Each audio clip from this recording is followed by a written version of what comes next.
Hello, everyone. We'll be getting started in just a minute. Hello, Super Mona Man, Wolfman, Sarah. Guess you got work off again. Very cool. Jiro-sama, Zenon, Verver, Easy AZ ABC, Sun Gohan, Sebastian, Tom Piet, Jasco, Noxus. The whole week off, oh boy. Navarette, Schwassam, how's everyone doing? We'll be starting in just a minute. And good luck with the lab report, Jiro-sama.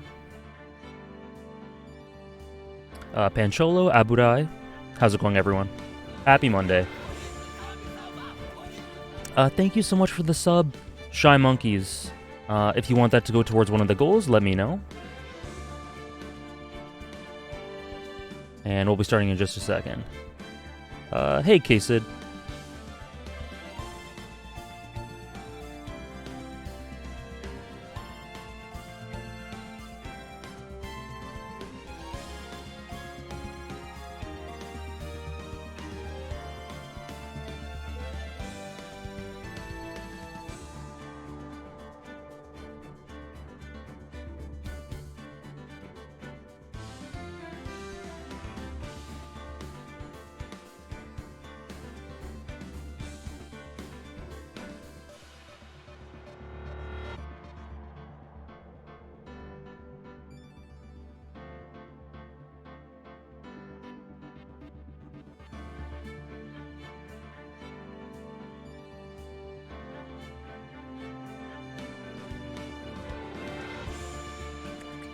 Okay, how's it going, everyone? Okay, so Shy Monkeys, I put it towards AI Somnium files. I assume that's where you wanted it to go. Thank you very much again. Been playing Final Fantasy VIII. Yeah, I don't like the junction system either, Wolfman. That's something that, it's not a very popular system. But, it's the sort of thing you have to get used to if you want to progress through the game. And for me, the story is more enjoyable than the gameplay by a large degree. Ready to save our boyfriend from going to jail for murder? Hell yeah. Let's see. I think I got everything set. How's it going, everyone? There we go. So I'm really excited. My goal for today, I don't know how much longer is left in Case 4, but my goal for today is to finish it. Hopefully start Case 5, but at the very least I want to finish Case 4.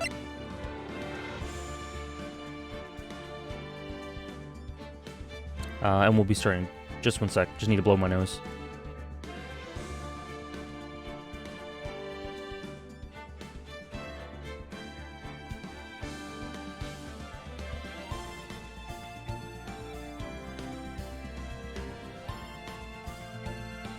Okay, let us continue. This one.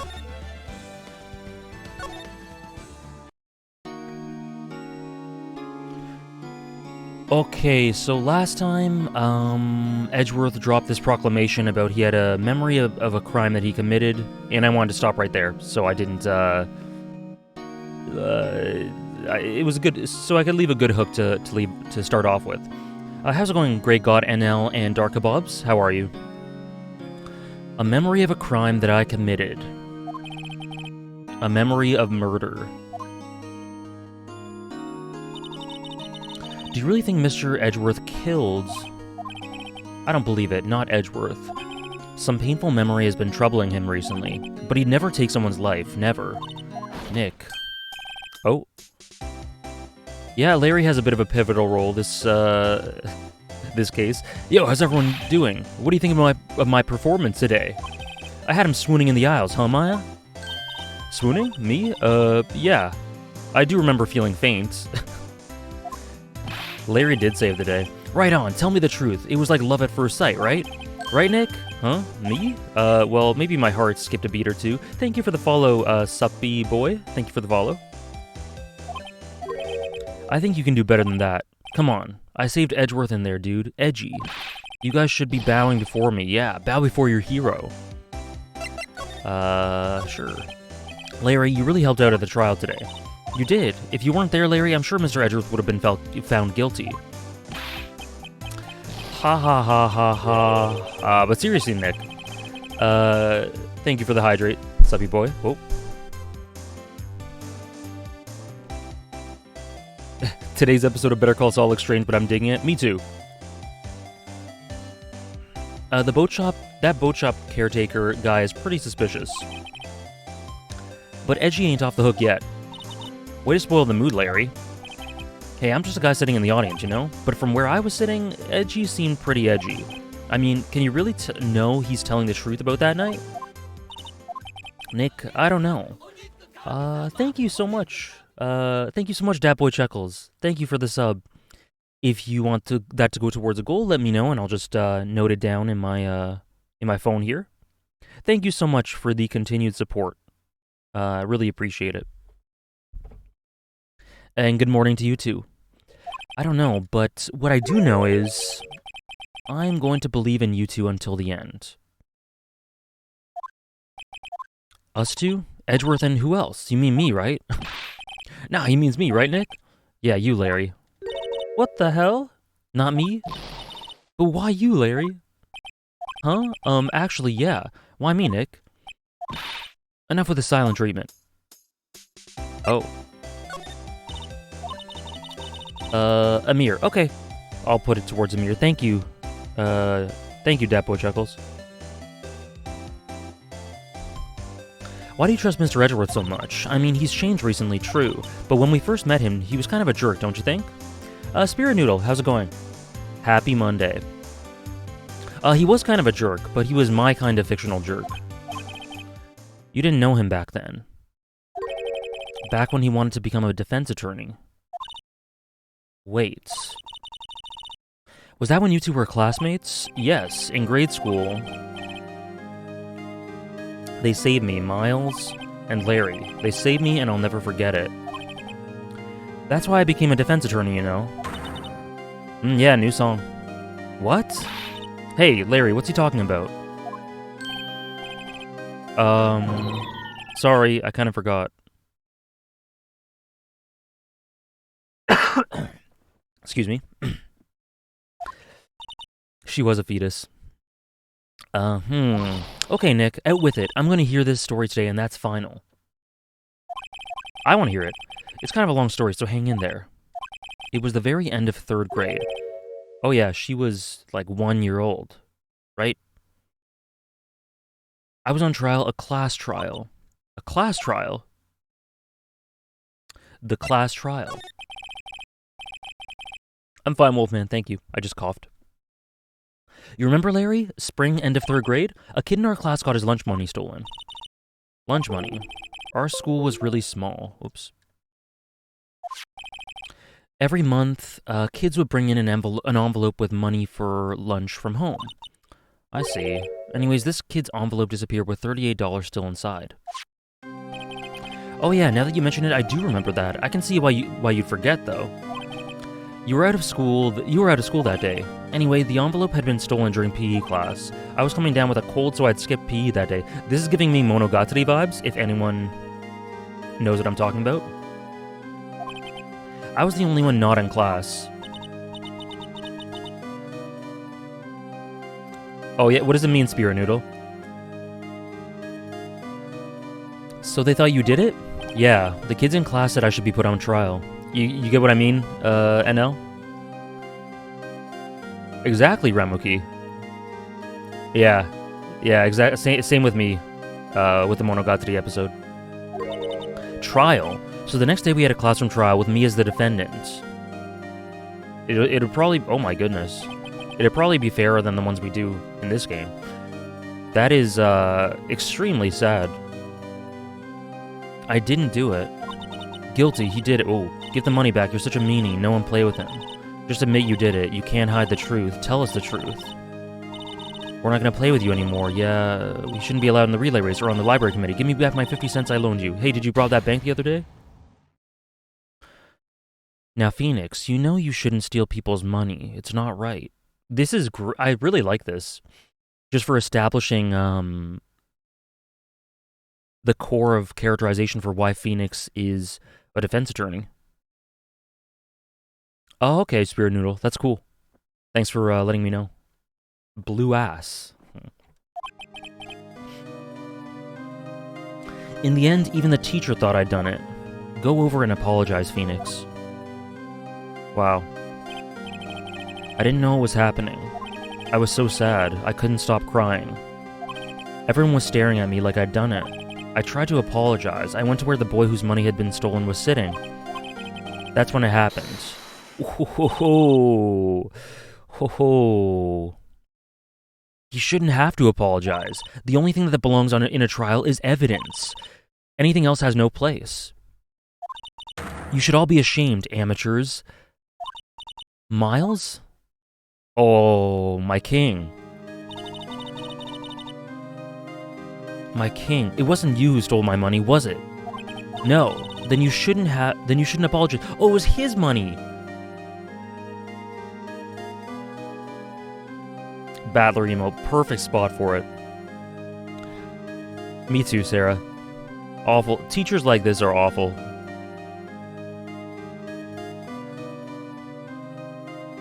Then you shouldn't apologize. This is great. Everyone's been shouting you did it, but no one has any proof. That is why, Your Honor, this boy is innocent. But Miles, it was your money that was stolen. Yeah, he did it. He's the one. We don't need proof. Make him say he's sorry. Why don't you all just shut up? Ah, Larry? This is the most Chadley Larry has ever been. This is always how it is, everyone ganging up and picking on one person. Just think how he feels. He said he didn't do it, so he didn't do it. Yeah, you call the teacher Your Honor?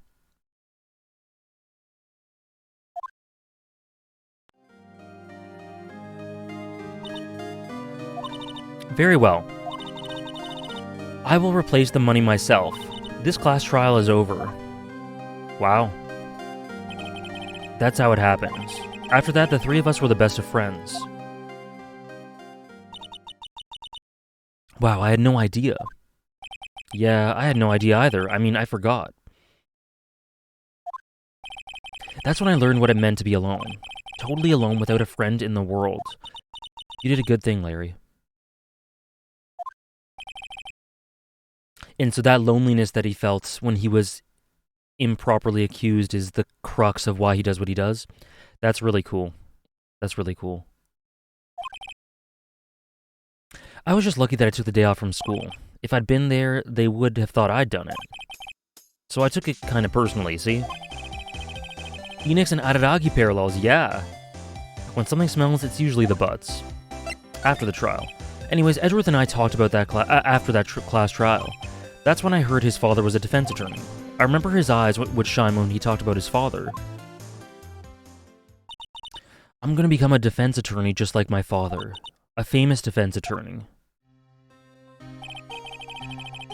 Then a few months later, he suddenly transferred to another school. The DL6 incident. Right. I'm not sure, but the transfer probably had to do with his father's death. That's so sad. It was several years later when I heard Edgeworth's name again. There was an article about him in the newspaper. The headline was something like the dark suspicions of a demon attorney. Fabricating evidence, manipulating testimonies, covering up facts. The article said he'd do anything to get a guilty verdict. Anything. Fun fact, the game's creator went through the same experience as Phoenix, but there wasn't an Edgeworth to defend him, so he wanted to imagine what would have happened if someone helped him. Damn. That's sad. So you could imagine why Edgeworth is, at the very least, the second most important character in this series, or this game at least. Maybe the first, given the role he has with regards to that story. Thank you for sharing that, yes, also.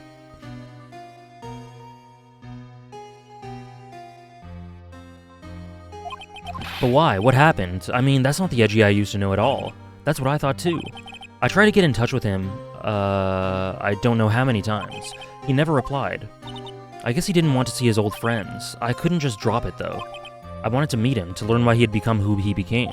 That's when I decided. You don't mean... That's why? That's why you became a defense attorney? To meet Edgeworth? If I was a defense attorney... What the hell? Okay, so maybe that wasn't the crux. Or maybe it was probably both. No worries, Stardust. I knew he'd have to meet me whether he wanted to or not. In court. Edgeworth believed in me and I believe in him. He's in pain and no one's on his side.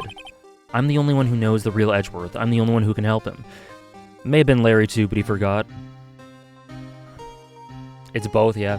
Yeah. Whoa, Nick, so is that why you helped me out for free? Yes. I helped you because I believed in you. Except I don't remember saying I'd do it for free. Aw, Nick. Nick, we have to save Mr. Edgeworth if it's the last thing we do, okay? Right. It very well may be. First, there's that rental boat shop caretaker. Right. We need to find out who or what he is. I'd settle for who. I guess I can clean out some of this evidence I no longer need. Okay, let's go. Okay. Let us move to Gourd Lake. Edgeworth in a lot of ways reminds me of N. And Manfred is Getz's. I see. That's interesting. That's interesting. Gumshoe, hey pal, long time no see. Oh, Detective Gumshoe. Close one, eh? A close one today, eh? I got so worked up I snapped my tie in half. Sorry about that. No prob, pal. Thanks to you, we now know who really did it. You mean the boat shop caretaker? Look, I'll make you a promise. I'll have that scoundrel in my custody by trial time tomorrow, come what may. It's my duty to you as a police officer. Yeah. Exactly, Son Gohan. Hey. Daisuken, I've heard that this is the second last trial. Now I'm off to catch me a criminal.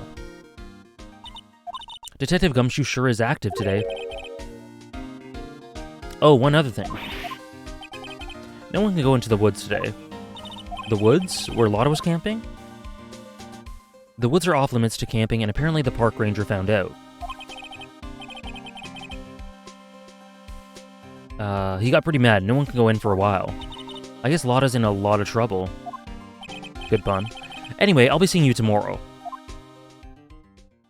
Yeah, so this was originally the last one, and the DS version added Case 5, so for the revamped Steam version, they included it as well. Okay. Public Beach. Huh? The steel eyesore is missing. Eyesore? It looks like the hot dog stand is closed too. I guess Larry's too busy worrying about Mr. Edgeworth to show up for work. Boat? That old caretaker got away. Yep. I never imagined he might be the real murderer. I'd know that clearing of the throat anywhere. Ah, hello. What might you be doing here? Out for a walk, hmm? Ah, the days of my youth, like the scent of fresh lemon, you see. Mr. Grossberg, this is no time for idle reminiscing. Mr. Edgeworth's trial ends tomorrow. That is true, yes. But from what I saw of today's trial, Edgeworth should be fine, right? Well, I'm not so sure about that. Ho-ho, what do you mean by that? Well, I'm not sure. If you find anything out, come by my office at once. I may be able to offer you some assistance. Okay. I was wondering why that was a location that was not of any use, but now it's of use. Bye. What do you think Mr. Grossberg was doing here anyway? Who knows?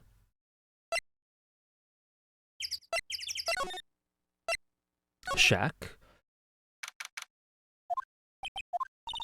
Nobody's home. Hello? Hello? Oh, Squawk, the parrot. Polly! I wonder where your owner's gone, Polly. Hello, hello? I can't believe he'd run off and leave his poor parrot to fend for herself. Hello?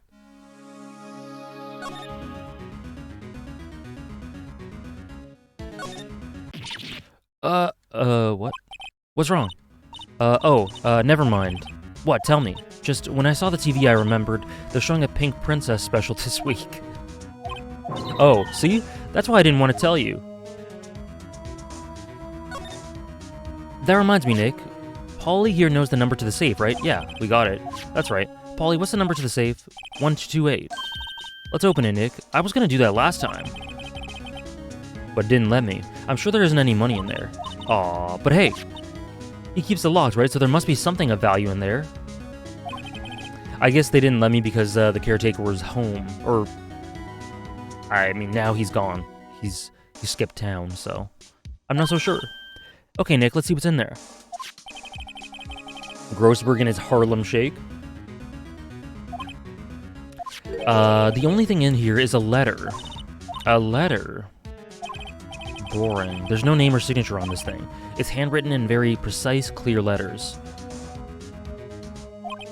Was he there every time in the shack? I thought there was at least one time where he was out. But if that's the case, then yeah, makes sense. Get your revenge on Miles Edgeworth. Edgeworth? Nick, why would Mr. Edgeworth's name be on here? How should I know? I'm gonna read the whole thing. He was there every time? Oh, okay. Or it's selective? Yeah, I'm not sure, Son Gohan. I didn't get the vibes that he was faking it, but I don't know. Yeah, there are like he records some of his thoughts to his parrot, so there are moments where he snaps out of it. Get your revenge on Miles Edgeworth. Yeah, what a boring letter. Get your revenge on Miles Edgeworth. It also says this is your last chance. Now is the time to get revenge on the two men who ruined your life. Yeah, so this is the third guy. Right, who was in the elevator, was it? The rest of the letter goes on to describe the murder plot in detail.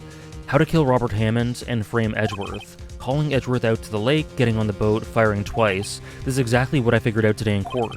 It's all here in perfect detail.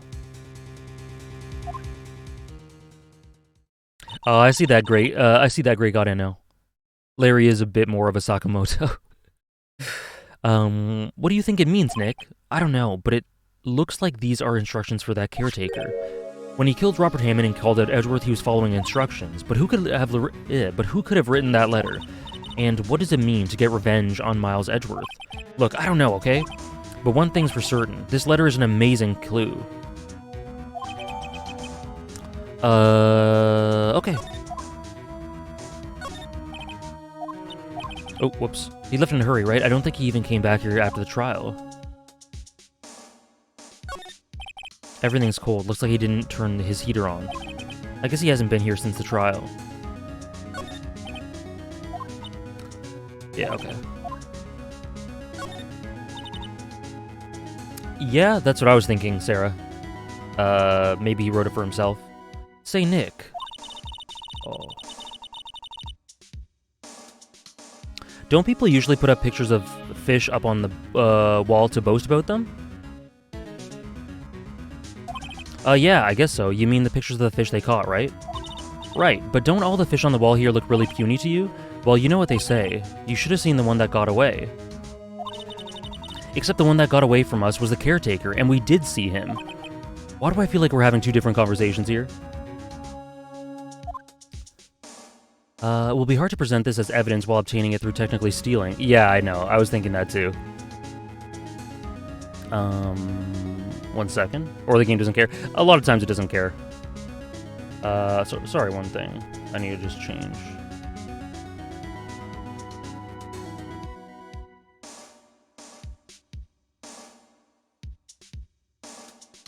Okay. Thank you for the follow, Colonel Adams. It for sure doesn't care.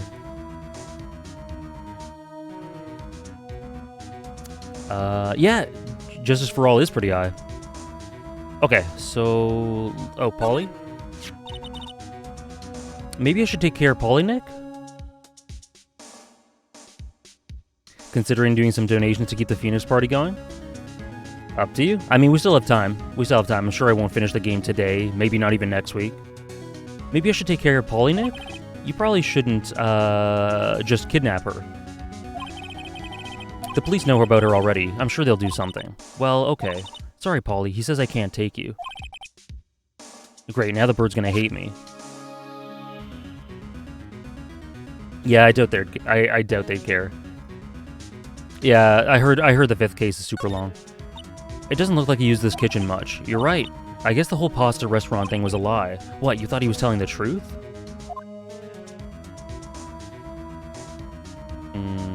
Okay. So I guess we should go to Grossberg?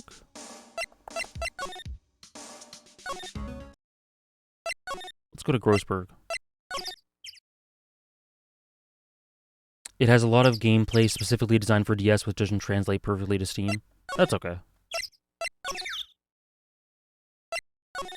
Well, let's check the detention center, actually. Yeah, Edgeworth. You look as grim as always. Mr. Edgeworth, I heard the story about the class trial. Class trial? What do you mean? You don't remember?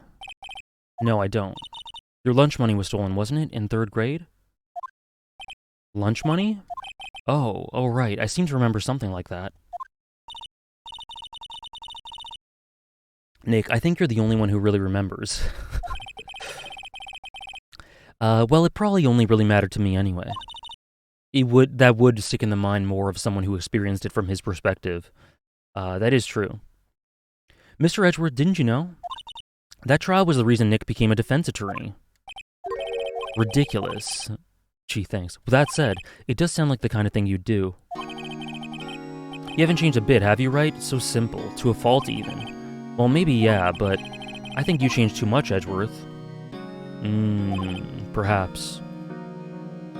And he's self-aware about it.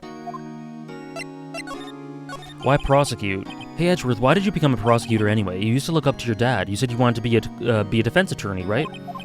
I couldn't let myself deny reality like you. What do you mean?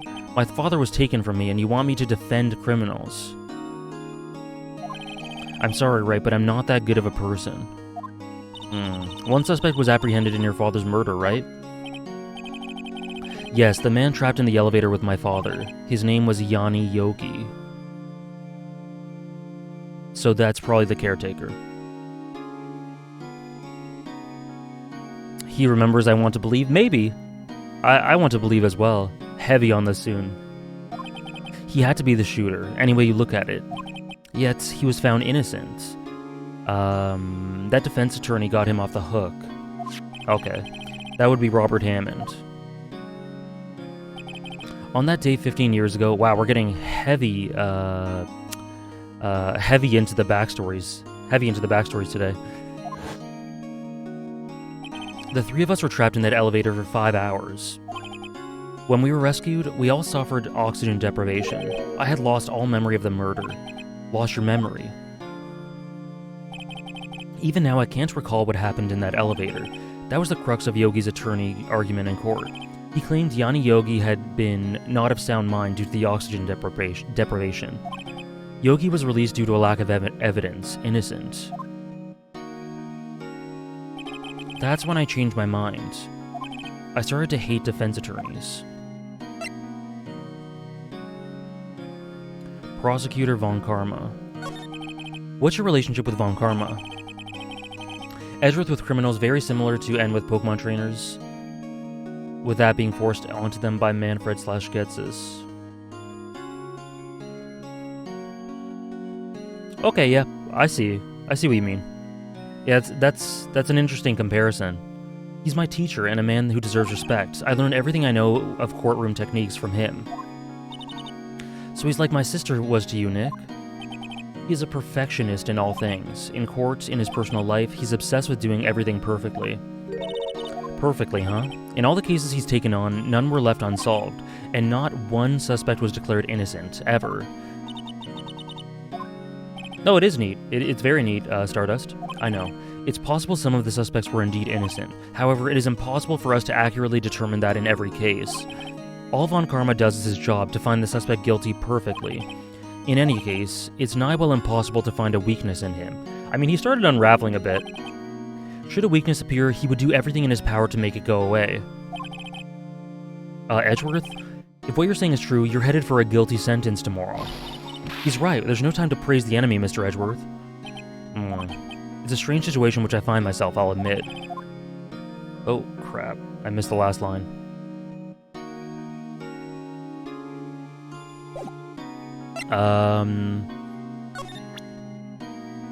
Okay, let's try going to Grossberg's office.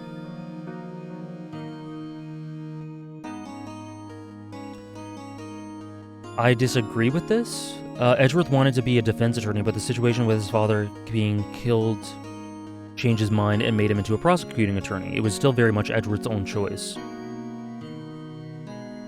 You disagree with Stardust? Is that what you're saying? With the end comparison? I see. Yeah, I don't know. I don't know how I feel about every exact little detail, but I see the parallel at least in terms of the attitude he has towards the law in comparison and defense and criminals and whatever in comparison to how N views Pokemon. I see the parallel there. Called criminal lawyer.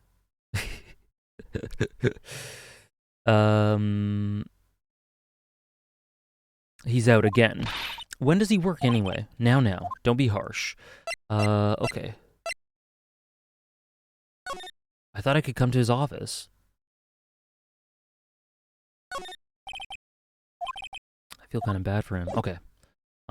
Where do we move then?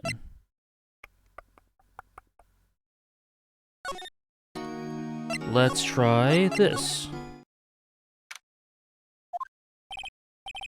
Looks like Detective Gumshoe hasn't gotten back yet. Gumshoe? He won't be coming back today. Oh, really? He said there was some guy he had to arrest by tomorrow. The boat shop caretaker. He shouted something about catching him if it's the last thing I do, pal. Good luck, Gumshoe. Okay. Ace Attorney I2? Interesting. He's mumbling something to himself. Please, think about what you're doing, Jolinda. Don't take my Tommy away from me. No! He must be doing image training for a nasty divorce argument. This must be the chief of the detectives here. Okay, yeah. The world ended yesterday? Okay. Ace Attorney investigations too. Okay, I gotcha. Okay.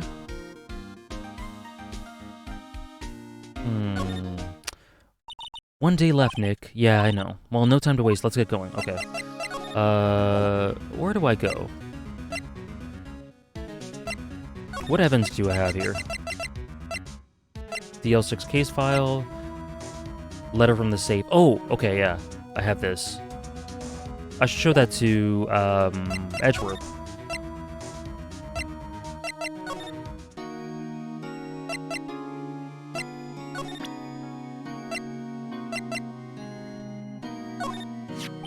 Edgeworth, see this letter? This came out of the safe in the shack where that boat rental caretaker lives. I see. Revenge on me. Who is that old guy anyway? I don't know. Could he be an innocent defendant you got declared guilty or something? Nice, Wright. But I don't remember that old man, not at all. So he was following this letter then, which means there was someone else behind it. Now is the time to get revenge on the two men who ruined your life. Two men meaning myself and Robert Hammond?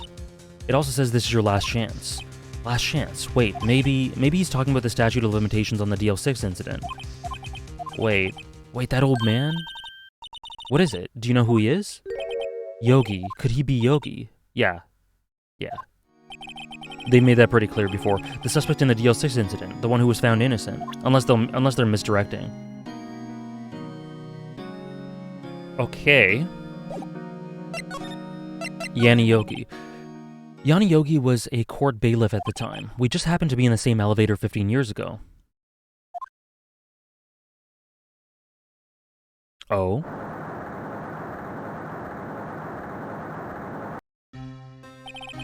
The quake was incredibly strong. Right? Before I knew it, everything went dark. We were there for so long it felt like forever. The air thinned and the darkness closed in on us in that little box. We became unsettled. Help, I can't breathe. Quiet, I said quiet. You're not making this any easier. I want to get out. Help, get us out. Don't shout, you'll just use up more oxygen. That's all I remember. When I came to, I was in a hospital bed staring up at the ceiling.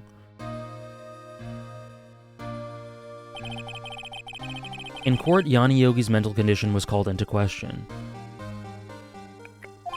They claimed the oxygen deprivation and stress had caused him temporary insanity. In the end, the claim passed to the court and Yogi was found innocent. Huh, but isn't that strange?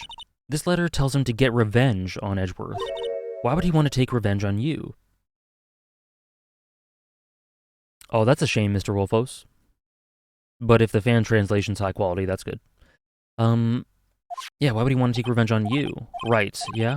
There's something that's been troubling me these last few days. I didn't know whether or not I should tell you. You mean the nightmare? Yeah. Of a crime I committed. A memory of a murder. I think the time has come to tell all. Tell all, please.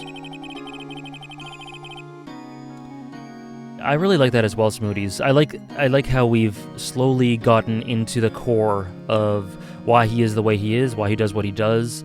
And there's a great deal of emotionality there, and I like that a lot. For the last 15 years, I've had the same dream almost every night. I wake up in a fearful sweat every time. What kind of dream? It's a dream about my father's killing, in the dark. Help, I can't breathe. Oh yeah, okay. Yeah, we got this. You're using up my air. What? Stop breathing my air. I'll stop you. Okay. Okay. He's attacking father. Then I see the pistol lying by my feet. I don't know if it was evidence from that day in court or the bailiffs. In a daze, I pick up the pistol. Get away. Get away from my father.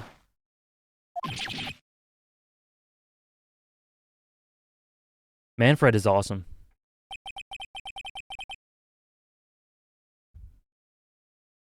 Okay. And with that scream, I wake. It's a bone-chilling scream. A scream that's rung in my ears for the past 15 years. But that's just a dream, right? Right? That thought is the only thing that's kept me sane for the last 15 years. But what if I'm wrong? What if it's real? They say that sometimes people shut out memories in self-defense. Maybe it was I who killed my father. What? If you think about it that way, this letter makes sense. Get your revenge on Miles Edgeworth. Think about it. Yogi was really innocent. That's why he wanted revenge against me. Yeah, you guys are talking about Von Karma? He's really cool so far. I like him a lot. That's why he wanted revenge against me. Wait, Edgeworth, you mean it was me? I was the true criminal of DL6. I shot my father. No, Edgeworth. How's it going, Hannah? This is bad. What are we gonna do, Nick? What can we do? I don't know. I don't think there's anything we can do, like it or not. If there's someone else who knows a lot about the DL6 incident, maybe. Grossberg, right? There is Nick. There is someone who knows about DL6. Is it? I don't remember if Grossberg knows. Well, we'll see. Yeah, he does. Okay. I thought so. Nice sweater choice. Thank you. Thank you, Hannah. Very comfy this morning. Doing a relax for a bit. Good. Much deserved. Mr. Grossberg. Von Kammer's very good. He's a great addition to this case. I agree. He's really good. Mr. Grossberg. Hello there. What's wrong? You look troubled. No kidding. I can't believe you're not. My. Just calm down and tell me what happened. It's Mr. Edgeworth. He... I see. So Edgeworth dreamt he shot his own father. It's only a dream. Only a dream. Oh yeah. Manfred's an amazing, well, not amazing. That's laying it on a bit thick, but Manfred's immediately a very memorable, very effective character. I wonder, what? If that's the case, then why do you two look so troubled, Well, also consider this. Oh yeah? Yes, I played the Stanley Parable. I played it with Hannah there, actually. in chat. It was very cool. Also, consider this. Yogi quite certainly holds a deep grudge against Miles Edgeworth. So deep he'd want to frame him for murder. This leads me to surmise that Mr. Edgeworth's dream was not a dream, it was real. As you imagined. Miles Edgeworth threw the pistol to save his father. The pistol fired, and the deed was done. No, I don't believe it. Yogi was suspected of murder, and his career as a bailiff was irrevocably wrecked. Thus, he sought revenge on Miles Edgeworth. This was his last chance, of course, with the statute of limitations so close. Gregory Edgeworth. What do you know about Edgeworth's father? He was a defense attorney without peer. It sounds trite, but it's true. Well, he may have had one peer now that I think about it. Your mentor, Mia Fey. Hey, Pedrolito. How are you doing this Monday? My sister. Gregory Edgeworth was very disapproving of Mr. Von Karma's techniques. That's no surprise. Von Karma's an extreme man. Forged testimonies and evidence are nothing to him. The result, he has a perfect win record in court. To beat him, Gregory Edgeworth tried to call attention to his methods. And he lost, and died in despair, as it were. I see. When Gregory Edgeworth was killed, the police called on a spirit medium. That was your mother, Misty Fey. I am Gregory Edgeworth. I have been killed. The one who shot me was the bailiff, Yanni Yogi. Yet Yogi was found innocent. That's when my mother left us. Everyone called her a fraud. That's right, everyone thought she was, you see. Yet, now that I think about it, it seems that the one who lied was Gregory Edgeworth's goat. That's what I was just thinking. If, along with his train of thought, that's what, yeah. Must have known who shot him. I don't believe it.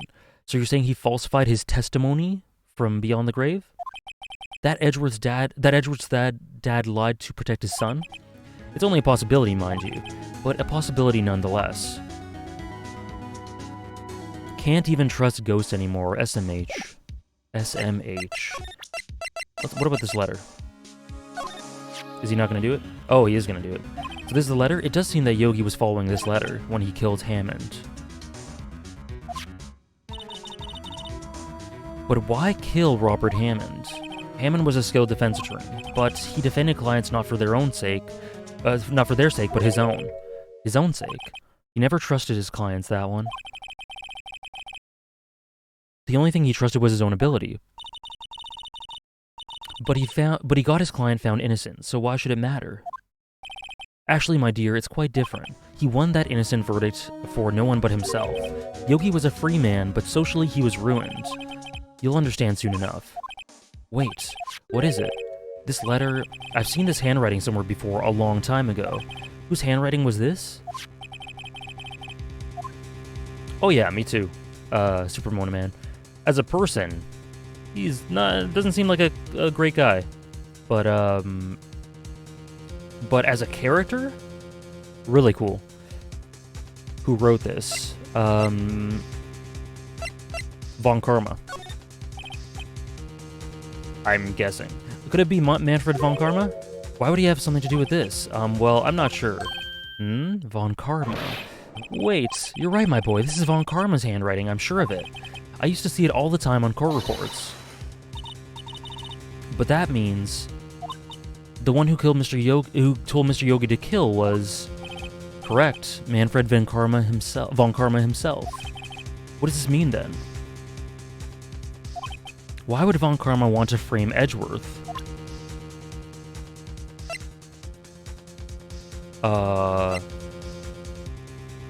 I don't know. Why would he want to frame Edgeworth?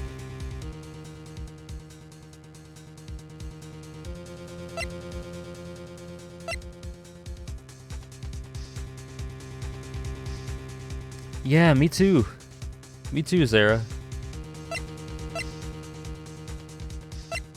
Wait, did I have to present? Okay, I presented by accident. Okay, why would he want... Okay, got it. The old dude wanted to frame a 9-year-old? I don't know, Spirit Noodle. Okay, Von Karma. If it truly was Von Karma who wrote this letter, then he would know the truth.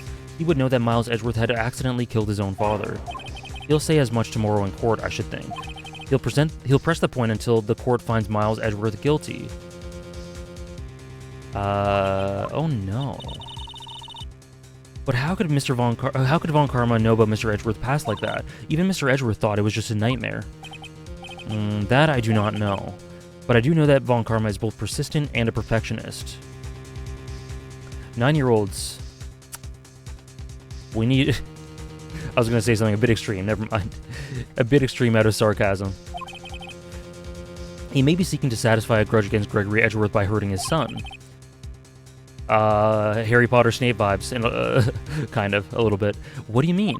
It was 15 years ago.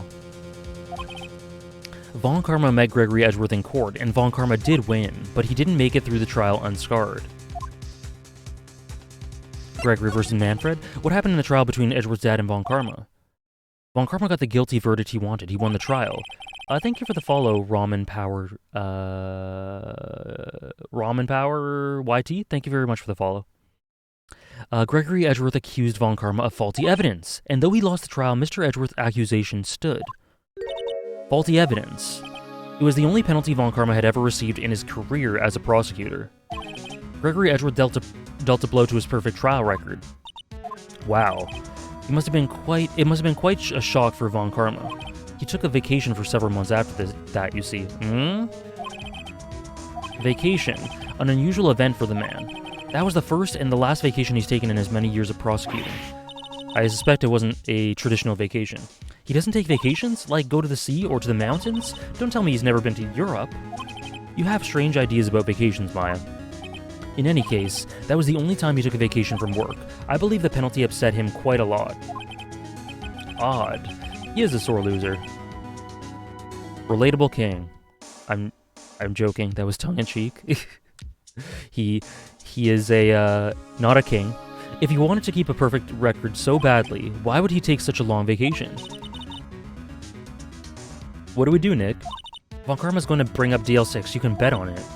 What if Mr. Edgeworth pleads guilty to DL6? I won't let him. Yes, Mr. Wright. I hate to say this, but even accidental murder is murder, you know. I know that. I just believe in in Edgeworth's innocence. Hey, Dragonite. I am doing well. Hope you are as well. How's it going? I can't believe he'd kill someone. But Nick, Mr. Edgeworth admits it himself. His father must have lied to protect him from beyond the grave. I don't care. I know he's not guilty. Mr. Wright? Why mentor him if he was just going to put him in jail? I don't know. Maybe he's a little sadistic? Wanted to crush him after I don't know. If you say so, I suppose I could go check again. The police files might hold something of interest. Mr. Grossberg, thank you. I can't promise anything. In fact, I think the chances of finding something are slim. I understand. The police materials. Okay. You're just feeling silly. Silly and spontaneous. Okay, detention center? Oh, that's too bad, Dragonite. Sorry to hear that.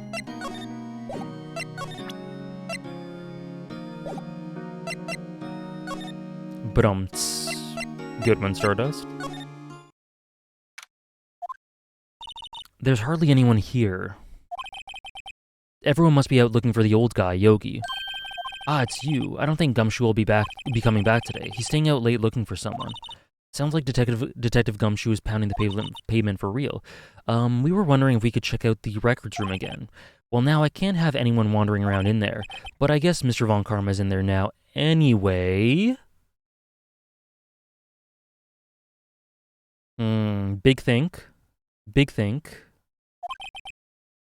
You can go in as long as he's there. Von Karma. Yes, he was just arrived, actually. He's in the records room. Nick, let's hurry. Yep, let's move. Records room.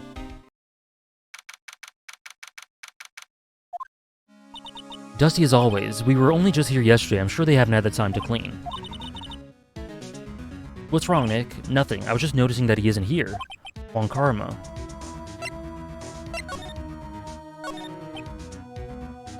There are files inside this glass case. It's so dusty I can't see what's inside.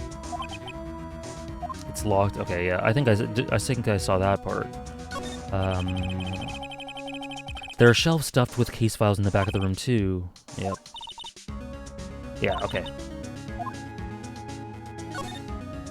Files of collected case reports. There's quite a large number of volume of reports in here. These are all case reports? Yeah, it's like a graveyard of police cases. I guess my sister's case report is in here too. Quietly gathering dusts. Damn. That's sad.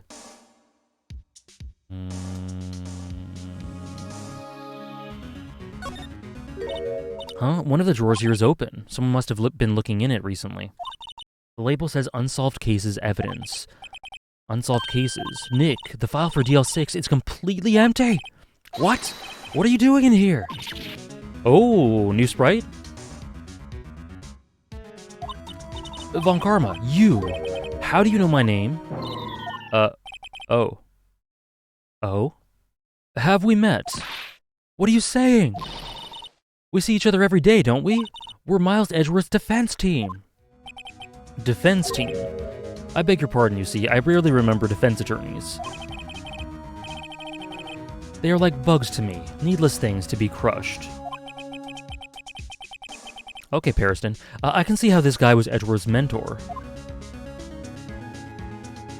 A praying mantis aesthetic, perfect. Edgeworth. Mr. Edgeworth is your student, right? A romanticist who still can't shed that veneer of amateurism. Just like his father, always second-rate. Mr. Von Karma, you had an axe to grind with Mr. Gregory Edgeworth, didn't you? Me? A grudge against a mere defense attorney? Why? Because he dealt a blow to your otherwise perfect trial record? So you did. But what I don't get is... why did you take his son...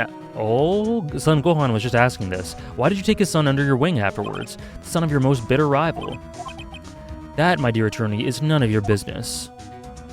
More like he forgot because he's old? I don't know. Tomorrow will be the last day of this trial. It's been a while since I've had a defense attorney last this long. Still, you will lose in the end. Miles Edgeworth will admit his own guilt. His guilt of 15 years ago, you mean? You're quite the researcher. If you've done your homework so well, then certainly you must understand. You know what Miles Edgeworth will tell the court tomorrow. We were right. So Von Karma is going to bring up DL6 in court.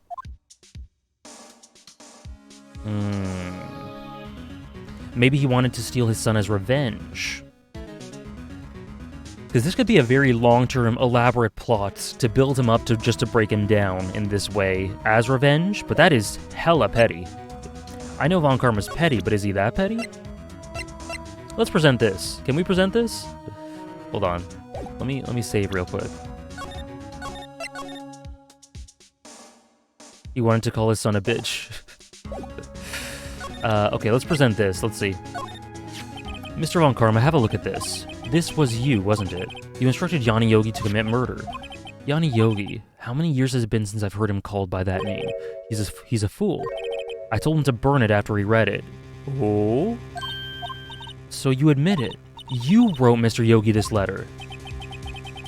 Yes, my dear defense attorney. Thank you for taking the trouble to bring it to me. You've saved me from a lot of needless hassle. What? Nick, what is that thing? What the hell?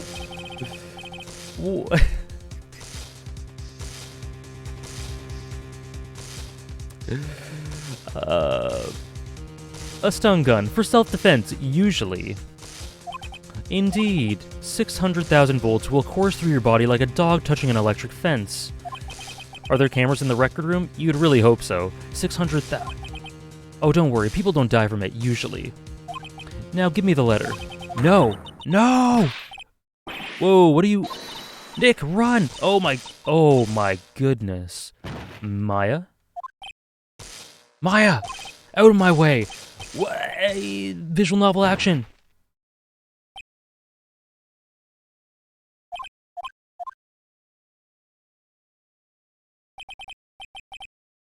He got us. I knew this would happen. Okay, so that's why I saved beforehand. Should I just continue? Or did that screw me over? I guess I should just continue. Having no clues? Maya jumped first.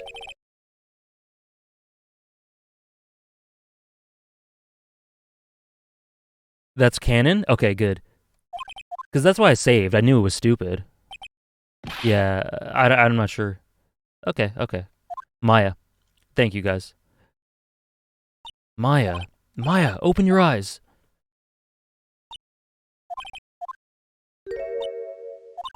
The letter. Did he take it? Yeah. Are you okay? I couldn't stop him. I jumped as fast as I could, but one shot from that thing knocked me out cold. I'm useless. No good as a lawyer or a medium. I can't even call my sister. Not even now when she needed her the most. Or when we need her the most. Damn, this music. I wish I hadn't woken up at all. Jesus. Maya.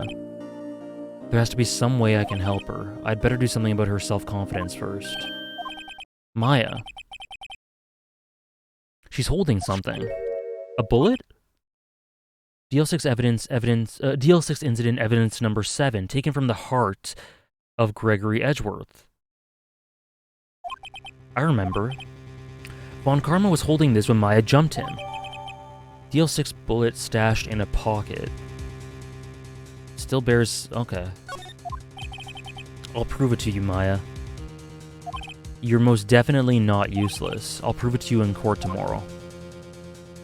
Ho ho! I wonder if it will come up in court. I wonder. Hoo-hoo. Okay, I have a feeling this is the final one. Okay, there we go. Final day trial. Okay, there we go, folks. Should I just tweet it out? Last trial? Yeah, I'll just do it. Just in case anyone started late. The final trial of case 4 now. Okay. December 28th. 15 years later, right? Yeah, in the original release there was no 5th case, so this was the climax to the story, right? Damn, okay, cool. Yeah, the prosecution assaulted my assistant yesterday. What do we judge? Okay, let's go. This is it, Judgment Day. Today things are gonna get settled at last. A lot of things. Oh. Oh? Why does Phoenix always get physically assaulted before the last day of trial? It's just his lot in life, I guess. Sorry, Nick. I only touched your shoulder. I guess the shock hasn't worn off from my run-in with the stun gun yesterday. Huh? Anyhow. Today's the last day of the trial. Good luck, Nick. Is that how that works? Yeah. Thanks, Maya. Edgeworth is looking glum as always. I hope Von Karma doesn't push him too hard. Whoa. What are you doing? Sorry, I'm sorry. I just thought I'd cheer you up with a pat on the back. Maya, maybe you should go outside and discharge. Right, good idea. Try not to electrocute anyone on your way out.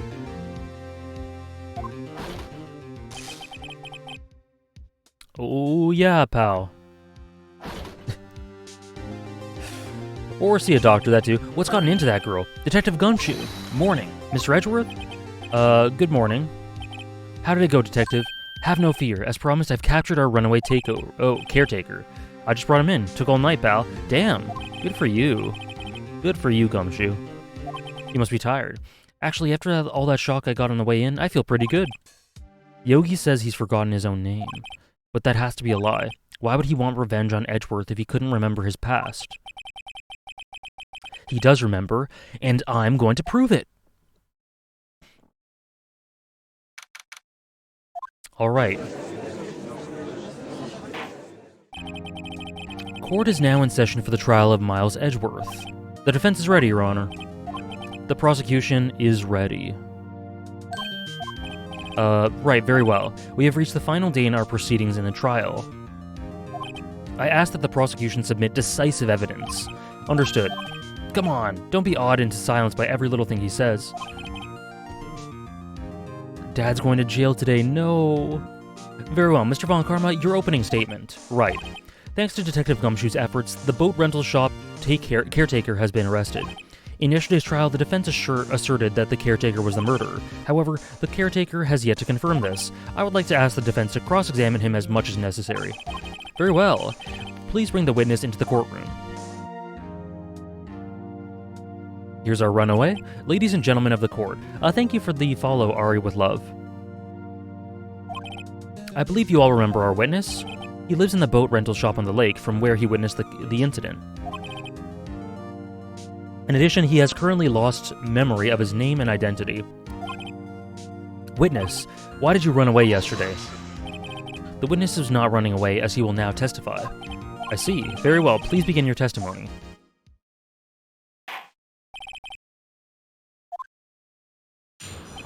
Okay, my thinking cap is on big time today. I'm really sorry about just leaving yesterday like I did, but I wasn't running away or nothing. I went to buy some food for Polly, see? I figured it got nothing to do with this incident anyhow. I mean, I need one of those motive things, right? And I don't got one. So my testimony yesterday stands as is. Okay. I see one I can press right away. He has to know his name. Yanni Yogi. You're Yanni Yogi, and I'm going to prove it. So, where's the one I wanted to press first?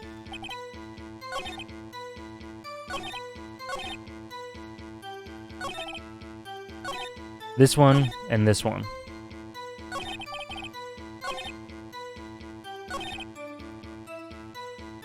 Let's press. You've lost much of your memory, is that correct? Yep, seems like it. Then how could you know that you didn't have anything to do with this incident? Or maybe you're lying about not having your memory, You know exactly who you are. The witness has testified quite clearly that he has no memory of who he is. If you claim he's lying, then show the court proof. How am I supposed to prove that, what's going on in that old codger's head? That's impossible. Polly? I'm glad you've come to your senses, Mr. Wright. Very well, witness. Please continue. I mean, I need one of those motive things, right? And I don't got one. Let's just press this. How can you say you had no motive? Whoa. The grudge against against Edgeworth and the victim, Robert Hammond. That's why you took revenge on them, right? Please don't make me repeat myself, Mr. Wright. This witness has no memory of anything beyond several years ago. He can't hold a grudge. It's impossible. Okay, I have to prove he's lying about his memory, otherwise it's going to be the same thing over and over until the trial ends. Okay. What? Might I say something, Mr. Wright? Yes, Your Honor? You've been saying the same thing now over and over. You've been calling the witness's memory of the past or lack thereof into the question. But does this have anything to do with the current case? Get off my ass, dude. Of course, Your Honor. The witness has said he has nothing to do with this case and no motive. Both of these statements are lies! Me too, for some reason, Stardust. And I didn't realize it until now. Order! Mr. Wright, there is a serious problem with your claim. Or are you saying that you know who this witness is? Of course, Your Honor. Ho-ho, now this is interesting. I would like to know myself, so who is he? Don't play dumb, Von Karma. Mr. Wright, please tell us this witness's name. It's Robert Hammond. Glad you like it, Blumenbald. I kind of need to go over the top with some of the voice acting. Yanni Yogi. His name is Yanni Yogi, a former court bailiff. Yogi, that name seems familiar. Oh, Yanni Yogi from the DL6 incident. It figures the judge would have heard of it. It's such a famous case. But what does this mean? Your Honor, if this man is Mr. Yogi, then he has a clear motive. Objection? Tisk, tisk, tisk. Jumping to conclusions again, Mr. Wright. This witness is Yanni Yogi. Fascinating. However, how do you propose to prove this to the court? I will do it, somehow. This is a court of law, as you may recall. You need proof. And allow me to repeat once more that the witness has lost his memory. Wait, has the witness lost his memory? Has the caretaker lost his memory? I didn't know that. This is it. I have to do this now. If I can't prove he's Yogi right here, right now, then I've got nowhere else to go. Nick, how are you going to prove it? How can you prove that he's Yanni Yogi? It's okay, it's actually quite simple. Your Honor, please take this man's fingerprints. Then we'll compare them to the fingerprints on file for Yanni Yogi 15 years ago. I see, that makes sense. Tisk, tisk, tisk. Finger wag? No, no finger wag. Huh. I'm very, very sorry, Mr. Wright. Why? Prove you're not a ghost. The witness has no fingerprints! Of course. Of course. Of course. Of course he has no fingerprints. This is just... It had to happen like this. Let me just... 1 second.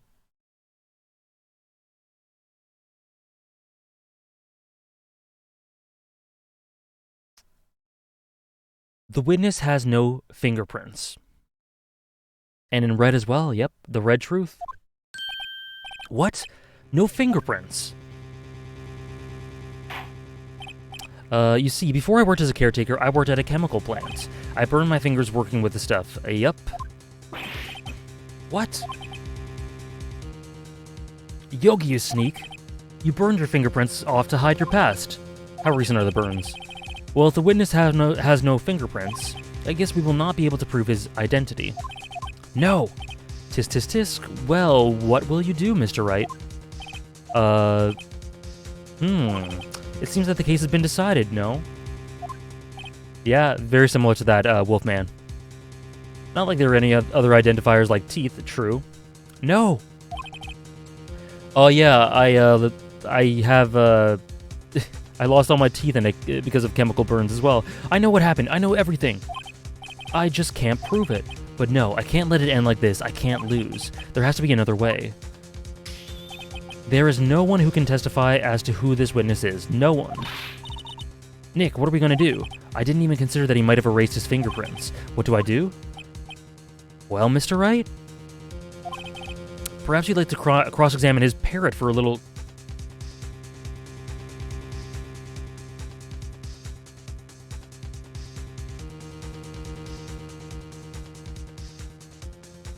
Let me just screenshot this. I have a feeling it'll come in useful in a second. Or it'll come in handy.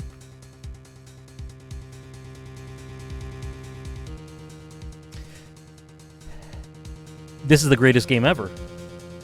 This is the greatest game ever. We're about to cross-examine a parrot. Yeah, very funny. You're a sore winner, Von Karma. Wait a second.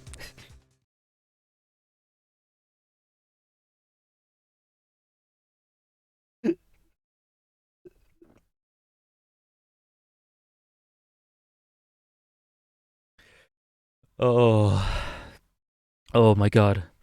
Let me just screenshot this as well.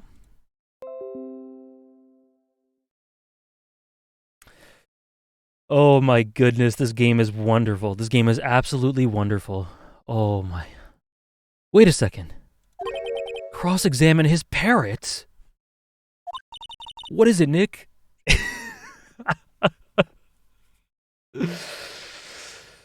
Yep, Polly did mention DL6 when we first went there. Oh my god. What is it, Nick? No, you're not going to... The perfect sequences of screenshots. Just hold on. Just hold on. Your Honor, the defense would like to take Mr. Von Karma up on his proposal. A literary masterpiece. Take Mr. Von Karma up on my proposal. Exactly, Your Honor. I would like to cross-examine the witness's pet parrot.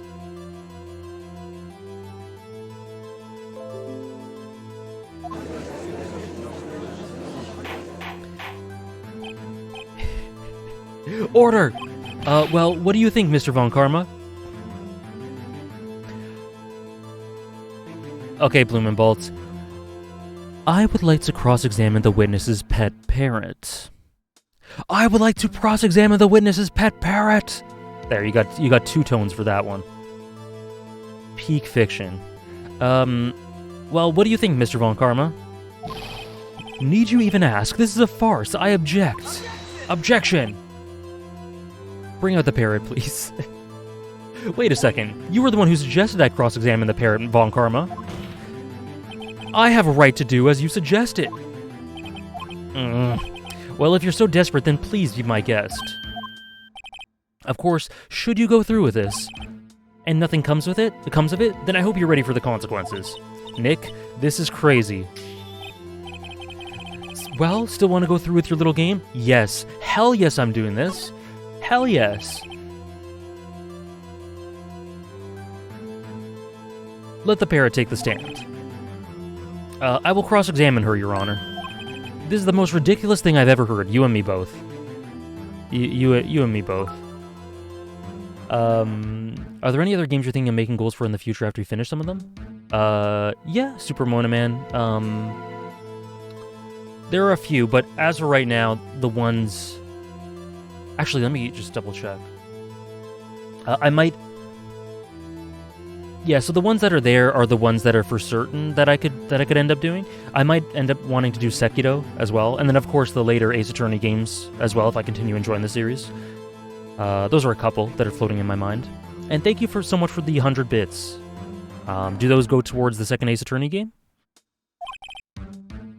Von Karma's rigged every person's testimony, every piece of evidence. Except that parrot. She's my last chance. At least I think so. Okay, this is Zenith fiction. It does not get better than this. Oh my goodness. That's quite a bird.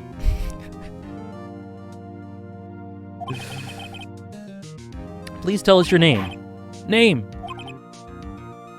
Okay. Okay, this is the screenshot. This is it. Just need to quickly... There we go. Just check my latest tweet. Just check my latest tweet.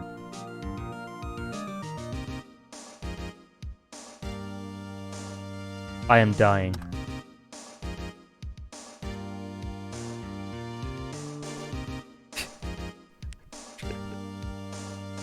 I am dead.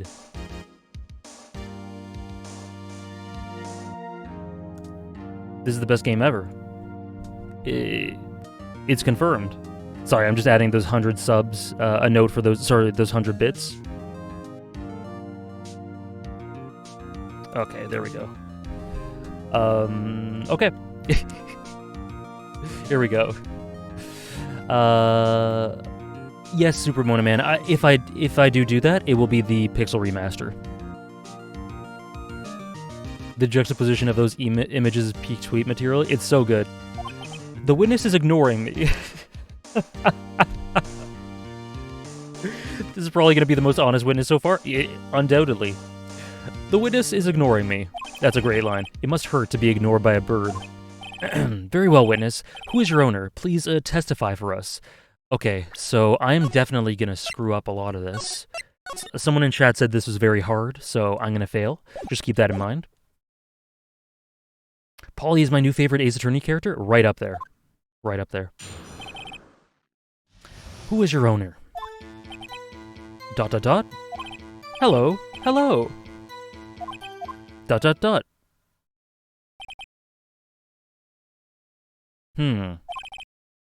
Certainly the most concise testimony we've had so far. What is going on? This scenario actually happened in real life more than once as well. I don't remember specific cases, but I remember seeing some news articles about it. You heard it here. Ace Attorney based off of reality. A direct critique of reality. This game is so great. Your squawking contradicts this piece of evidence. Very well, you may begin your cross-examination. Right. What are you gonna do, Nick? I don't know. What do we do, Maya?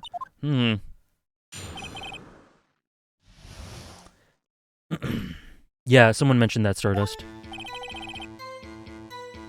Hello. Let's press it. Reality is based on Ace Attorney. Oh no, God Lotus. Witness, you can't just say hello and expect us to get anywhere. I want you to testify. Maya, you talk to her. Right. Paulie did like Maya a lot. have we forgotten something? As I recall, 2 days ago... Polly, have we forgotten something? Squawk. Don't forget... Oh! Oh, did I just accidentally do the correct answer? I was just going to go through them in sequence. Don't forget DL6. If I can get Polly to say that here, that will prove that the caretaker had something to do with DL6. Polly, have we forgotten something? Hello. Aww. That's not what you're supposed to say. Oh, Maya's adorable. Forgot something we forgot. Hello, hello. Uh-oh, it's not working, Nick. She won't say it. This is ridiculous. Why won't she say it? Tisk, tisk, tisk. Something the matter, Mr. Wright. Wait. Don't tell me Von Karma expected this. He couldn't have restrained the... retrained the parrot, could he? Why not? Did he train her not to respond when we asked if we'd forgotten anything? Well, I guess we... Okay. That her owner is Mr. Yogi. We need to show just that her owner is Mr. Yogi. Do we just cycle through the other options after this?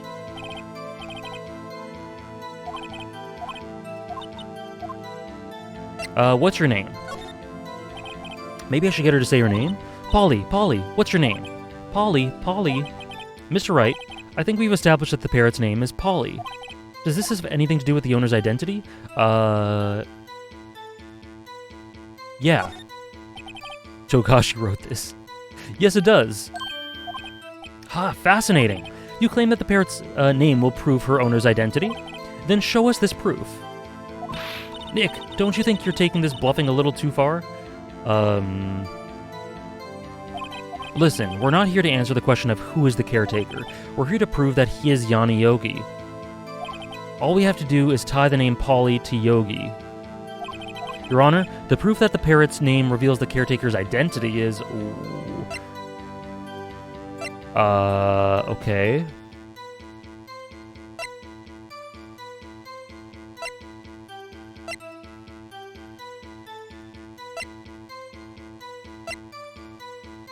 Oh, we still have the metal detector.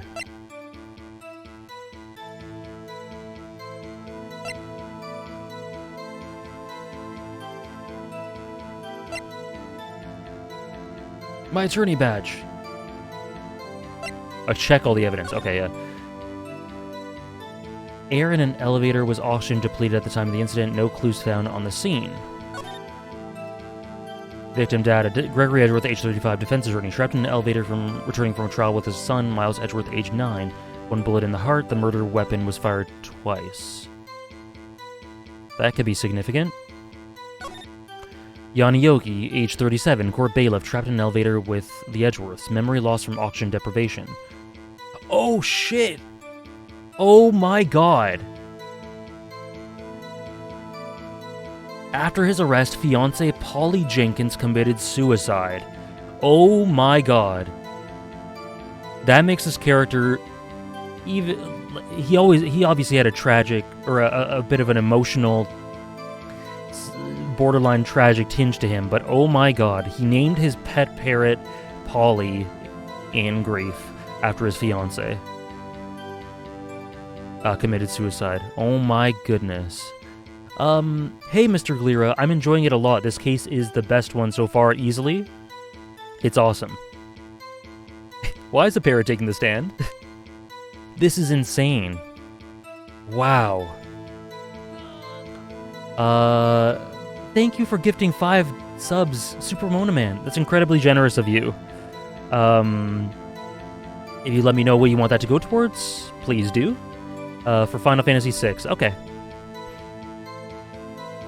Thank you so much, Super Mona Man. Incredibly generous. Holy shit, this is crazy. Okay, so we present this. Yeah, this is the best. Of course, have you ever seen a parrot take a stand in a game? Okay, yeah, that is crazy. That's quite a large file you have there. Which page is this proof on, then? Victim... Please show us the page. Where in this file is this information connected to the parent's name? Thank you, Mr. Glira, or Glyra. Please tell me how to pronounce. If it's Glyra or Glira, the first or the second. Suspect data, right? I'm pretty sure... yeah, suspect. Suspect data. Glyra. Okay, gotcha. Thank you for the follow, Mr. Glyra.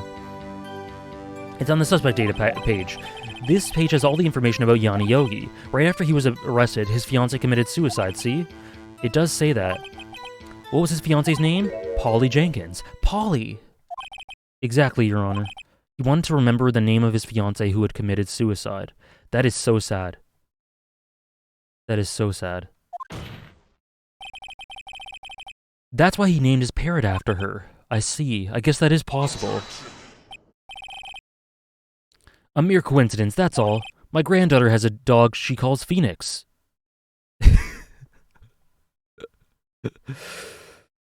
Okay. Why is that in red? Is it just in red because that's our name? Well, Mr. Phoenix Wright, does this make you my granddaughter's fiancé? What the hell's going on?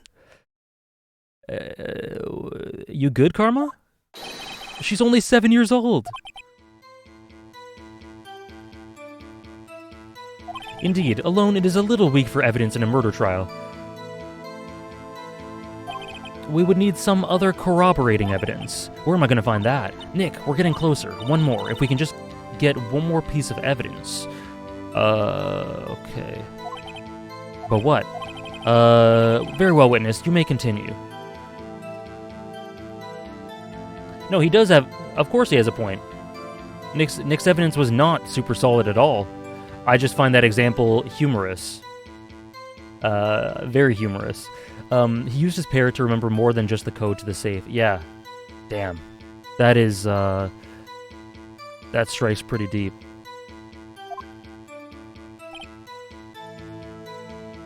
Okay. Let's press this again, and then use the last one. What's the safe number? Maybe I'll get her to say the number of that safe. The safe. Why? Let's just try to get her to say anything, okay? Polly, what was the number of this to the safe in the shack? Thanks, Stardust. Have a good sleep. Good night. 1228, 1228. I love the way this game manages to mix tragedy and comedy without any jarring tonal shifts. We just went from summoning a parrot to the stand to learning about Yogi's past, and it doesn't feel like the game has an inconsistent tone at all. It's such a little thing, but I think it's actually really tricky to get right. Yeah, tonal whiplash is definitely something that lots of series can get wrong and can really screw with immersion, but I didn't feel... The whiplash I felt there was intentional and smooth, and it flowed well. 1228. Hold up? Why am I holding, Sarah? What a reckless parrot. Well, Mr. Wright, you aren't claiming that the number has something to do with the caretaker, does it?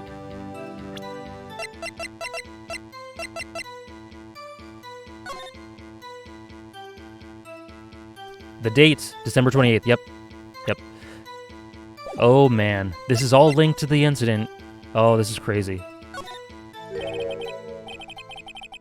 Actually, it does. That's why I had her say it. Ha, ridiculous. How can the number to his safe tell us who the caretaker is? Show us your proof. What could possibly link this number to the caretaker's true identity? This, sir. The DL6 case file. Yeah. Yeah, Mr. Glara. The games prompted me to check the descriptions of the evidence, so I figured that it might be in there somewhere. And then, yeah, December 28th. Today's date, the date of the incident. What is this obsession you have with that case? Mr. Wright, where in this file is something something related to the safe number? Case summary. I think it's case summary. Yeah. I presented the case summary, so... Wait. Let me just check. Can I check? Let me just check if I'm right. Present case summary, or present victim data, or present suspect data. Yeah, okay. It's all set. Okay. It's on the case summary page. The case summary. Specifically the date on which the DL6 incident occurred. The date of the incident, December 28th. Why, that's today's date! 15 years ago! And the number on that safe is 1228. He used the date of the DL6 incident as the number for his safe, Your Honor. This game series has some of the best comedy I've ever seen. It's hilarious. It's a really, really funny series. That's how important that date was to him. Somebody please take that case file away from the defense.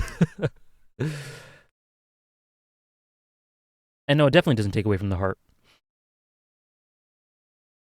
Yeah, I got that, Wolfman, thanks. I just forget sometimes, but it's a good reminder. I see, it certainly is an interesting coincidence. People often do set their secret numbers to dates. Bah, this is not tangible proof. I set my ATM's card number to 0001 because I'm number 1. Based. This has nothing to do with a date. Nothing. That's enough. I think we've reached a conclusion here. This is a mere coincidence, that's all. True, that is a possibility. However, 2 coincidences at the same time seem more like a pattern to me. Base to judge. Base to judge. What are you saying? Sebastian, we just said the exact same thing. Summon the caretaker of the boat shop. Immediately. Yeah, the judge is very cerebral today. Von Karma, can you tell me the 3 funny numbers on the back of your credit card? Witness. Tell us your name. Wait, this witness, he doesn't remember. No, it's okay. Oh my goodness. I've accomplished what I wanted to do. I'm done. Nick, he looks totally different. This is the real Yogi, I think. Finally. He's been acting feeble to hide his true identity. Acting for 15 years. Well, let me ask you again. Please state your name for the court. My name is Yanni Yogi. 15 years ago, I served as a bailiff in this very court. Holy shit. Order! Yanni Yogi. So was it you who killed Robert Hammond and tried to frame Miles Edgeworth for his death? Yes, it was me. I did it. Wow, right out with it. They put me on the witness stand 15 years ago. Robert Hammond. He said I was mentally unsound. He told me it would make me look innocent. Get me off the hook. So I pretended to have brain damage.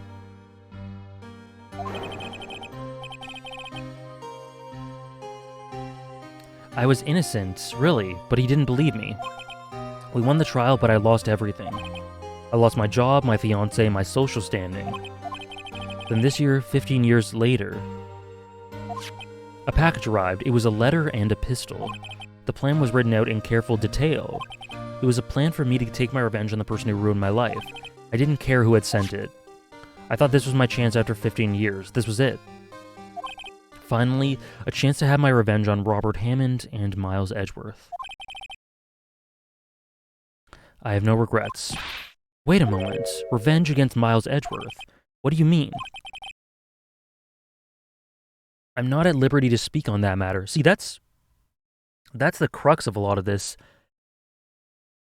That's twice now that people have not spoken about why he would want to get revenge on Edgeworth.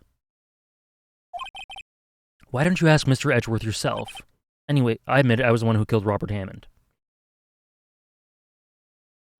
Yeah, he did use him. Von Karma, where is Mr. Yogi?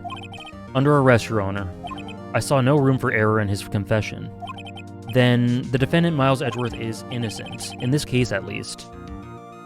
In this case, at least. Very well. Well, the defendant... That makes,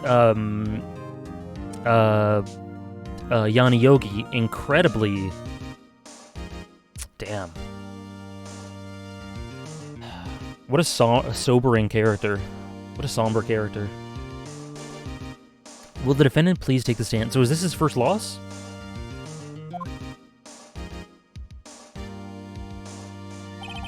There are a few mysteries left unsolved. Still, you are cleared of suspicion for this particular case, so I would like to pass judgment on the murder of Mr. Robert Hammond.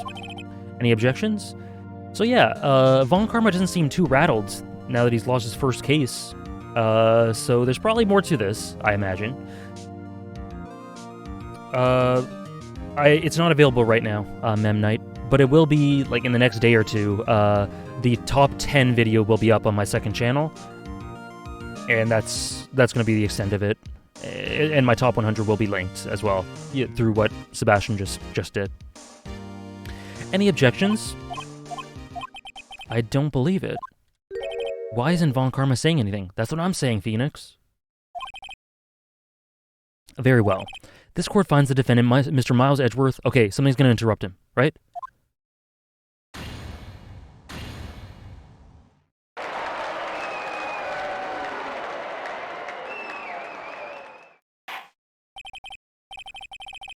That is all. This court is adjourned. I knew it. Did someone just say objection? That was Edgeworth, right? That was Edgeworth's voice, right? It's up, I think it's up in the next day, Sarah. It's either today or tomorrow. It wasn't Von Karma. What the hell? But that means, oh my goodness, no. Edgeworth? Your Honor, I object to your judgment. What do you mean? I'm not innocent at all. As we have heard, Yanni Yogi killed Robert Hammond in revenge. Oh, here we go. But revenge for what? Nick, Edgeworth is trying to confess. He's going to say he's guilty. He's going to tell them he was the murderer in the DL6 incident. He's going to tell them he killed his own dad. Uh-oh, what do I do? Oh no. Oh no. Okay. I want to know, though.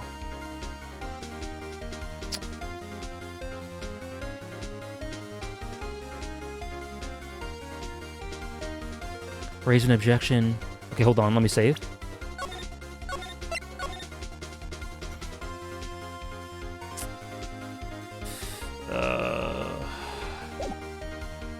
Let me do the other one. Just tell them tomorrow. Leave to Edgeworth.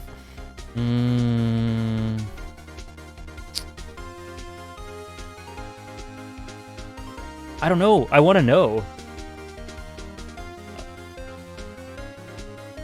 I kind of want to leave it to him.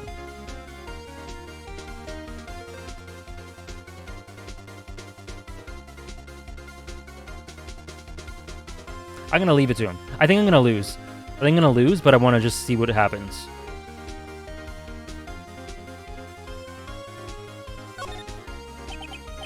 I'm sure Edgeworth thought about this one long and hard. This isn't my place to interfere. Nick, are you sure? It's too late. I selected it, Maya. I selected it. There's nothing we can do about it. This is his problem now. Ooh.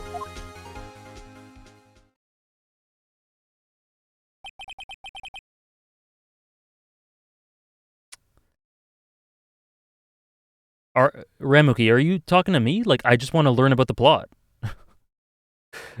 I'm not a lawyer. I'm a dude playing a video game, and I want to learn about the plot. For 15 years, I have had a recurring dream. A nightmare. It's only a nightmare. That's what I told myself. But now I know it wasn't a dream. Yanni Yogi wasn't the killer. You mean in the incident where your father died? From the distance of the shot, it wasn't suicide either. Everything, was as clear as day. The murderer, the criminal in the DL6 incident. It was me, Your Honor. I confess my guilt. So yeah, Ramuki, I'm not role-playing as a lawyer all the time. That's why I saved beforehand, because I knew I'd be wrong. Like, please don't get on my case for not acting like a lawyer would. I'm playing a game and I want to see different aspects of the story. You know? Your Honor, I confess my guilt. I am guilty for DL6, the statute of limitations, which ends today. Yeah, so I guess it's still in effect. The culprit is me. Order. This is certainly unexpected. The defendant, declared innocent, is confessing to a different crime. After all my big brain moments, I'm an aspiring lawyer? Who knows? The defendant is confessing to a different crime. A crime for which the statute of limitations runs out today. I'm not really sure how I should deal with this. It's obvious. We hold the trial right here, right now. Okay, we try this man for his crime of 15 years ago. Why the hell not? Why the hell not? I think I would like to take a 5-minute recess.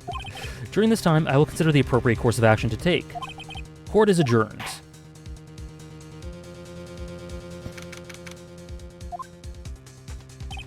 I'm sorry, Wright. I've just wasted all of your effort. Well, he's self-aware about it. Mr. Edgeworth, I just can't believe it, sir. The judge, man, this is getting good. Yeah, let's try the then 9-year-old. Why the hell not? No, they won't, Super Mona Man. So they'll be up for 60 days though. That's quite a bit of time, right? But they're not going up on YouTube. I didn't want to believe in myself, detective, but it's the truth. I deserve to be punished. Murder is murder, no matter what the circumstances. This is crazy. Yeah, Phoenix got tased. Nick, what are you doing? Huh? Oh, I was just reading through the court record once more. I'm getting my case ready. Your case for what? Isn't it obvious? I'm gonna prove that Miles Edgeworth is innocent! What are you talking about, pal? He just admitted to it. But memory's a funny thing. Maybe he misremembered, or blanked out or something. Or fabricated it in his mind. He confessed that he did it in court. Okay, lawyer boyfriends, calm down. I'm sorry, Edgeworth. I don't believe but I don't believe your nightmare. What? It's just a dream. It's not real. The truth is right here in this court record. The evidence shows the truth. As what Von Karma's been saying? Yeah, Phoenix doesn't care about the Edgeworth confession. In any case, tighten your belts. The real fight is just beginning. Oh shit! The end of the first game. Before the DS introduced Case 5. I'll prove you're innocent. Trust me. Right. Don't you know the power of friendship allows me to time travel, Edgeworth? How could he forget that?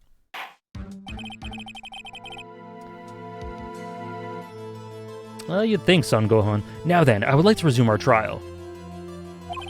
Judge, Miles Edgeworth has admitted his own guilt. He has confessed his crime. Let us begin by hearing his testimony. Then, though pointless, let the defense do their cross-examining. The statute of limitation on the DL6 incident runs out today. Though it's unconventional for me, I'd like to run this one by the book. I see. Does the defense have any objections? Hell no. No, Your Honor. Von Karma, you knew this was going to happen from the very beginning, didn't you? Yeah, going against Edgeworth again, but this time it's for him. Very well. Will Miles Edgeworth take the stand? Hey, Jerome. How's it going? Just in time for this climax? We'll see what goes on here. Will the witness state his name and profession? Was Von Karma expecting Edgeworth was going to confess? I mean, he knows him quite well. He mentored him for a long time. Miles Edgeworth, I am a prosecuting attorney. Mr. Edgeworth, 15 years ago you mistakenly killed your father, Gregory Edgeworth. Is this correct? It is correct. Then testify about this matter to the court. When Edgeworth was telling me about his dream yesterday, I noticed something. One detail didn't quite fit. That will be the key, but only if I can get it to work. Please. I don't know what Phoenix is talking about, but I'll stumble my way into it. That day, I had gone to the courtroom to observe one of my father's trials. As we went to leave, an earthquake struck, trapping us in the elevator. I got this. Thank you, Blumenbalt. My father and Mr. Yogi lost their composure and began to argue. Just then, something heavy fell at my feet. I picked it up and threw it at Mr. Yogi. I wanted them to stop fighting. A moment later, there was a single gunshot and then a scream. It was a terrible scream. I remember it to this day. That's all.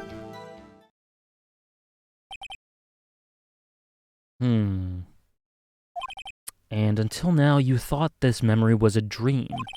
We were stuck in that elevator for 5 hours. The oxygen in the elevator ran out, and I lost my memory of the events. The same claim Mr. Yogi has made. Very well. Mr. Wright, your cross-examination, please. Yes, Your Honor. Okay.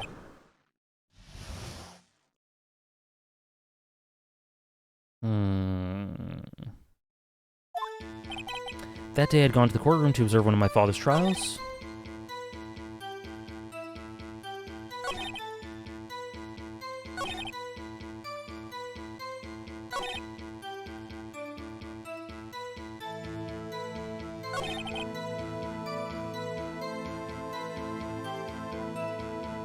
Thank you for the hydrate. Okay, so this says there was a single gunshot and then a scream, but 2 shots were fired.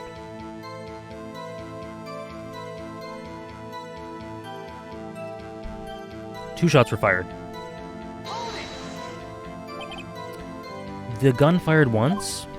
Yes. I think after I threw it, I lost consciousness. Since then, they've echoed in my head every day.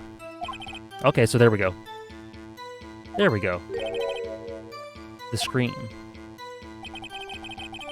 Just, okay. So let us present... Check. The bullet was fired twice, so victim data.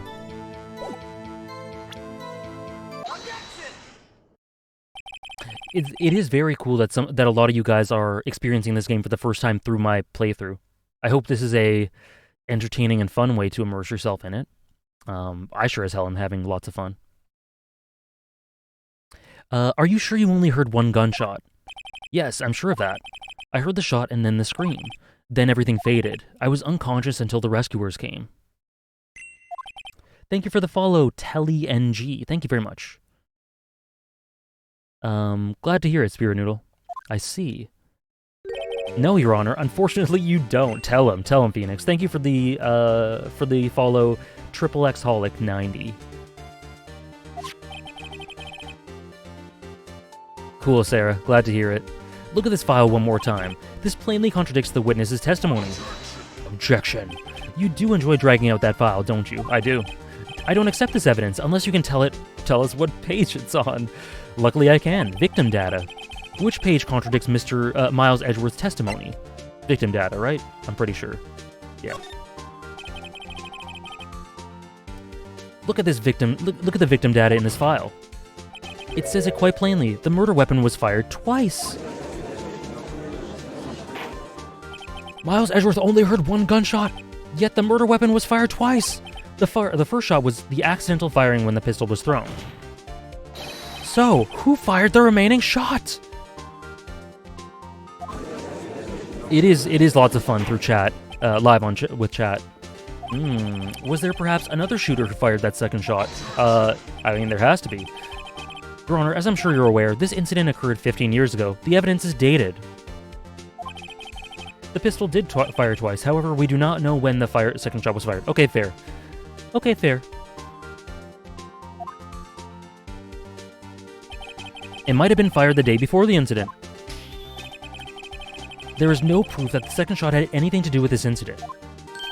What? I see. You do have a point. Mr. Wright, thank you for the follow, Show2Gaze. Hope you're enjoying the stream. You have a point. Mr. Wright? How's it going, Elijah? The murder weapon was fired twice, as we have heard. Yeah, he does make a good point. That is a very good point. Hold it! The VOD could never replicate this fun and height. Thank you, antagonist. I agree. One of those shots was fired by the defendant, a boy at the time. Do you have any proof that the other shot fired had something to do with this case? Yes, I do. Your Honor, I think I will be able to show you proof. Impossible. Now, Mr. Von Karma, save your surprise for after you've seen the evidence. Very well, Mr. Wright, show us your proof. Do you have evidence that the second firing of the pistol is related to this incident?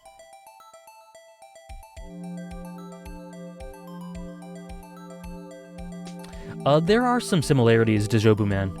in lots of the presentation, in some of the ways that things are dramatized, and some of the dynamics in the courtroom and the idea of truth and things like that. There are definitely some parallels, but in terms of the aim of the story, I'd say they're quite different. But stylistically, especially, there are parallels. Okay, let's check this again. Our trusty file.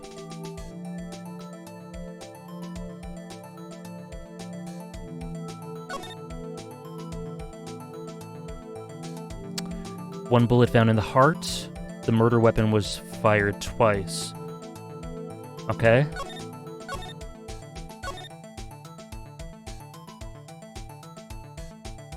Yeah, so I'd agree with Sebastian in saying they're very different, but I would say that there is overlap.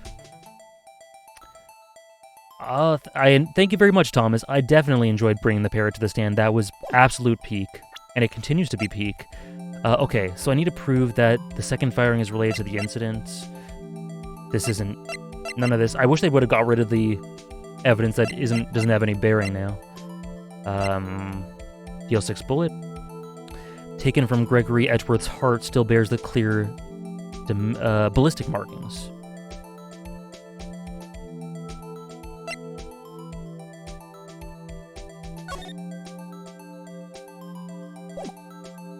Oh. Proof. There we go. There we go. There's our proof, boys and girls, and non-binary folk. Oh.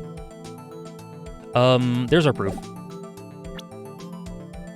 The bullet hole. It happened in this incident, in this elevator, when the other bullet was in the guy's heart. There's the other bullet. Thank you, Jerome.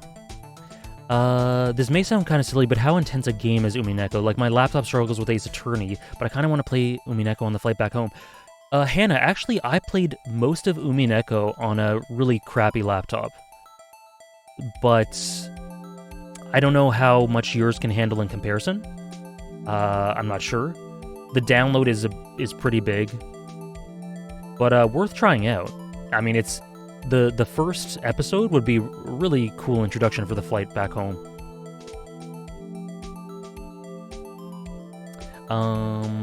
No, Son Gohan! No! Yeah, obviously it wouldn't take up the whole first episode, but it would take the first few hours of it, which would be cool. Yeah, okay, let's present this. Look at this photo. Oh, I missed it. I skipped it. This is a photograph of the scene of the crime 15 years ago. I can see that the victim lying there is Gregory Edgeworth. This proves that the murder weapon was fired twice at the time of the incident. The judge is going to say, how does it prove it, huh? Oh, wait, bullet hole. Bye, Son Gohan, have a good one. This photo proves it. So let me get this straight. This photo proves 2 shots were fired. Where? Your Honor, please get a clue. Phoenix is me. Show the judge the contradiction in the photo. Very well.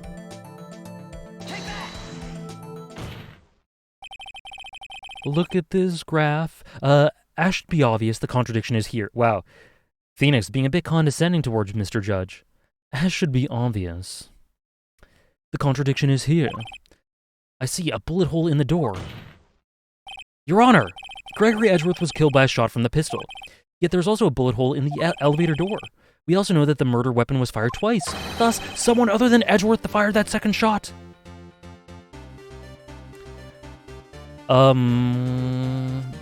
Gotcha, Wolfman.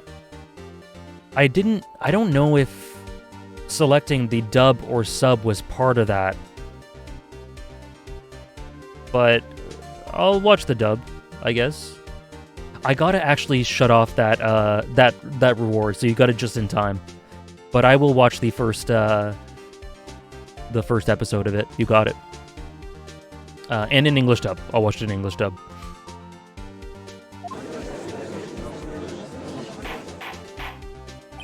Would the defense please stop making references to this goddamn Nickelback song? Order! Mr. Wright, what are you driving at? It's simple, Your Honor. Oh, there you go, Sarah. Another Naruto episode. You got it. You got it. At the time of the incident, 2 shots were fired. One went into Gregory Edgeworth's heart, the other hit the elevator door. Remember that the defendant lost consciousness after the shot he fired rang out. In conclusion, we must agree that the second shot was fired by someone else. Mr. Wright, but who could that someone else be? The murderer, of course. I knew I should have stepped in before your wild fantasies got out of hand. Mr. Wright, look once more at the DL6 incident case file. Look closely. Try the case summary page. Okay. The case summary, that's on page 1. Look what is written there. Not a single clue was found on the scene. Okay. If the pistol had indeed been fired 2 times, then the other bullet would have been discovered on the scene. But, okay. Okay. He does have a point. That second bullet has never been found. Why? Because the second bullet does not exist! The bullet that claimed Gregory Edgeworth's life was the one fired by his own son. That is the truth of this matter, the whole truth. It was undoubtedly something else that made that bullet hole in the door.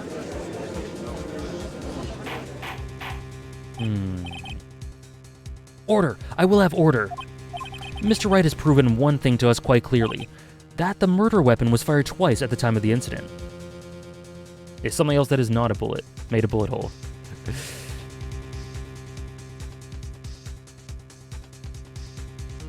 It's a special emote antagonist if you have the BBTV plugin installed. It shows the cat doing this. However, as Mr. Von Karma says, the second bullet fired was not found. It is highly unlikely that the police merely overlooked this second bullet. So all we have is a single bullet fired. I'm afraid I'll have to discount the defense's claim. Tisk, tisk, tisk. Fingerwag? I praise the judge for his wisdom in this matter. Gah, how did this happen? I don't believe that the second bullet didn't exist. Was I wrong? Have I been wrong about this whole incident? What are you doing, Nick? Why aren't you raising an objection? I'm sorry, Maya. What? It looks like I was wrong. Hey, Holy Potato. How are you doing today? Nick? If the second bullet wasn't there, then all my conjectures are for nothing. No. But you said you'd do it, Nick. You said you'd get Edgeworth declared innocent. I'm sorry. Police would never overlook evidence. It's just when I saw that photograph, I thought that two shots had been fired. I was so certain of it, I thought I'd won. I thought there was another person, someone else who fired the killing shot. But now, I was wrong to think it would be that simple. This case has stood unsolved for 15 years. Sorry, Spirit Noodle. Nick. Well, it seems that we have finally cleared up this incident. Only one bullet was found at the scene of the crime. That shot was fired by Miles Edgeworth, precisely. I would like to ask one thing of Miles Edgeworth before passing my verdict. Have you been paying attention to the trial so far? Yes, Your Honor. Do you have any objections? No, I do not. So you killed your father, though that was not your intention? Yes, I did. Oh no, he's accepted the guilt. Very well. The statute of limitations on the murder of Gregory Edgeworth runs out today. Therefore, I must pronounce a verdict on the defendant today, right here. Right now. Indeed, does anyone have any objections? I've been here before. It's just like my first day in court. There are so many things I know I should be saying, but my mind's gone blank. I can't find the words.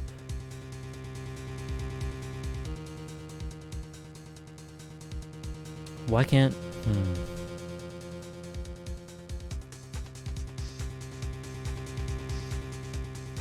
Okay, crazy theory time.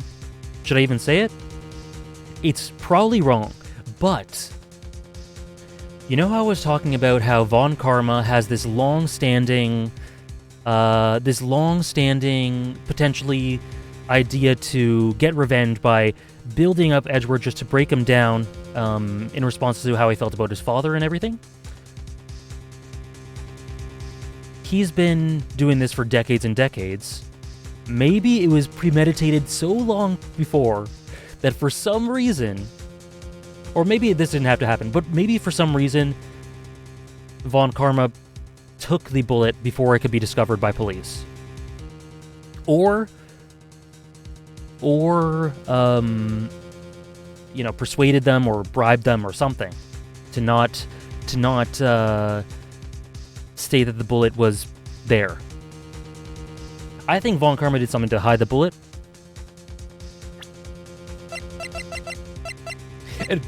And I was gonna say, like, imagine detecting it. Imagine just being able to do that. But, he's probably got it stored away somewhere.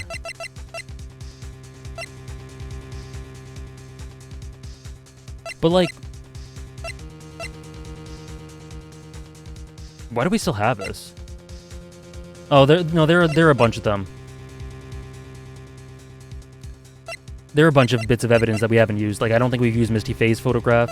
I don't think we've used Polly. Oh, have we? Maybe. I don't know. Anyway, okay, I can't find the words.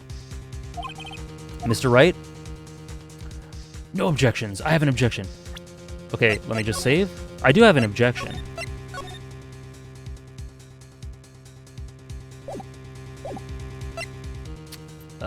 Yeah. Crackpot theories are what make these long cases worth it? Good. I hope you guys enjoyed allowing me to indulge. Your Honor, I object. Tisk, tisk, tisk. Mr. Wright, on what grounds do you object, Oof, Nick? I don't know. His case is perfect. I used some Better Call Saul logic in that theory of mine. Oh no. It must exist. Oh! Mia? The second bullet? Mia? What?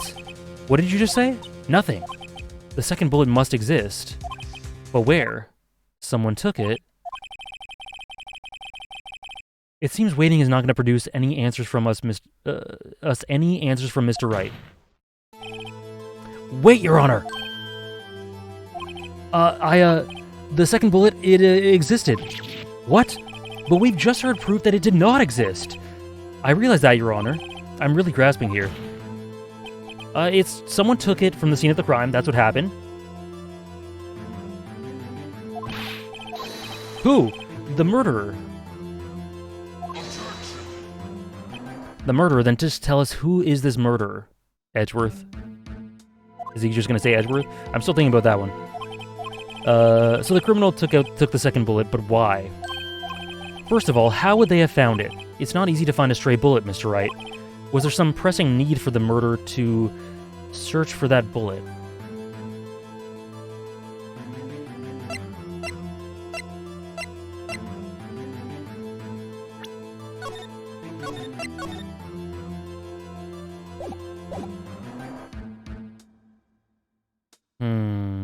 But I think so I said my theory. In my theory, oh no, but that would mean Von Karma's the... Because I don't think...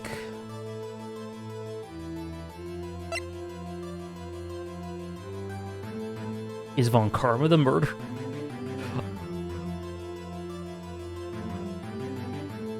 Okay, so I'm just going along with the fact that my theory could be wrong, in which case he would have to find it. If Von Karma's the murderer, but there's too much wild shit in that theory. I don't know which one of these it is. But I'm gonna go against my theory. Or maybe there was a scenario where the murderer didn't need it. Was there some pressing need for the murderer to search for that bullet?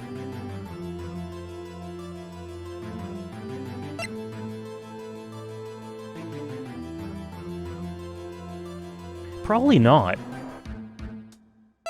I don't know why, though. I don't know which one it is.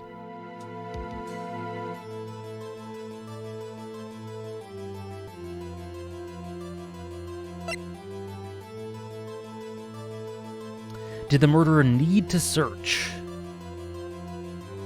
Probably not.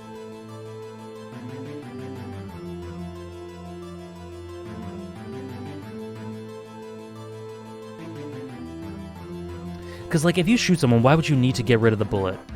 Like, this is such a convoluted way to need to think about the bullet and need to prove its presence.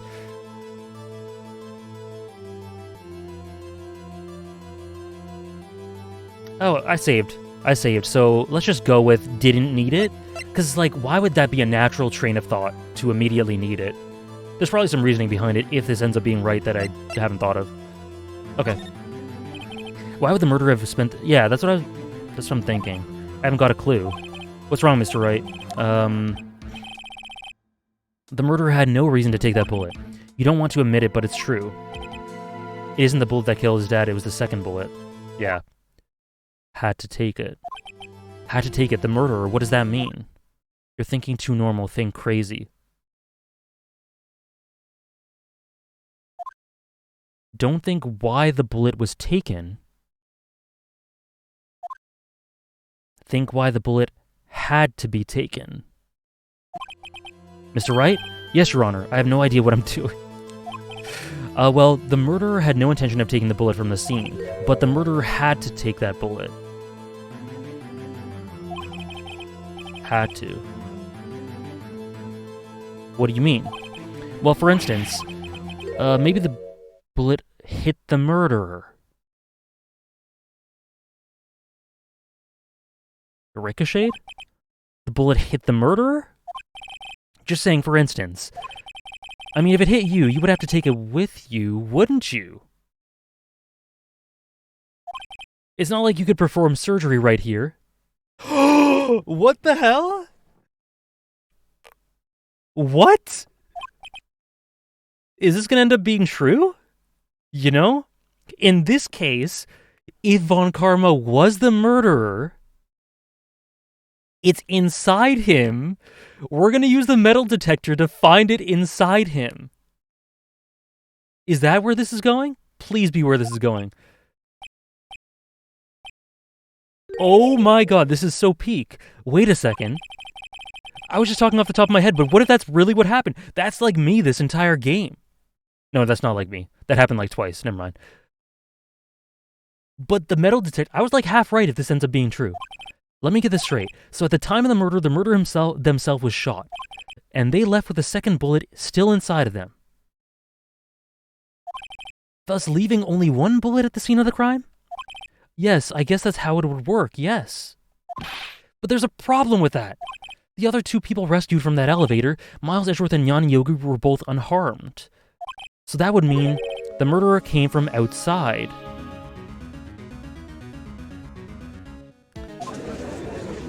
This is wild. This is wild. The two men fight inside the elevator. Trying to stop them, the boy picks up the pistol at his feet. It shot Von Karma. It shot... Edgeworth shot Von Karma. Is that what happened? By throwing it? Oh my god. And the bullet... Oh my god. Goes through the elevator door and hits the murderer outside. The boy loses consciousness. Then the murderer opens the elevator door and sees the men inside. His face is hilarious. Salvagums. He was lucky he didn't hit anything important? Absolutely. Mr. Wright, you are truly the most unpredictable defense attorney I've ever known. Amen to that. I can tell you're grasping, yet I cannot deny the possibility of what you say. Objection! What are you saying? Deny it, deny it. No one involved with the incident was wounded. There was no murderer. This has to be Von Karma, right? Like, who else could it have been who was the murderer? No one was wounded at the time of the incident. He's right, I can't think of anyone. Hey, Nick, I just thought of something really crazy. Remember what Mr. Grossberg said yesterday? Gregory Edgeworth dealt a blow to his perfect trial record. Wow. It must have been quite a shock for Von Karma. He took a vacation for several months after that, you see. Yes, an unusual event for the man. That was the first and last vacation he's taken in many years of prosecuting. Did he take the vacation because he was wounded? And needed to, like, no one to see his wound to tie him to the case for some reason? Waited till it healed or something? Phoenix is definitely fishing, but man, did he hook something. Great way of putting it. What if Von Karma didn't take that vacation because of shock, but because he was injured? Oh my goodness, which would mean it could only mean one thing. He was the murderer. He was the man who saw Gregory Edgeworth. It was Von Karma. Oh man. Something wrong, Mr. Wright? You seem dazed. No, Your Honor. Well, you have indicated the possibility that the murderer came from outside. Can you give us the name of your suspect? Oh my goodness. Uh-oh. Should I come out and say it now?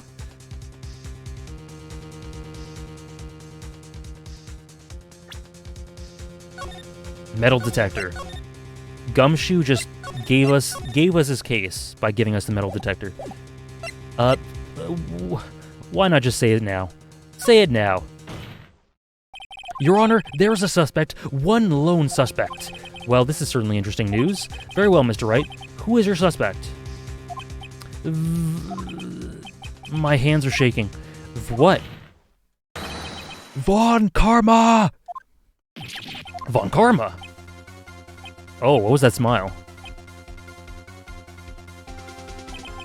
Yeah, I think the metal detector is gonna be it.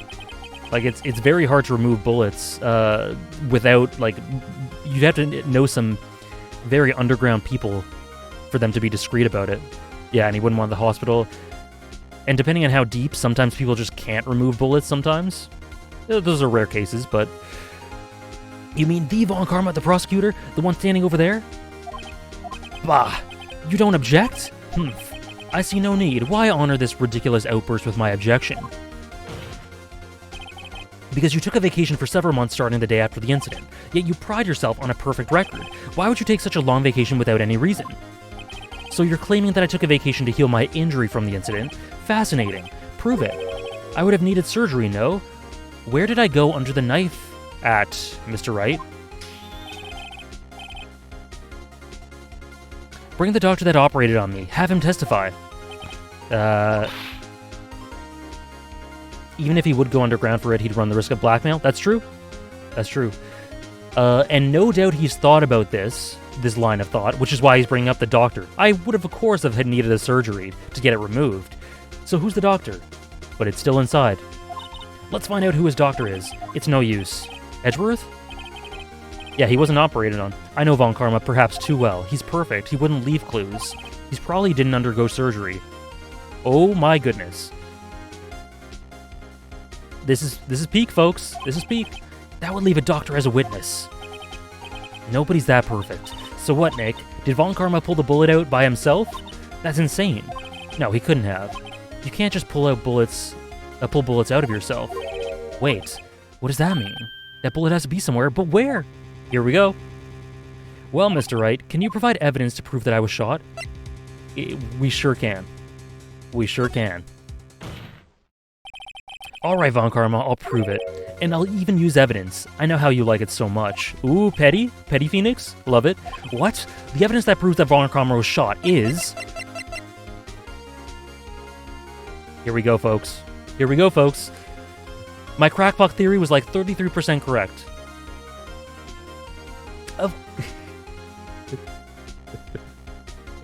Imagine we could detect the bullet. It would be so funny, haha. Here we go. Take that. Von Karma's perfect. He wouldn't risk surgery, leaving an evidence trail. So then, I ask, where is that bullet now? I think it is likely that Von Karma performed surgery on himself. I think he said unlikely. I think he said, yeah, okay. I do. There is the possibility that the bullet is still inside Von Karma. Unlikely, yeah. I meant unlikely. I read that wrong. Is that even possible for all these years? Well, there's one way to find out. We could use this metal detector. Well, Von Karma, I'm gonna run this over to you and see what we find. Oh man, he's sweating. The boy is sweating. It is satisfying, Tom Piet. Ace Attorney, as in the series to Superman or this game? He is sweating big time. I refuse. You refuse. But refusing this means you acknowledge that the bullet is still inside you? This is the first time we see him properly break, I think. There were little inklings of it before, but properly, yeah. The trilogy, at least, I see. Send him to the Shadow Realm? Will do.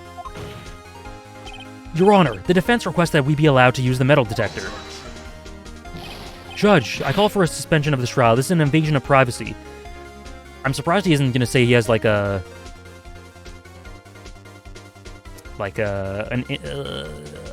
don't know, some sort of excuse for there being metal in his body.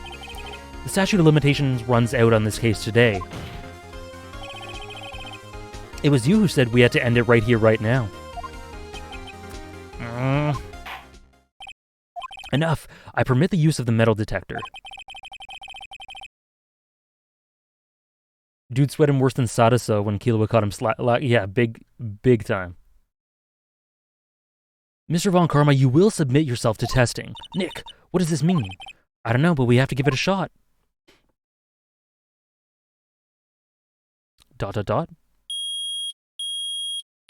Artificial shoulder joint, yeah. Knees as well. It reacted. Something inside his right shoulder.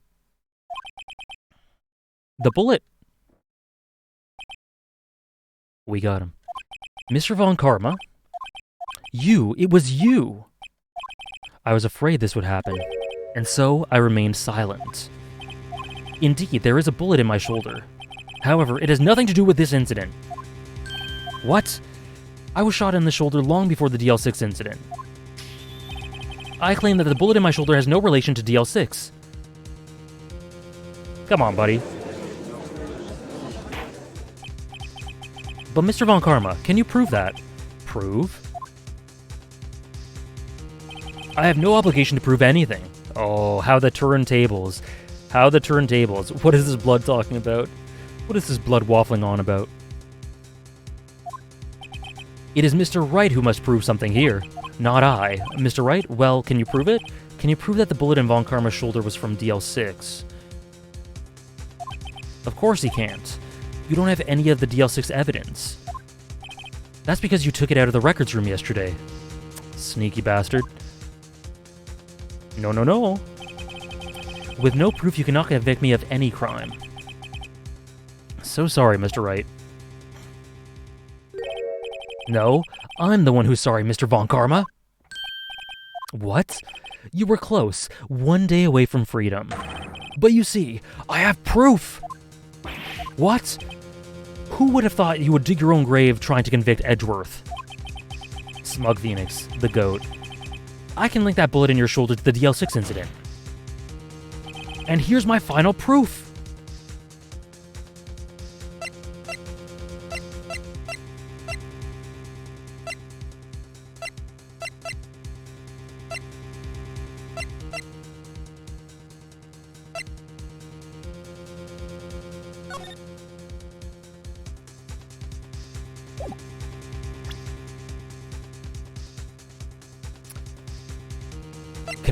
Connecting the bullet to the DL6 incident. Okay, nothing there. One bullet was found in his heart. The weapon was fired twice. How did he respond? I missed the taser part. I was just laughing, Oliver. But yeah, check the VOD. I was shocked. Or I was either laughing or just speechless. Okay. So these are the only bits of DLC. The bullet, taken from Gregory Edgeworth's heart, still bears clear ballistic markings. Okay, so ballistics are like fingerprints. Ballistic markings are like fingerprints. How the hell do we check that the markings match, though? But it can only be one of these three, I think. I'm pretty sure. Because these are irrelevant.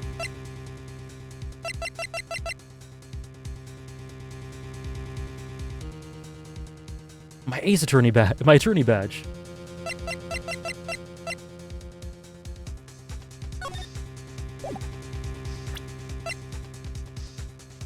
Well, I've got full health still.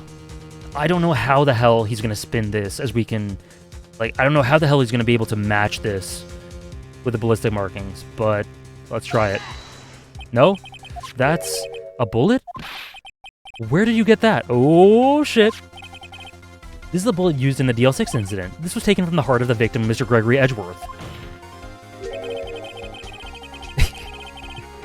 They are the fingerprints of the gun. I've learned that quite well. It's preserved quite nicely with all the ballistic markings intact. Ballistic markings. Oh my god, the meme? You may recall the term. It came up in the first trial 2 days ago. Ballistic markings are the fingerprints of a weapon. All bullets fired from a gun are marked with that weapon's unique pattern. By examining the markings, you can tell which weapon fired the bullet. It's quite accurate. It's quite accurate. We have 2 bullets in our possession. One, the bullet removed from Gregory Edgeworth's heart. Guys, at the end of the stream, remind me to make that a command. The ballistic markings thing. I need to make that a command. 1, the bullet removed from Gregory Edgeworth's heart. Actually, why don't I just do it now?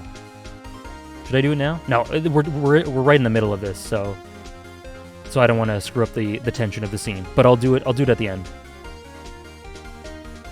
The bullet removed from Gregory Edgeworth's heart. The other, Mr. Von Karma, is the bullet buried in your shoulder. We could analyze both bullets, and then if the markings matched, we would know that both bullets had been fired from the same gun. The very same pistol, in other words, the murder weapon that killed Gregory Edgeworth. Mr. Von Karma, you will let us remove the bullet from your shoulder. Oh my goodness. Okay, they're just going right in with it.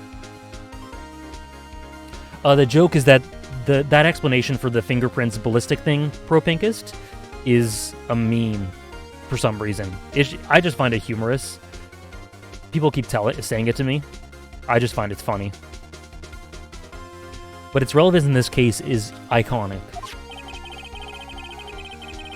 Could you even realistically force him to undergo surgery, like with a court order or something? I don't know. Thank you, Frostbite. They repeat it throughout the series? Perfect. That's the perfect command then. It'll be exclamation point ballistic. Then we'll compare the ballistic markings to that on this bullet and solve this case once and for all. Well, Mr. Von Karma? Oh, damn. Whoa. Edgeworth's face. That scream. Oh, that's the scream he heard. Wow, I've heard that scream before. I know. Help, I can't breathe. Oh, okay. Stop breathing my air, I'll stop you. Stop breathing my air.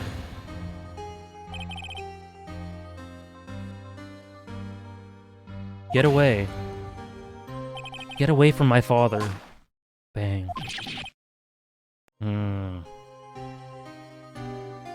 It all comes together. It's that scream I heard in the elevator. 15 years ago.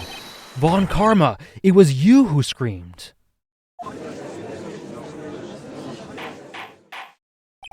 Mr. Von Karma?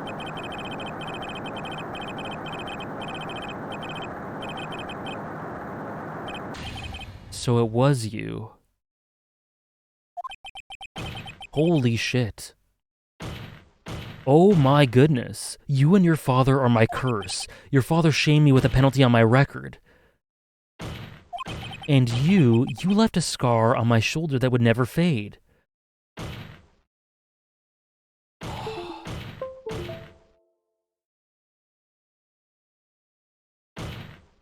The scar was a reminder of his quote-unquote ineptitude, of the blemish on his perfect record, and he'd have to see it all the damn time.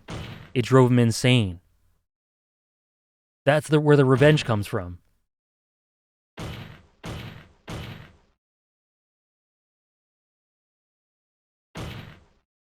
Von Karma is such a sick character. Von Karma is such a sick character.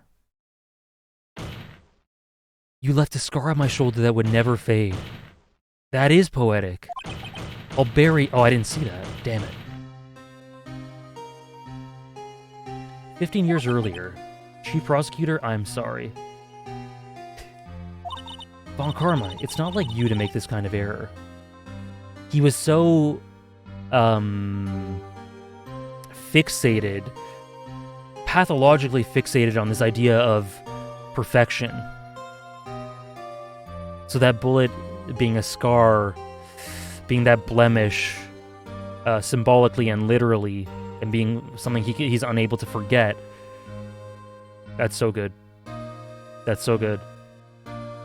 It's not like you to make this kind of error. I never would have thought that Edgeworth would be the one to catch you. I was careless.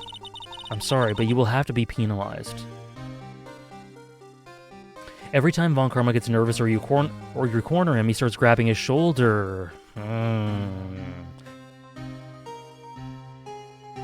I'll bury you with my bare hands. Death, death was the line you missed. Thank you, Tompiet. I've covered for you in the past, but not this time. Edgeworth. My favorite case in the entire series, god damn. It was a shock like none I had ever known. Me, penalized? It took hours for me to regain my composure. Suddenly I found myself in the darkness. It was in the court records room. I must have wandered in there without thinking where I was going. The room was pitch black, the lights must have gone out. I went into the hall and felt my way to the elevator. I pressed the button but nothing happened, and then there was a noise. I was in pain, a horrible burning pain in my shoulder. Just then the light came back on. The elevator door opened before my eyes. I saw 3 people inside, all lying unconscious from oxygen deprivation. Much to my surprise, a pistol lay at my feet. I knew then it was destiny. Yeah, he was just wandering around.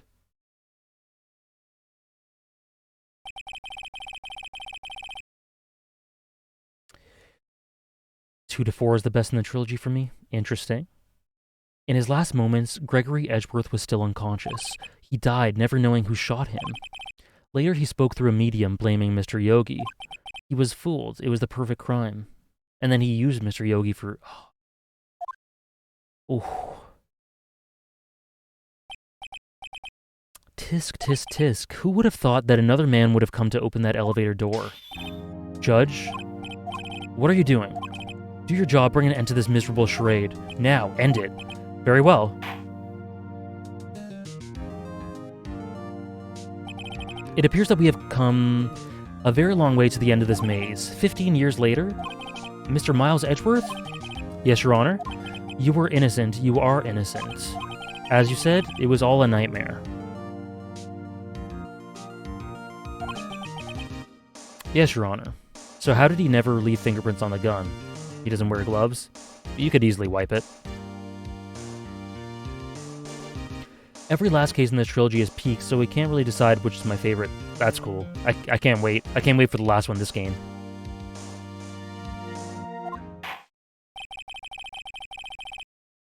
The court finds the defendant, Mr. Miles Edgeworth, not guilty.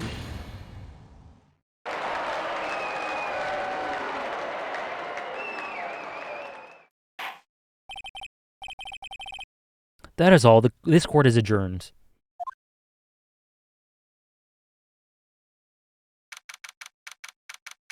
One 5 is pretty divisive. I like it, but some people heavily dislike it for various reasons. Interesting. We'll see when I get to it, which we'll be starting it today.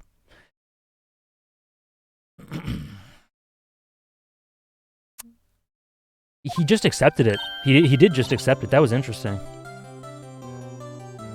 Nick, we did it! Did you see his face? Von Karma looked even paler than usual. He's just pretending to be all cool, but inside you crushed him, Nick. Crushed. Thank you, Jamar. Although I didn't beat the game, I still have one more case, and it's apparently very long. I gotta say, I'm impressed. Heh, it was pretty close, though. I was sure we'd had it.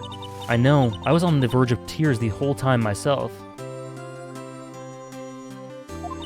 But now it's all just a good memory. So, it's finally over, Edgeworth. Right. Yeah. I'm not sure how to say this.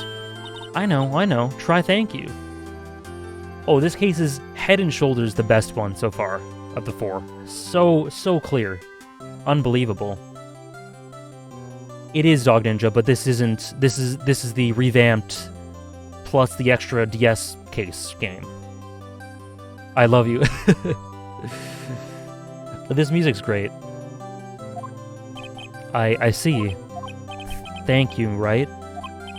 You're welcome. I think you could have done better than that. Sorry, I'm not good at this sort of thing. You got a lot to learn, Edgeworth. She's got you there. Whoop. Oh, Gumshoe. Amazing, pal. You pulled through just like I thought you would. I'll never forget this. I owe you one, pal. And tonight, let's party. Dinner's on me. Edgeworth noises. Yeah, my salary went down a bit this month, but who cares? See, Mr. Edgeworth, you should take a lesson from Detective Gumshoe. That's how you say thank you. Really curious, would you consider Von Karma a man of honor? While he did accept his sentence, he did resort to killing just because of a blemish in his long career. No, yeah, I wouldn't consider Von Karma a man of honor at all. But I do find it interesting how he just accepts it at the end. Not sure if I'd say that it was honor, but I'd have to think about it a bit more. But I do think it's very indicative of the type of character he is, that he just accepted it. He didn't prolong anything. And it is very in character, because that's something that was key from the start. He didn't want to prolong anything with redundancies, and he knew his fate, and he accepted it, which is interesting. Thank you so much for gifting five subs, Opalinon. Thank you so much. If you'd like to tell me which goals those would go towards? Oh, okay, you just told me. 5 to Ace Attorney. Gotcha. I will add them as soon as I get the intermission between cases. Thank you so much for the support. And thank you for being a part of these streams. Thank you so much. But yeah, to answer the question again, I don't think that Von Karma is honorable, personally. And thank you for the follow, New. It was surprising. But I think he might be my 3rd or 4th favorite character in the game now. That was really good. Are you gonna watch the anime at some point when you finish the games? I'm not sure. Maybe if I have an interest in it. At the moment, I don't really feel like I need to. It's just with characters like Von Karma, those obsessed with perfection, they never accept their fate and always try to cheat out of it last second, so it's nice to see a change in reaction. Yeah. He could have still won because the case was expiring. I think he just saw that ultimately the case had swung out of his favor and that his fate was essentially sealed given the trajectory. Yeah, God Lotus, I don't really feel a need to watch the anime at the moment, but we'll see. That's how you say thank you. I see. Whoop! Wow. He really did it. Oh man, this is great. I feel foolish. Aww. Same director as Comey. That's cool. Don't worry, take it a little at a time. You'll get used to it. Very soon today. It's been 15 years since I've seen Edgeworth this unguarded. Hey, oh god. Lotta, please. Please, this is such a great scene. Y'all were great in there. Thank you. Yo, Edgeworth, congrats. Thank y'all very much. Edgeworth's kind of adorable. Thank y'all very much. I knew you were innocent from the start, of course. Just look at you. You wouldn't stick your hand in the cookie jar even if no one was there. You were the witness on the first day of the trial, weren't you? Yeah, well, let bygones be bygones, eh? Speaking of which, what are you doing now, Lotta?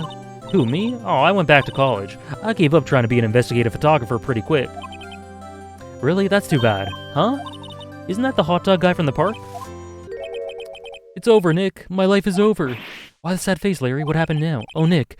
I'm not long for this world. You don't look sick. It's Kiance. She's going to live in Paris. Paris, Nick. Oh no, Kiance. Cool, Dog Ninja. We'll see if I ever get to that. Honestly, Von Karma is low-key AJ Core. Von Karma is a low-key an AJ Core character.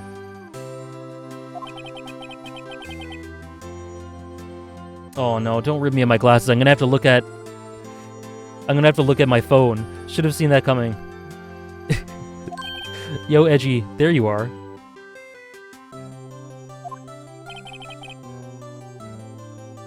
Yes, here I am.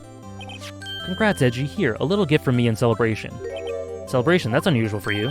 Harry Butts, you came along tonight too. My tree pal. Huh? Thanks. Looking forward to it. Or you come along tonight too. Sorry. Yo, Nick, that's the suit that questioned me. When he says treat, that's not police talk for prison food, right? I think you'll be fine, Larry. Right. Yeah, what's up? That envelope that Larry gave me, it's got money in it. Well, yeah, that's not that strange. People give money away to celebrate sometimes. It's $38, right?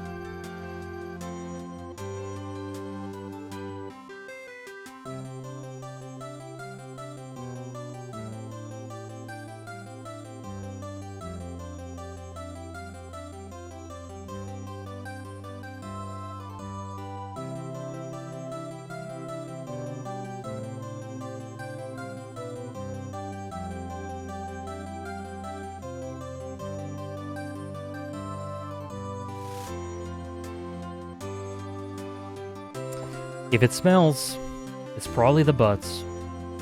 What happened, Spirit Noodle, is that... It's a long story, but essentially, Edgeworth had $38 of his lunch money stolen. Wright was accused of doing it, with no evidence. Phoenix was accused of it with no evidence. The class ganged up on him, including the teacher.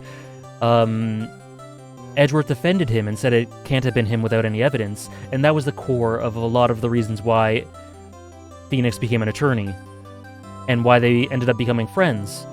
And Larry defended him as well. And Larry said he forgot about it, like Smoothie says there. So Larry was the cause of it in the end.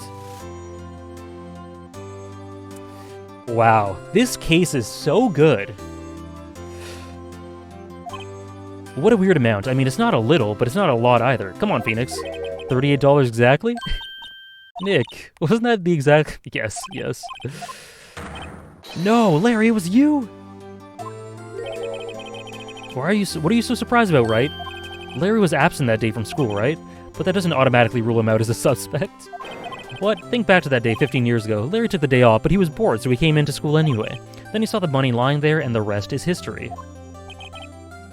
I was never good at history. Edgeworth, you didn't know, did you? I suspected. I just couldn't picture Larry protecting you like he did that day. Everyone else was saying you did it. The whole class was against you, remember? Yeah, too well. Right, you may not know this, but we used to have a saying back in school. When something smells, it's usually the butts. I know. Really, Right. I'm surprised that you didn't figure it out. Well, this sure is an unexpected turn of events, eh? Edgeworth? You should have told me. Now, Nick. It was 15 years ago. Don't you think the statute of limitations has run out, Mr. Edgeworth? Cute. I think that's kind of sweet in a way. Larry could have stayed silent and let the blame fall onto Phoenix, but he still defended him even though he could have brought suspicion onto him eventually. Yeah. I do think so. That's...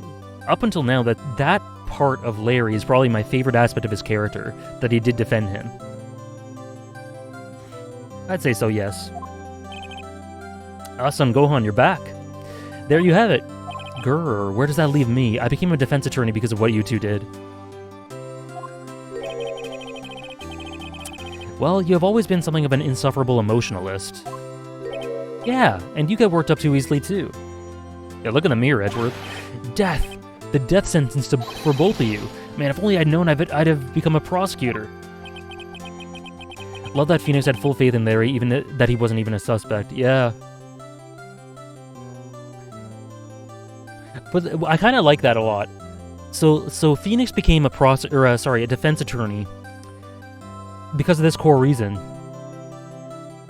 And so they say it was all based on a lie, whatever. It was a farce, whatever. but he's very much come into the role really well. You could say this is sort of his calling. And the reasons for why he did it, they just don't disappear. They're not undercut because it was founded on lies. They even seem more real because that wasn't the truth. I love that. Yeah, I can't wait to start Case 5 as well, Sarah. This is a great ending to it. For the longest time, I thought that I might have killed my own father. I thought I might be a criminal. I became a prosecutor in part to punish myself, yeah. If I had known the truth, I might have become a defense attorney after all. Edgeworth?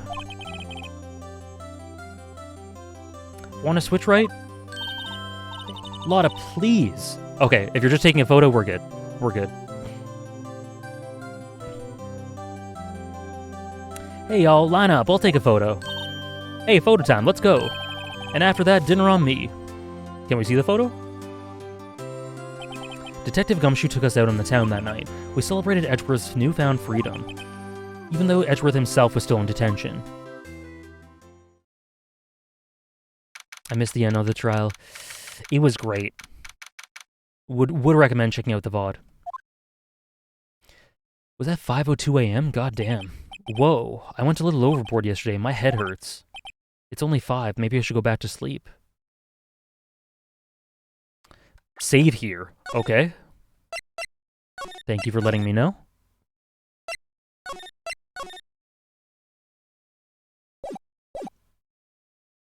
Maybe I should go back to sleep. What's this, a letter? Good morning, Nick. You were really impressive yesterday. Seeing you, it made me think about what I'm doing here. I'm a spirit medium, in training, of course. I wanted to help Mr. Edgeworth too. I wanted to help you, but I couldn't. I was useless. This isn't true. This isn't true at all. So I've decided to go back to my training. I'll become a full-fledged spirit medium for starters. I couldn't say it to your face, so I left this letter. Aww. Goodbye, Nick. Damn. I hope you're enjoying them, Santi. Goodbye. What time is it? The first trains for the mountains have already left. To the station.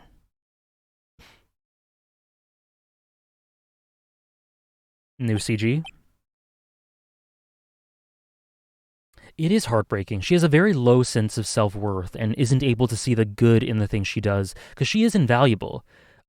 She's the reason that we apprehended, or got that piece of evidence from Von Karma when he tased us, you know?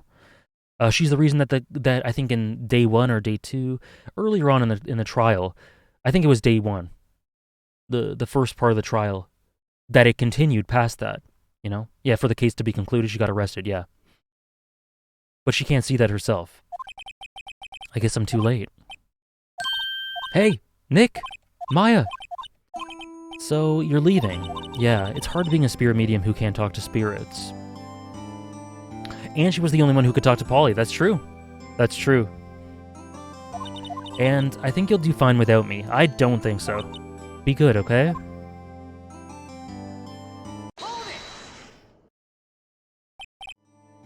Hold it! Wait! What? I never could have saved Edgeworth without your help. On the last day of the trial, I heard her. I heard Mia's voice. You heard my sister? Yes, only her voice, but still... It was at the very end when I thought we'd lost everything. Well, that's my sister for you. Detective Gumshoe helped, and Mr. Grossberg, and even Larry. I'm the only one who couldn't help. I was useless, Nick. But you were the one who stopped Von Karma, Maya. Huh? I didn't do anything. All I did was wander around in a daze. Sorry, but I have evidence that you helped. Oh, okay. Well, I'm gonna say this, but I know the answer. I know what you guys are referring to.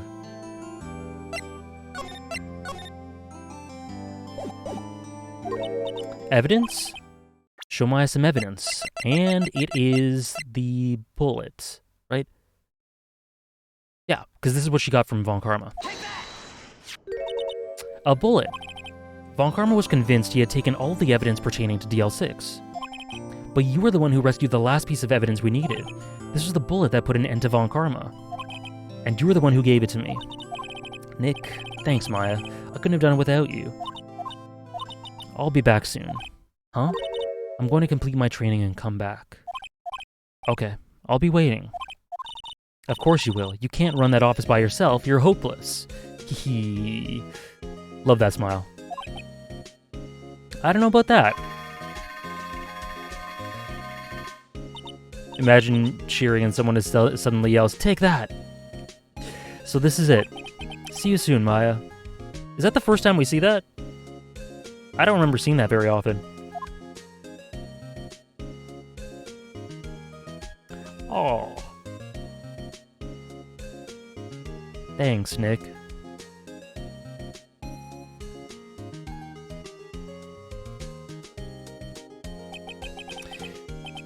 And so my story ends. Time to turn a new page. And say goodbye to the novice defense attorney that I once was. Now a new story begins. With the same old crazy cast of characters. Thank you for the follow, Mushroom Soup. Hope you're enjoying. Ha! Don't think you've graduated yet, amateur. Mr. Wright, perhaps you'd like to rethink that claim. Yes, Your Honor. Uh-oh, I got a bad feeling about this. Objection!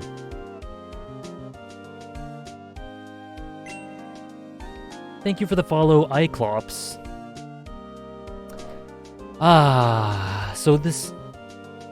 Hey, pal. Mr. Edgeworth came down to the precinct to wish me a happy new year. Talk about a pleasant surprise. Whoop! Detective Gumshoe!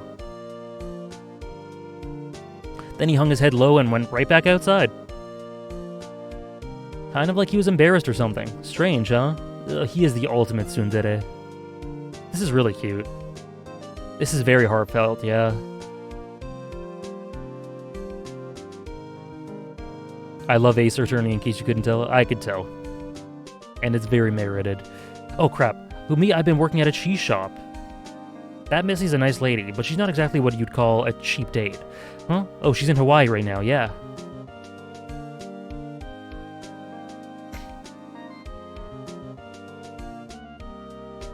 I like this theme. Who? Wright? Yeah, I remember him. I hear he's been busy lately. You know, not to ring my own bell, but I sort of taught him everything he knows. Oh, hell yeah. I'm sure he's grateful. The king. Right here. Best character.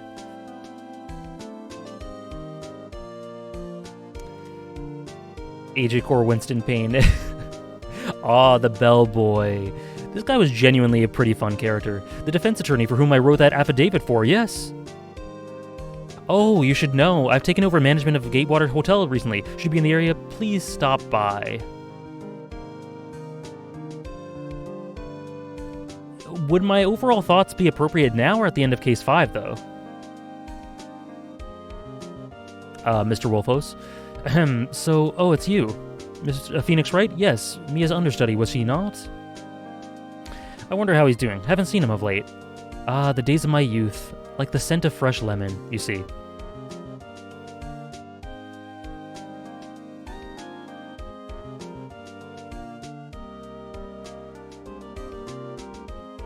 Yeah, he literally works in the building next to the window. Old bag. Phoenix Wright? Is he an actor? Thank you for the follow, Bio Woman. Well, I'm not buying it. You can't be a star with a name like Phoenix. Oh no, oh no. Thank you for the 5 gift subs, Opalinon. Thank you so much. Thank you so much. Incredibly generous of you. I really appreciate it. Thank you for the hydrate. Oh, Will Powers. I'm pleased to announce that Pink Princess is a hit. I sure owe that Mr. Wright a great deal. Thank you for the hydrate. Oh, and I'm keeping out of my face out of public eye till the show's over. I wouldn't want to ruin any kid's dreams, you know?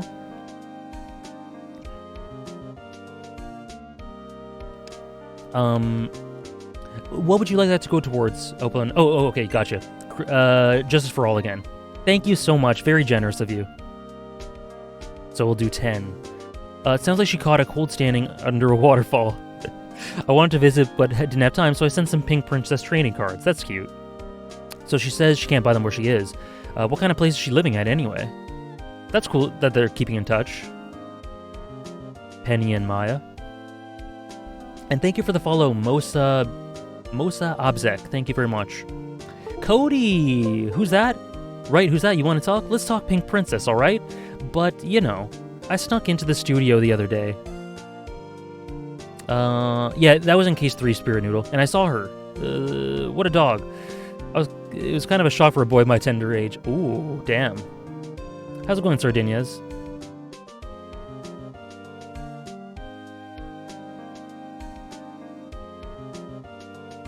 Lauda. I remember, right? That lawyer guy. Huh, me? I'm in training to become a paranormal photographer. You know that picture I took of everyone? Well, just behind them, there's a ghost. For real. Now that's talent. I'm gonna be famous. Are we gonna see the photo? He saw Will Powers, now he's traumatized. Oh yeah. It could be Mia. Oh.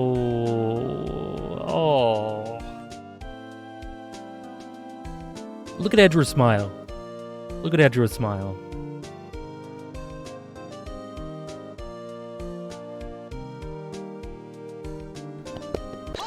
Oh. Okay. A brand new episode has been added. Episode 5, Rise from the Ashes. Okay, so...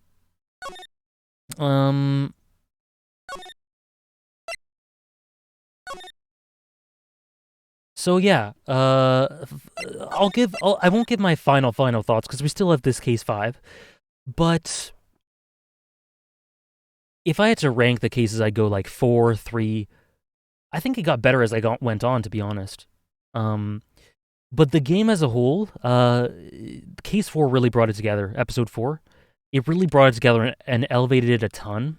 I did so much for Edgeworth, a lot for Phoenix. Von Karma's a great, very solid character. As a whole, this game was consistently so much fun. It was so much fun. And I think you guys are a big part of it. I think interacting with chat as I do this is a great part of the joy and enjoyment I get from playing the game.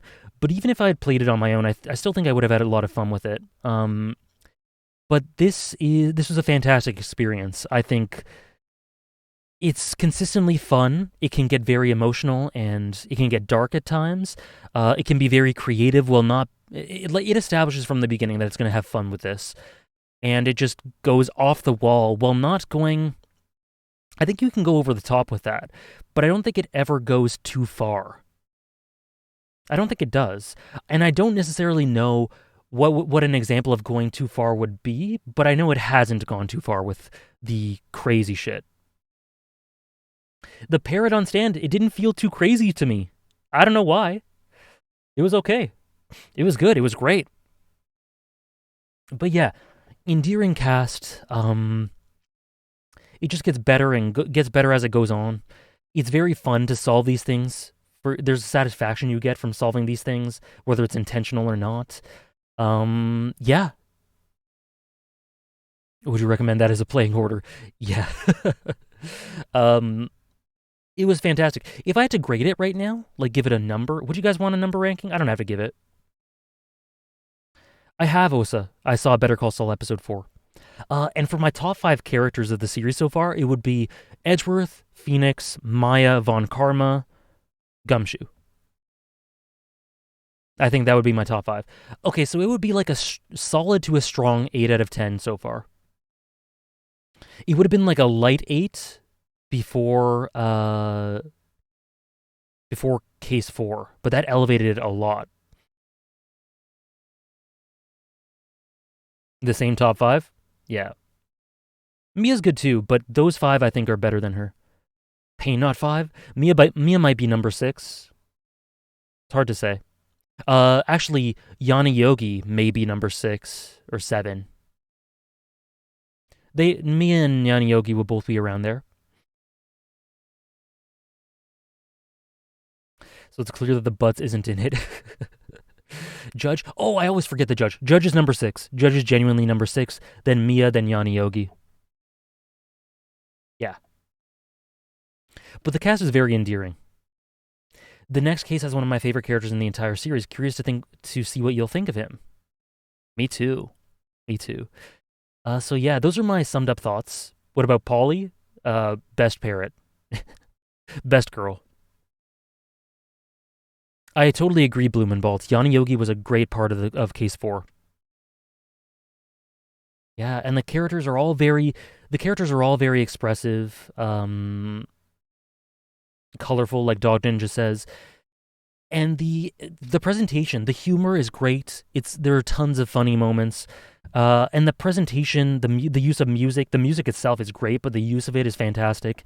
The expressiveness in the sprites, they're all, I've said this before, but all the sprites are very telling with regards to the character, and they characterize the characters through this expressiveness as those sort of animations should do. It's really good. A character that will be introduced in Case 5 is going to skyrocket in your favorite list. Glad to hear it. We'll be starting it in a second. Let me just... So those are my summed up thoughts so far. Again, haven't finished the game proper because we still have episode 5. But yeah. Oh, Thomas has just linked a 40-second animation about the last case. I will not look at it because I need to play it first. But yeah, so let me just get a music going on. I'm going to go to the bathroom quickly, and then we'll continue into Case 5. Don't forget bullet thing you wanted to make. Oh, yes, thank you, Propinkus. But we'll do it at the end of stream, because we're doing the... Oh, this case. Got you, Thomas. I'll look at it after. So I'm going to just go to the bathroom in a second. Be back in 2 minutes, and we'll start Case 5. But I want to get some music playing for the Be Right Back screen, so... What did you think about the difficulty increase? I thought it was pretty gradual, to be honest. I didn't think this case was much more difficult than Case 3. Maybe a little bit more.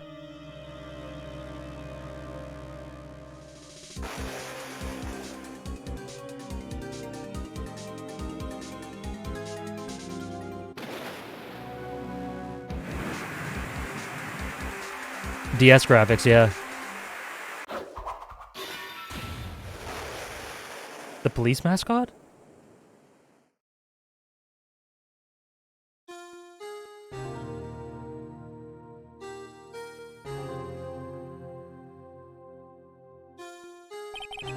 It's been 2 months since Maya left the office. Okay, so I will just leave it here. I'm just gonna go quickly to the bathroom, and then I'll be back, and we'll start Case 5, okay? Do not go anywhere.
Okay. We are back. I'm just adding... Sorry, I'm just adding the subs that people did to my list, to my sub goal thing. So this is 61 now. 61. 5 subs to FF6. This is now...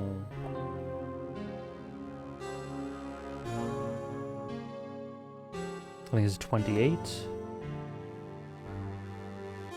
And then 1 to Amir.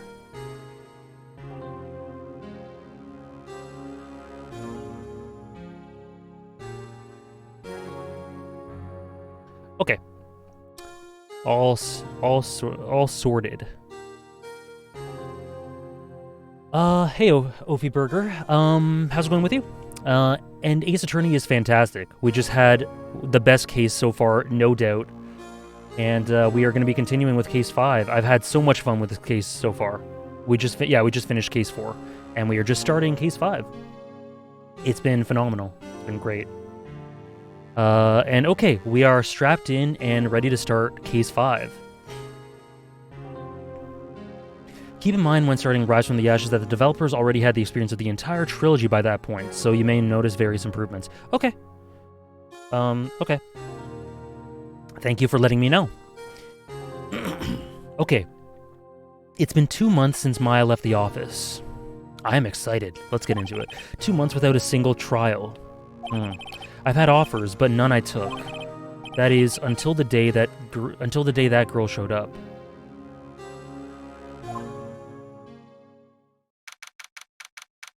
February 22nd. Thanks, Ophie Burger. Thank you very much. I've had lots of people say that they either really enjoy this or that it's pretty divisive, like they don't like it as much. Basically, I've heard people say that it's very flawed and or their favorite and peak. So we'll see which camp I fall into. I'm excited. Why do I come here to the office every day? It's not like I want to work. There you are, finally.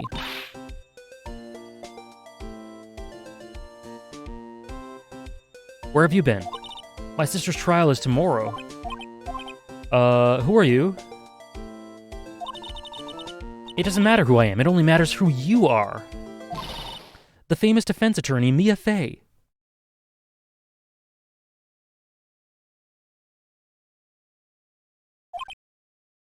Thank you, Wolfman. Oh, you're not Mia Fey, are you? I was so shocked for a second. I'm sorry, but Miss Mia Fey no longer works here. So you are the coffee boy? Okay, I guess her name's Emma. I'm Phoenix Wright, a defense attorney. Right. Wait, I like your character design. You're the Phoenix Wright? The Phoenix Wright from the Edgeworth murder case? Yes, that's correct. It wasn't Edgeworth who was murdered, though. That's a relief, then. You're better than nobody. I'm sorry, I'm afraid I'm not taking cases right now. But you are Phoenix Wright, right? The undefeated defense attorney? It's divisive for sure, but what I think it does well outshines most of the stuff in the previous cases, and as such, I don't mind its flaws much. Cool.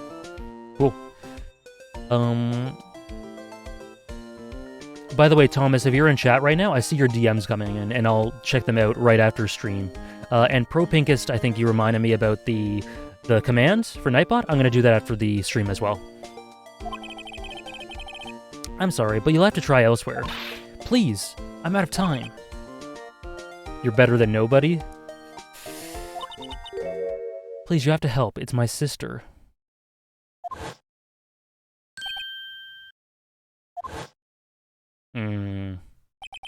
Yep, the Maya vibes, yep. He is undefeated, yeah, that's true.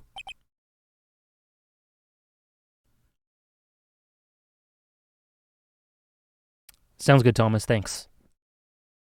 Okay, I'll hear you out. Really? Thank you so much. My name's Emma Sky. I'm a scientific investigator. Scientific investigator? Emma, was it? So you're a scientific investigator, yes? Yes, that's right. Is something wrong? No, it's just you seem kind of, jumpy, or maybe just young? Young? I'll be 16 years old this year. For some reason, she seemed to me older than Maya. Maybe it's because she's just taller. Oh, I see. Wait, only 16? I'm set to be formally assigned to forensics in 3 more years. My work is becoming quite well known, yet at my age, no less.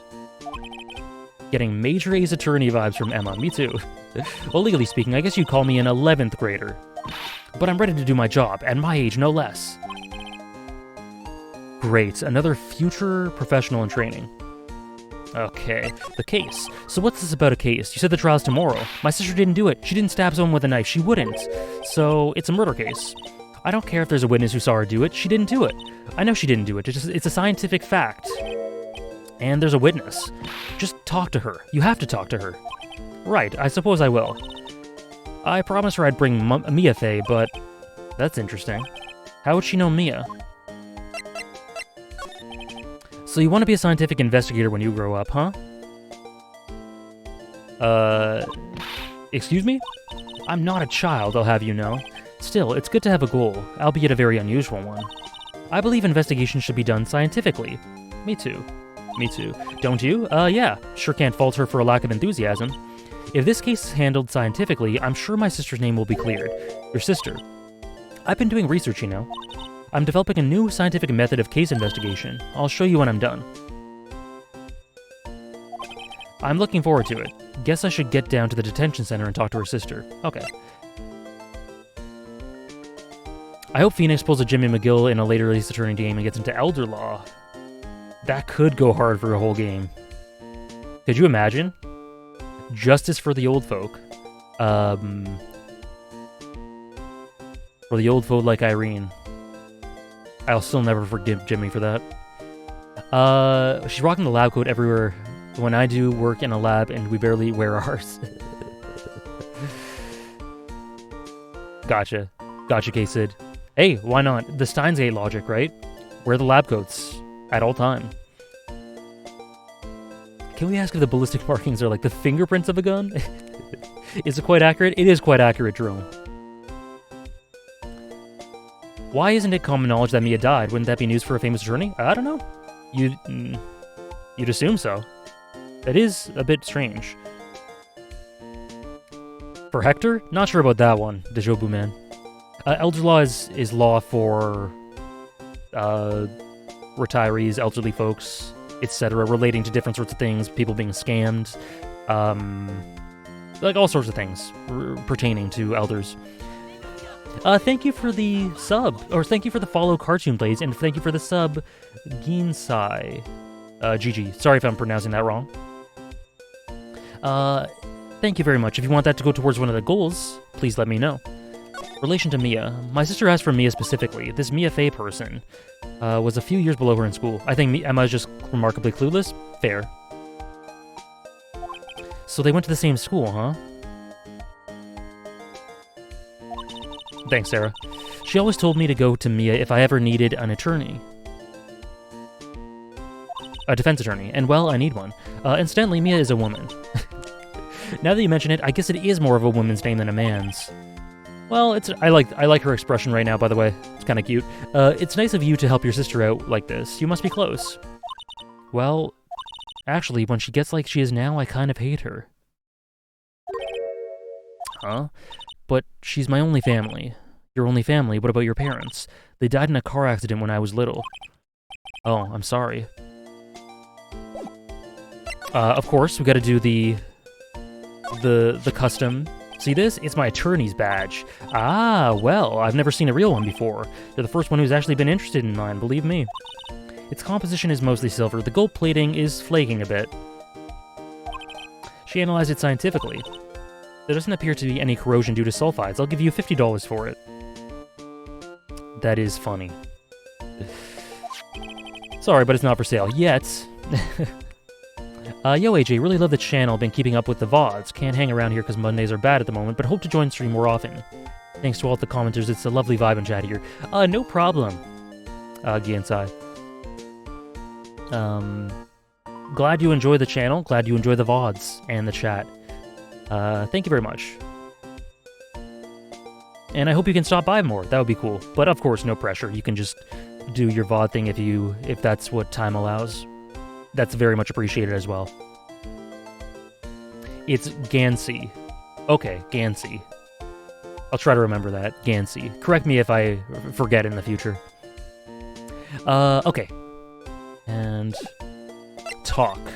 Okay, we finished all that. There are always new things when you examine. There's a poster of Steel Samurai. Maya stuck it up here on the day that she left. I didn't have the heart to take it down. I do sometimes get strange looks from the clients, though.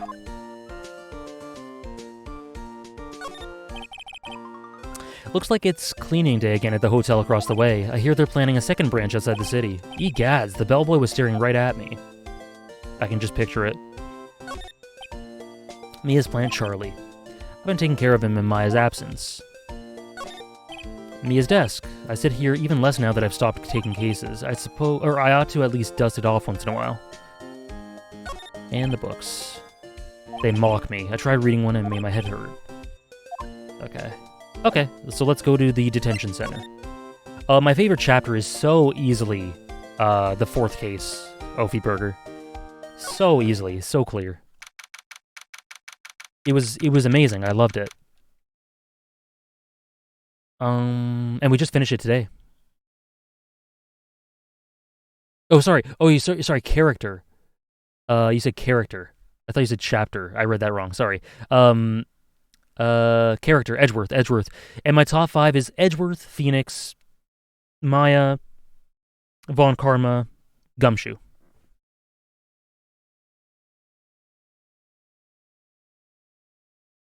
Yeah, it was great. Saw it. I wonder what's wrong with Emma. She got quiet all of a sudden as soon as we arrived. Guard. I thought I told you I didn't want visitors. Sorry, ma'am. It's just your sister. I can't wait to see the design of her sister.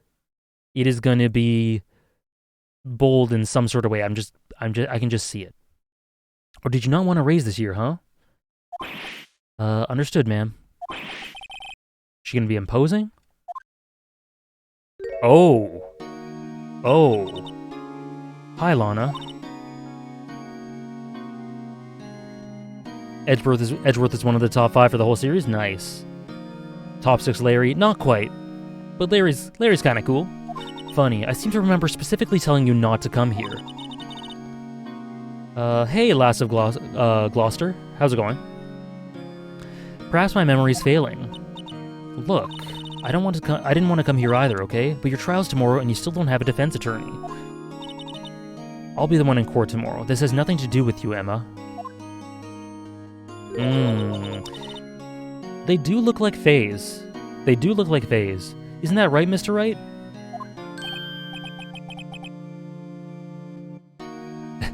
That's funny, Bloom and Bolt. They are, Thomas, I agree. How do you know me? Mia mentioned you. I've heard quite a bit. European Fae? I'm sorry, what exactly is it that you do? My name is Lana Sky. I'm chief prosecutor for this district. You're a prosecutor? I did finish case 4. It was awesome. I finished it just like half an hour ago or something. What if I said that she looks hotter from the back? I'm reading out Sarah's message, by the way. I did not say that myself. 2 sisters, one a lawyer. Could this be a coincidence? Emma, Lana. I mean, they're just like... Is something wrong, Mr. Wright? The case. There's something you should know from the start, which is, the suspect in this case has confessed to the crime. Huh? Wait, the suspect is... me. I did it. Well, Mr. Wright?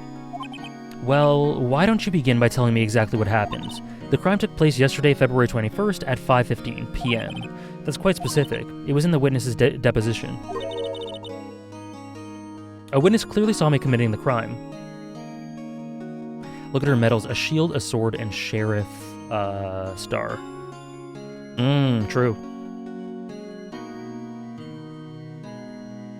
That was a bit of bad luck, wasn't it?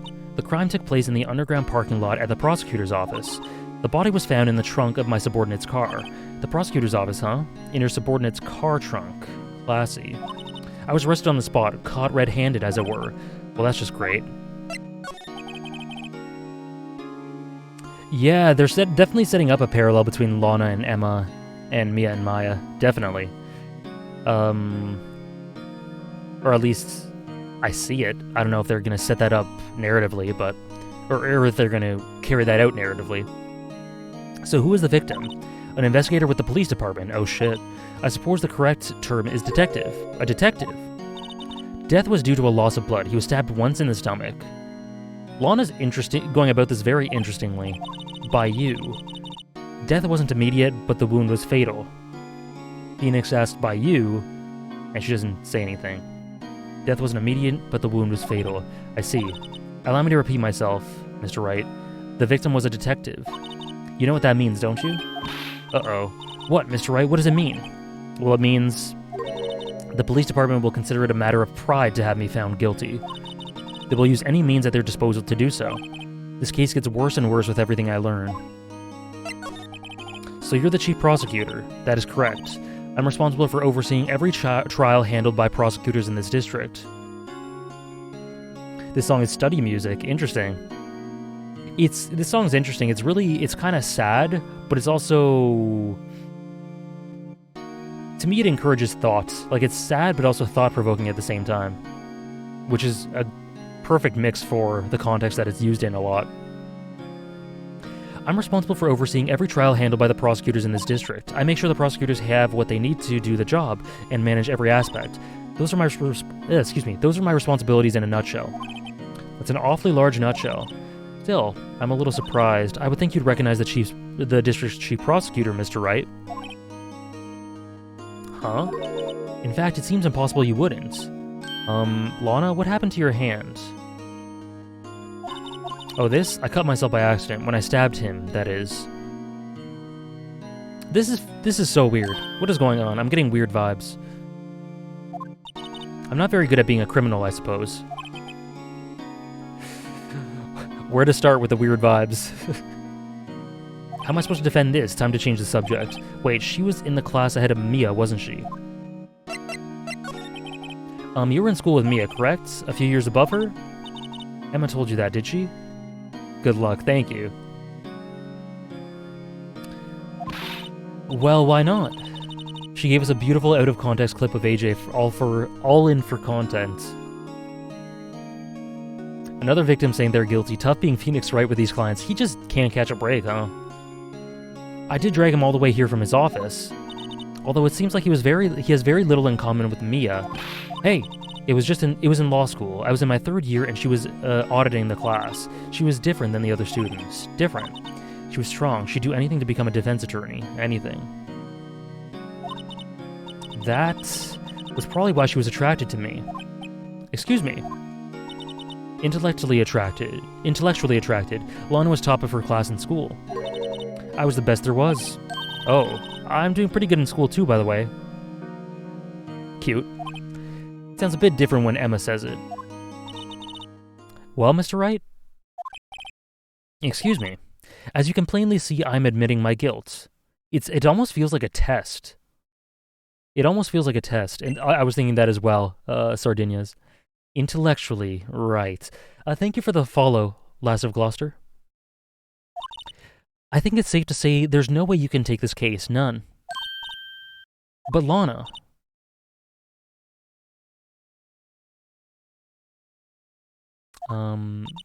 Why? Why are you doing this to me? You never think of anyone but yourself. I know you didn't do it, Lana, I know. So, how can you say you did? If I lose you, I'll be all alone. I hate you, Lana.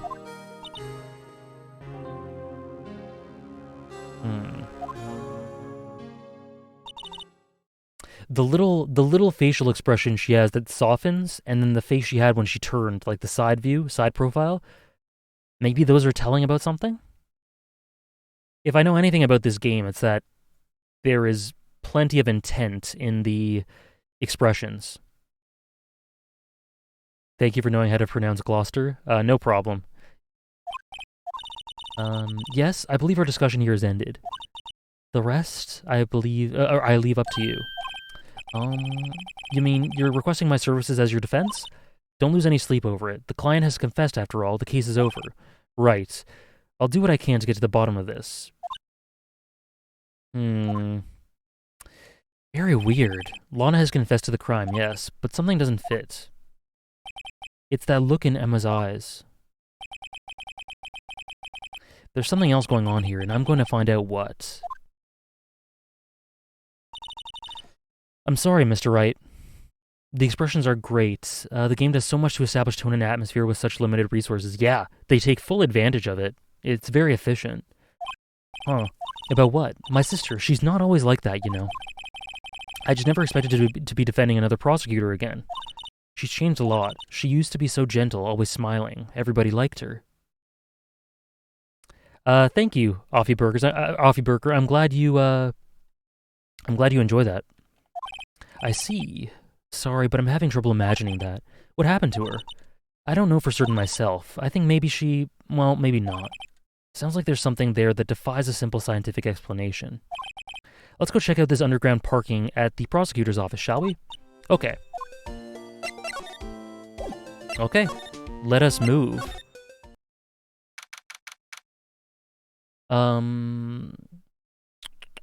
Also, if it's more convenient, the VODs are on YouTube as well. Offie Burger. On my second channel. So this is the lot where it all happened. They look like they're still investigating. Or it looks like they're still investigating. Funny that my first visit to the prosecutor's office should be like this. Hey everyone, keep up the good work. Hey, what are you thinking? Well, they are going to be my co-workers 3 years from now, after all. Very confident. No harm in saying hello. Actually, there is. You know attorneys aren't supposed to examine crime scenes. I'm trying not to stand out too much here, see? Hey there, you expecting to go unnoticed, your partner? Partner? What the hell? What do we have here? Sounds good.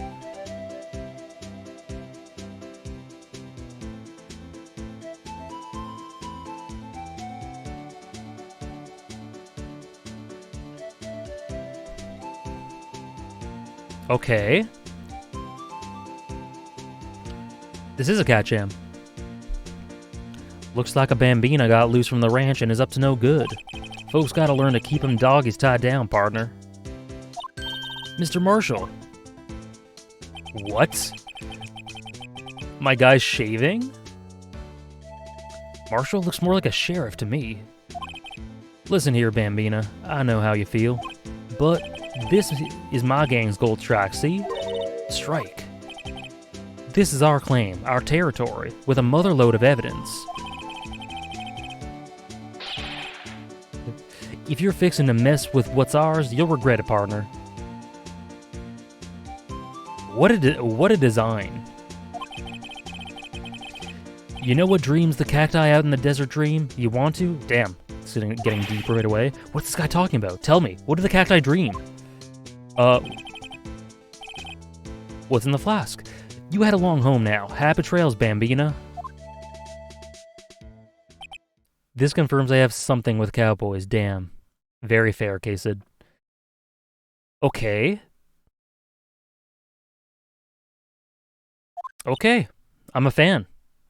I need to know what cacti dream about too. Maybe that's just a hook. We'll learn eventually. Was that a hombre, a friend of yours?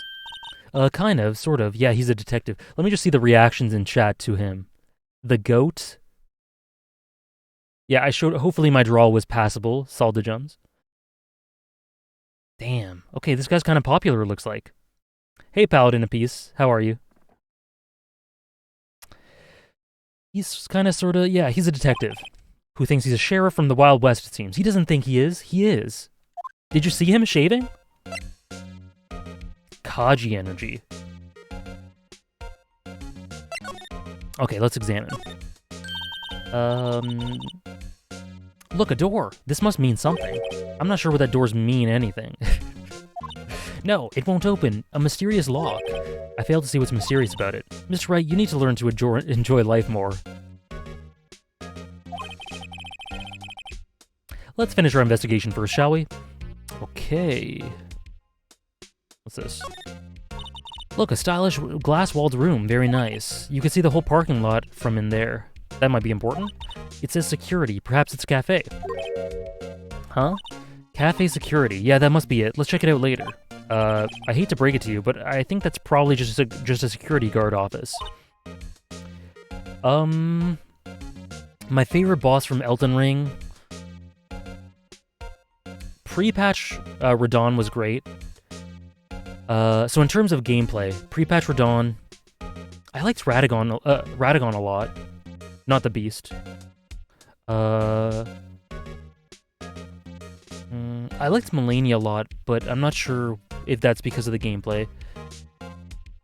And Godskin Duo. I'm one of the only people in the world who thinks Godskin Duo is a well-designed boss fight, but they're one of my favorites. And then in terms of narrative, Malekith, excuse me. Melania, Godric. And Morgott was one of my favorites in terms of gameplay as well. Morgott. Radagon. Radon.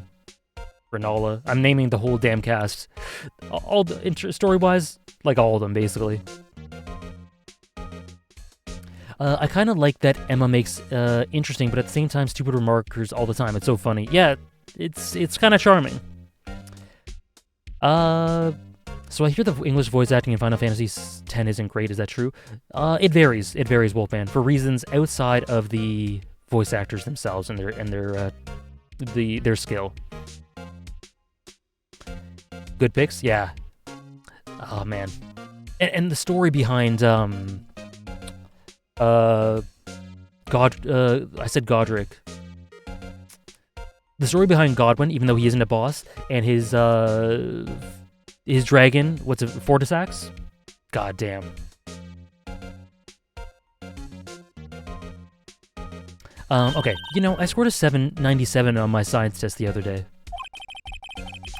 Too bad they don't have a test for common sense. Oh, also the fight in Farum Azula with the, where you get transported back in time with the dragon. I forget the dragon's name, but that was so cool for building, putting the puzzle pieces together for the lore in your head for Farum Azula. That was really cool.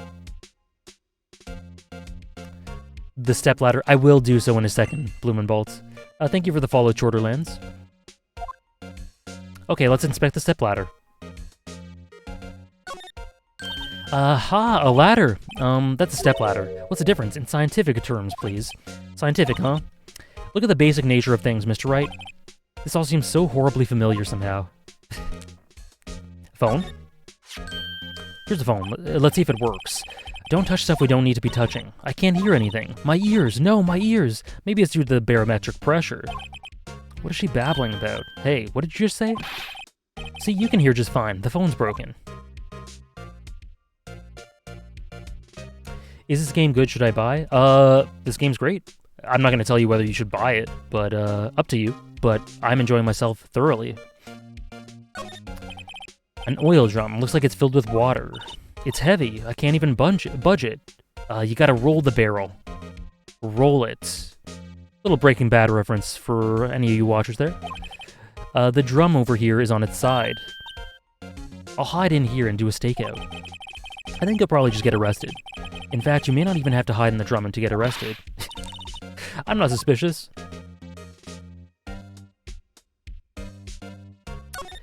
What's this? The wall's in our way. It's got a faucet for water. Wait, I know. This wall is merely a facade hiding the truth.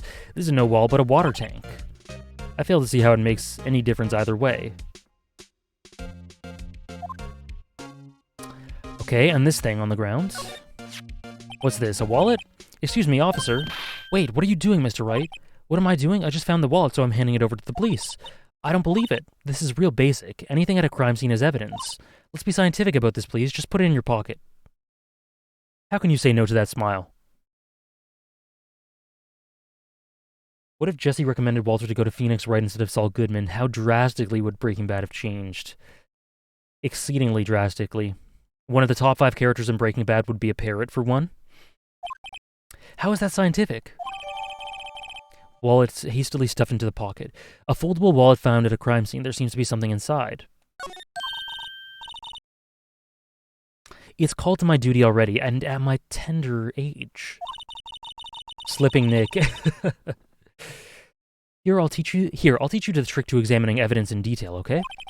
By the way her eyes are sparkling, I can tell she's been waiting for this. Okay, now, look at the court record. Is this a tutorial?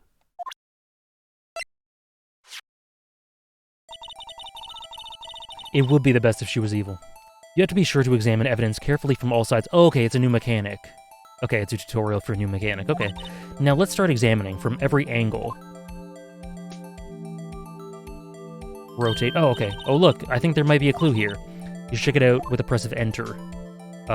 So A?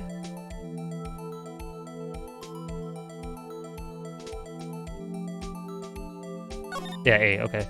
Or X. O. Hella goatee. This is an ID card. Sergeant Bruce Goodman. Goodman, you say? Remember you saying doing detective stuff on evidence? Yeah, Jerome. Wait, on that note, who would win in court, Phoenix Wright as a prosecutor or Saul Goodman as a criminal defender? I've never been good at power scaling. See? Well, isn't scientific investigation useful? Although, I guess, though I don't see what science has to do with it. Yeah, I moved it around earlier, Noxus. That's how it got highlighted yellow, and then I could press it. Let's be sure to examine every piece of evidence we find. God damn, okay. I guess I've got to be on my toes from now on. Okay, let's just double check how to do this. Check.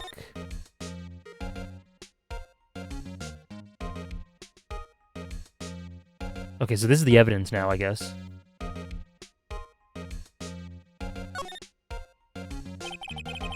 A name and ID number are written here. Sergeant Bruce Goodman. Okay. I wonder why they only use numbers for IDs. What else would they use? Letters, silly. They're the reason we have a written language in the first place. True. Sergeant Bruce Goodman, ID Yadabab. Wouldn't that be better? Yabadab? Well, it does have a certain ring to it. Exactly my point. Saul's power level is variable, Ramuki. It's variable on how much creative control he has over certain things. Yeah, these DS graphics. Very sharp. Okay. So, Bruce Goodman. Let's continue examining. Is there anything else? This is where the cars leave the lot. The arrow on the ground makes it look more like an entrance. What are you talking about? That's plainly an exit. Well, maybe it's both. Kind of a dual purpose? The theory of relativity. What? I've got to write this down. Hey, Mr. Wright. Maybe you know. Was it Mr. Relativity German? Oh, was Mr. Relativity German? Or was he British? Mr. Relativity, are you sure that was his name? Emma is kind of cute. They sure had fun with the touchscreen, yeah. I think I'd agree with that, Offie Burger. I think I agree with that. Yo, Mr. Wright. Yo, Mr. Wright. Do something scientific.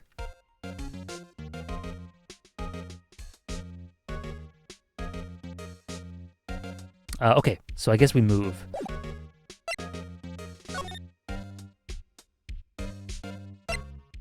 Oh, there's nowhere else to go, is there?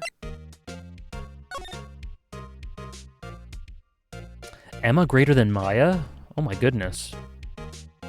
Some bold claims being thrown out here. Okay, yeah, I guess I move. Let's show this, to Lana. Science, bitch. Scientifically, of course. Yo, Mr. Wright. Where is she? Where'd she go? This guard monitors the visiting room. He's frozen in fear of the frigid Miss Lana. I'm feeling a bit chilly myself. Where's Lana?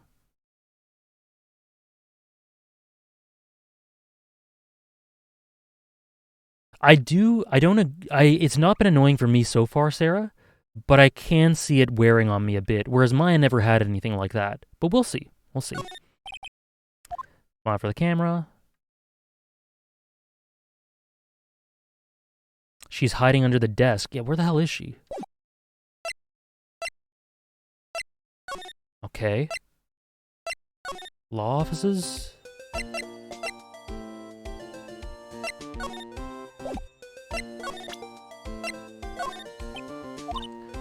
I've noticed that defense attorneys have a tendency to want to show people things. Okay, okay. I actually don't know what to do at the moment.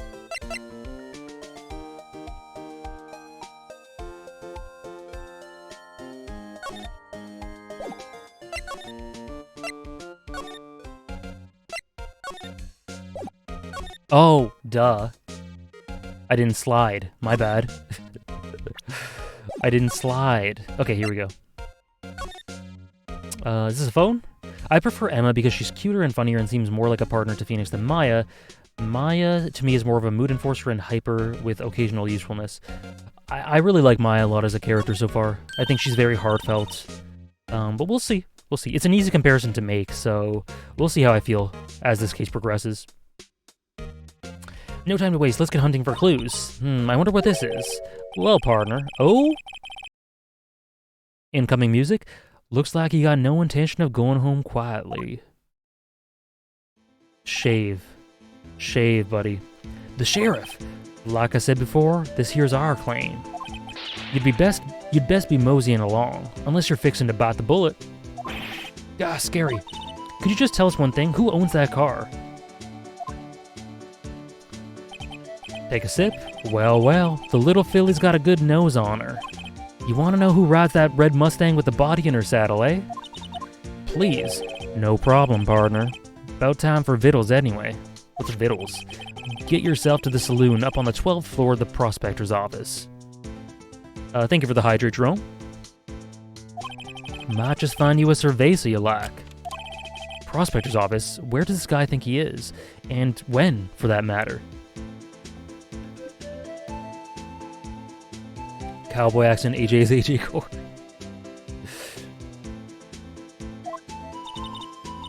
Note to self, look up Vittles Saloon Cerveza. Amen, Emma. Amen. Maybe we should check out room 1202, the High Prosecutor's office. Okay. Or they might have said prospector. I'm here for it too. In any case, stay away from the car. You can look around here all you like, just keep your paws off our claim. Right, great. Great, maybe there are some clues around here, Mr. Wright. Let's check it out. Excuse me? Were you two all set? Us?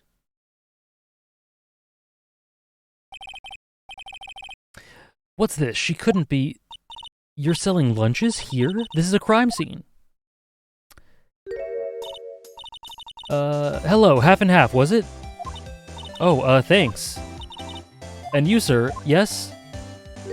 Some crunchy goodness coming at you. Thanks. Interesting way of doing business. This area is off limits to anyone without clearance, especially passersby, or are you officers? No, but you don't exactly look like the type to have clearance. Yeah, she's pretty. Well, it's hardly a way to greet someone. Personally, Dee Vasquez is a bit more my type, if we're going by these designs, but she's very pretty. Even if my days as the cough up queen are over. The cough up, huh? You know. The octopus necklace. I'm feeling kind of full. Maybe I'll pass on the lunch.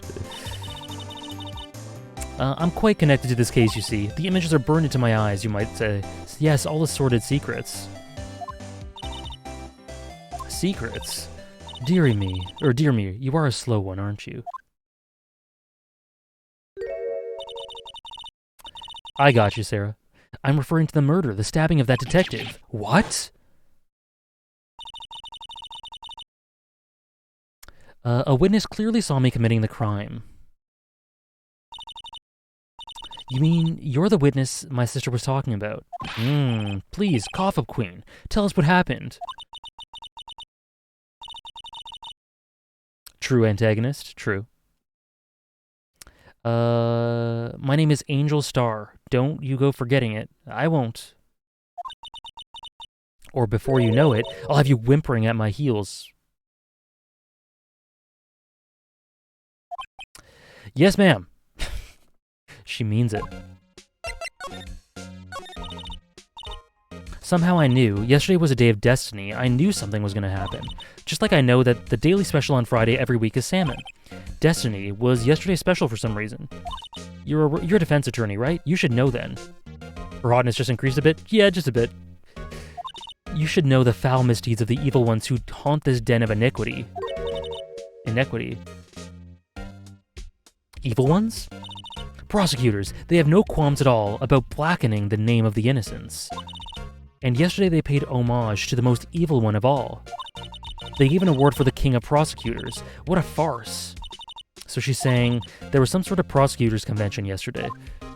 I was almost compelled to lace their lunches with something foul. Do you have a personal grievance against prosecutors or something? Or is there some kind of scientific evidence of this evil? Young miss, mock me at your own risk. You'll find out soon why they call me the cough-up queen.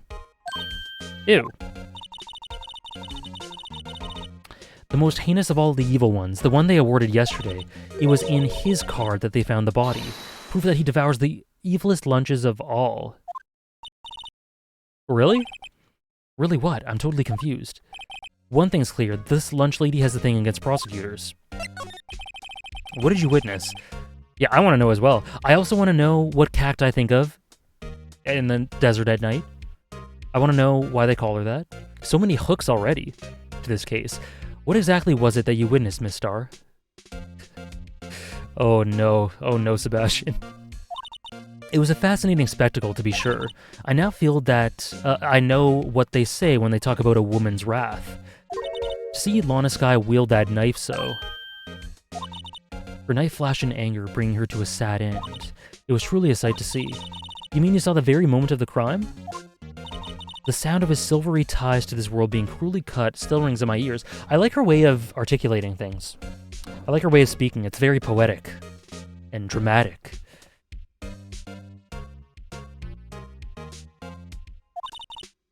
And the rhythmic beat of Lana Skye's knife. Wait a second, you know Lana Skye? Of course, it's quite a feat becoming a chief prosecutor. How many lunchboxes of sin did she pack? Oh no, Sebastian. I am not commenting on that one. I'm not touching that one. Did she pack on that journey, I wonder? She always travels light. Now, why would this pretty lunch lady know the chief prosecutor's name? D. Jonathan R. Thank you so much for the 3-month sub. Thank you so much, Daniel. Let me know if you want that to go towards a goal.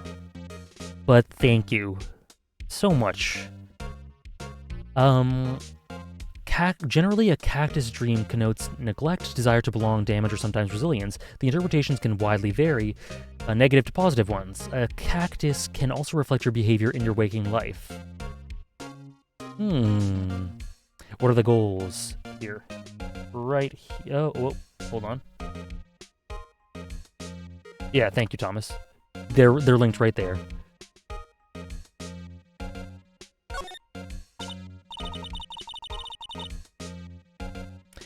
Can we ask you a bit about yourself, Miss Star? Oh yeah, someone said Ringo's, sibling or whatever, or sister. I just now get that. I come here every day to sell lunches. I import only the freshest and best from the Far East. For some reason, the box lunches are a hit here. Why not make the lunches here rather than import them? Did you say something? No. Only true connoisseurs can understand. Oh. The kind you can only tell someone who has tried General Tso's trilobite lunch set.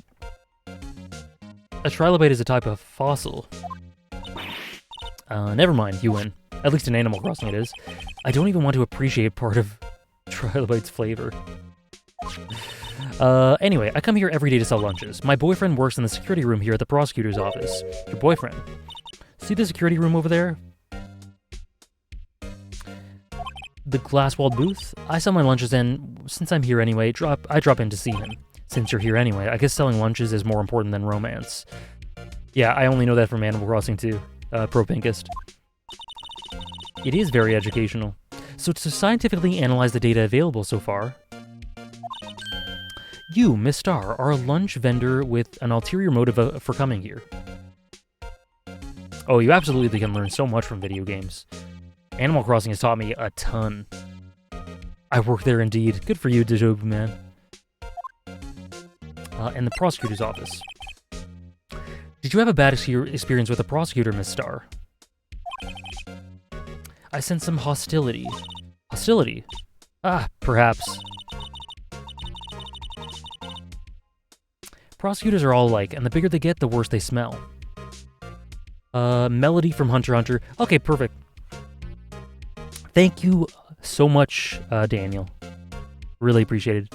Hope you're doing well. For Melody. The bigger they get, the worse they smell. Kind of like 10-day-old clams in the chowder. I wonder if Miss Star was involved in some sort of legal trouble in the past. Yeah, I've been educated a ton from video games, Bloom and Bolt. And a ton in terms of more abstract things, like what I value in video games, what I value in storytelling, even aside from just knowledge. Always supporting the homie. Thank you. That'd be a sure cause of food poisoning, scientifically speaking, of course. I mean, now you're talking Cough Up Queen. I thought she was just a lunch vendor, but now I'm not so sure. Okay. Let's present this. This may be her boyfriend. Is Goodman her boyfriend? Lunchland vendors only accept cash, no cards, especially not a card belonging to someone else. No, this isn't a credit card, it's an ID card. It belongs to a detective. Oh, it's a detective, not a security guard. My mistake. And you're showing this to me, the lunch lady. Why? That's like showing a fine honeyed ham to a detective. Why do I always feel like I'm being mocked? Okay. Let's slide on over. Can I not slide anymore? Damn.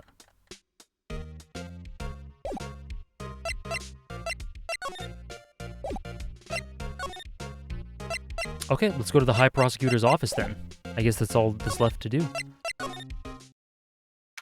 Mine definitely didn't look like that. Holy! Is that the Steel Samurai? Is that... Oh, that's like Edgeworth's, that's Edgeworth's getup, I guess because he's a prosecutor? On the left there, a chess set. Oh, the cowboy stopped me. Okay, I gotcha.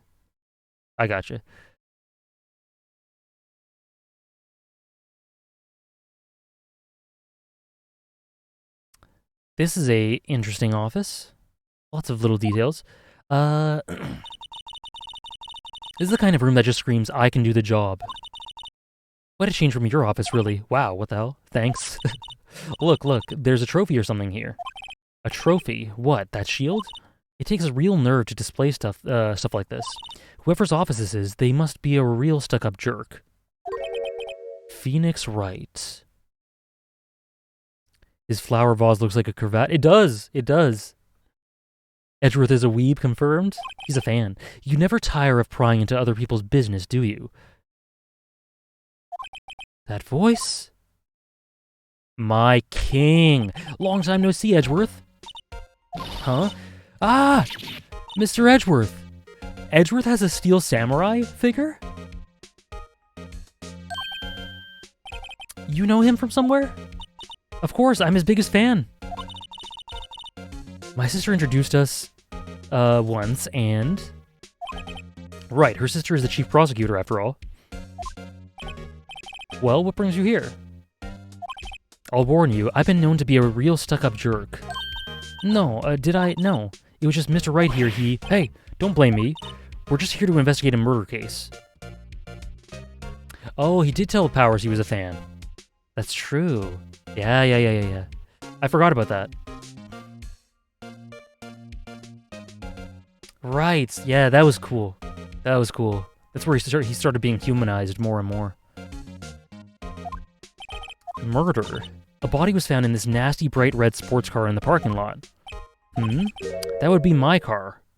What of it? Look at his smirk there. What? Your car. I'll say one thing. She certainly can't scream. Okay, let's just examine this office for a second. The chessboard? Hey, a chessboard. I'm not too up on my chess, but it looks like blue's in a bit of a tight spot. The red knights have surrounded the blue pawn. Is that symbolic? I don't know. Huh? Those horses are mounted knights. Their swords have really sharp edges. Smirky Edgeworth. Bro's proud that someone died in his car. And check out that poor pawn. His head is kind of spiky. Kind of reminds me of you. Mr. Edgeworth must be an avid chess player. What's wrong, Mr. Wright? Edges surrounding a pawn with spiky hair. Nah, it's nothing. Yeah. Whoa, these are all case files? They're stacked up to the ceiling. There's even a ladder. Odd. I thought Edgeworth wasn't good with heights. There's only one blue pawn. The blue piece and it's a pawn. Where's the king? I don't know.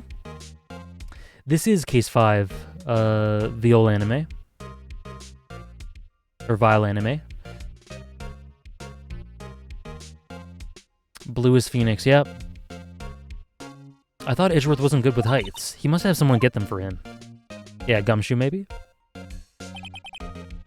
Why did I just picture Detective Gumshoe? You must study these case reports so closely. He's so cool. You wouldn't say that if you saw him sweating bullets up on that ladder. Tea set? Oh, cute. What a pretty tea set. I go more for the instant tea bags myself. Amazing. The drawer below is filled with packets of tea leaves. They're all sorted by place of origin and flavor. Just look at this royal blend. What an exquisitely splendid concoction. There's such a thing as taking a hobby too far. Desk? A work desk. It's quite... Ooh. Crap. I need to review that again. A work desk. It's quite tidy, as one would expect. What a nice desk. Easy to use and easy on the eyes. It's polished so well I can see my own reflection. More Umi and Echo parallels. Very, very true. Strange. Why did I just picture Detective Gumshoe? Maybe I'll take that name plaque as a souvenir. Don't. He'll sue you. What an amazing bouquet. Just right for Mr. Edgeworth. No kidding. Hey, there's a card on it. Back from the dead, Wendy. Wendy. I've heard that name somewhere before. And beside it, a giant steel samurai. Wow, I want one. Yeah, red and blue as well, true. Red and blue as well. Huh, there's something written on the bottom of his foot. Between a rock and a hard place, Wendy. Wendy, is she Mr. Edgeworth's fiancée?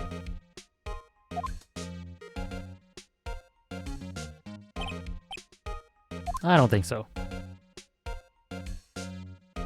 Old bag.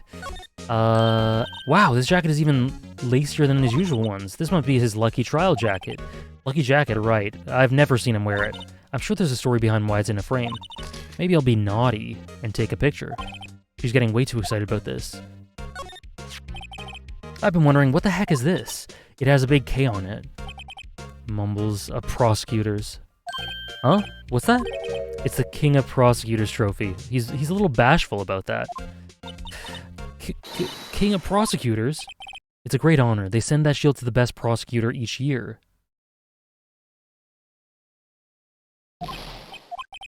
So that K, that's... K stands for King. He almost looks ashamed of having it, yeah. Yeah, you got a problem with that? I didn't design the thing. King of Prosecutors, kind of like Employee of the Month, only better.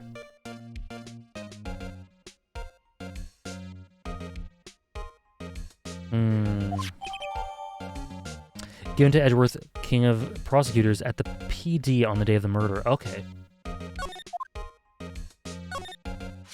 So that's the King of Prosecutors' shield, huh? Well done, Edgeworth. You must be proud to be the King of Prosecutors. Congratulations, King of Prosecutors! Please stop saying that.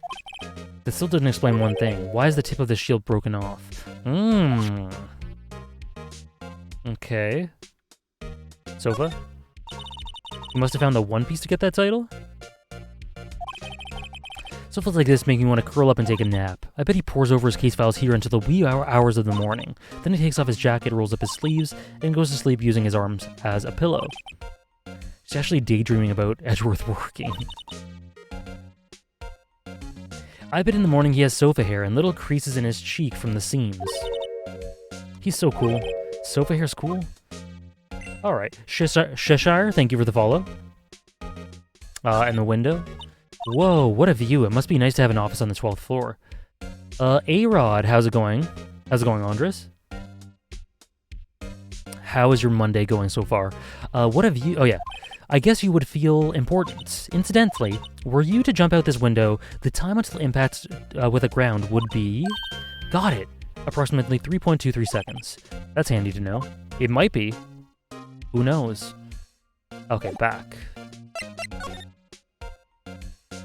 The case. So the body was found in your car. Go ahead, say it, right? You think I did it, don't you? After you went through all that trouble to help me last year, no less.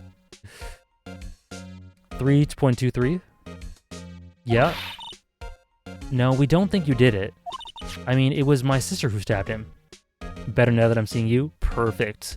Glad to be a part of your Monday, Andres. Wait, no, she didn't do that. I mean, wait.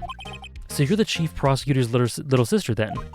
Yes, sir, Emma Skye. It's nice to meet you again. Now that didn't sound forced at all. Yeah, that's interesting. Afraid of heights, but sits in the view, in front of the view of the 12th floor. Maybe he just doesn't look outside much. Now remember, you've really grown. I'll admit it was a surprise for me too, to think that my own car would become the scene of a murder. Nick said earlier that Edgeworth is scared of heights too. Which is why he would get someone to go on the ladder to get books for him. More surprising still, I'm being forced to prove my superior's guilt. I can understand. Wait, what did you say? Lana Skye's the chief prosecutor, the top prosecutor in the district. She can't prosecute herself, so I'll be the prosecutor at the trial tomorrow. Damn, us against Edgeworth again. Just like old times. Mr. Edgeworth. To be honest, it's a bit of a miracle I'm still here at all. What do you mean? Rumors. You've heard about the rumors. You've heard the rumors about me, right? Miles Edgeworth. It's hard to remember a time when there weren't rumors about this guy. Forging evidence, arranging false testimony, illegal searches, you name it. Thanks to you, my innocence was established in the trial at the end of last year. However, there are some who say I'm the one responsible for the current incident. That's crazy. Some people need very little excuse to think ill of others. It's a fact of life, impossible to stop. But some of them even go so far as to present me with toys like this.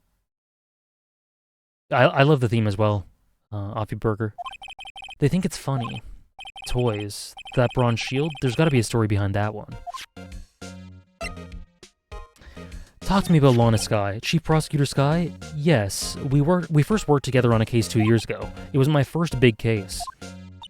That's right, I remember. 2 years ago, I wasn't even a lawyer yet.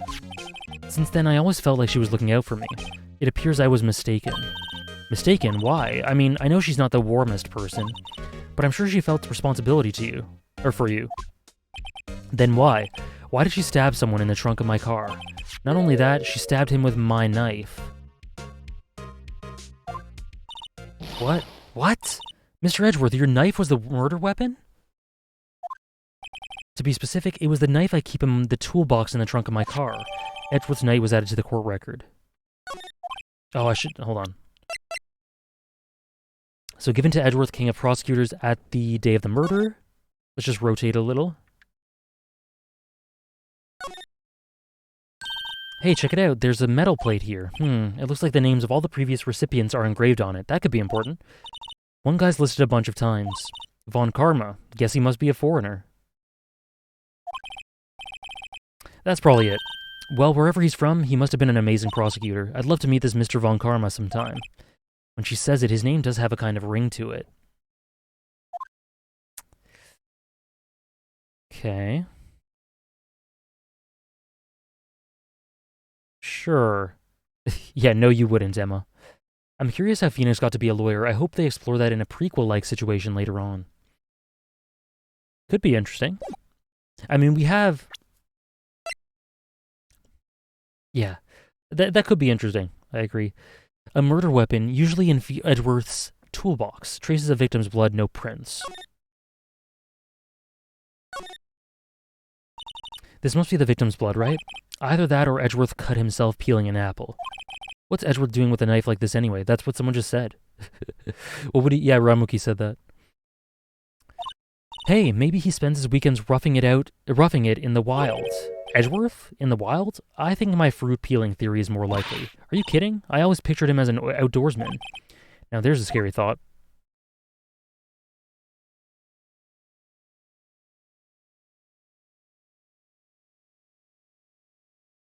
Okay. Edgeworth? What? Are you sure you didn't do it? It is a spiffy knife. It takes 2.3 seconds to fall from the window, not 3.23. Oh. Okay. Damn, I guess that's why she did only got 97. The examination is cool. It is cool. Red whites. Yeah, those were the days, eh, Wolfman? Are you sure you didn't do it? Come on, can't you take a joke? You have a strange sense of humor, Mr. Wright. Yeah, that is a bit over the top.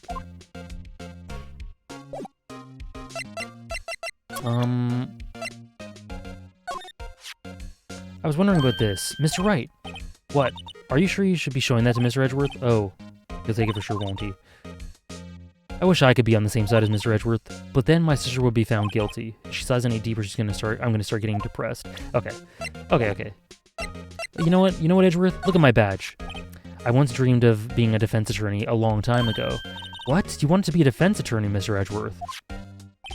Yet my path is laid out clearly before me. I have no time to reflect on what might have been. Oh, crap. Oh, I can examine this. My path is laid out clearly in front of me. Interesting. Thank you for the 2-month resub, Unbid Puppet. Thank you very much. If you want that to go towards one of the goals, please let me know. Either way, thank you for the support. So this is what the back of the badge looks like. Yeah, I think that might be a screw. And I always thought it had a safety pin. Each badge has a number carved into it. That way you can tell which attorney it belongs to. Holy shit. Oh my goodness, what are you doing? Oh my goodness. It's the pin. Okay, yeah, it's the pin. It looks like a nail, though. Thank you so much for 21 gift subs. Guest. Holy shit, that's a very specific number. Thank you so much. That's incredibly generous. Thank you so much, guest. Where would you like those to go towards if you are interested in putting them towards something? Please let me know. 21 for the badge. Ah, yes. What's 9 plus 10? Thank you so much, guest. Emir video, you got it. I will do the math for that after the stream. Thank you so much again. And Unbid Puppet for the Emir video as well. Thank you. Thank you, Unbid Puppet, as well. Thank you so much for the support.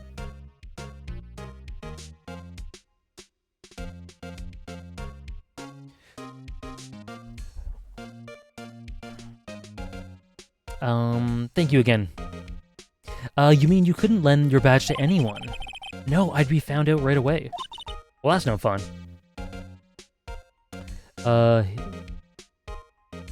His where's that, his prosecutor's path. Yes, I was wondering about that. Shy Monkeys, thank you for the 100 bits. Gotta walk some dogs, putting this towards, more Ace Attorney. Gotcha. Thank you. Thank you again, Shy Monkeys. Yes, what's going on with this prosecutor's path?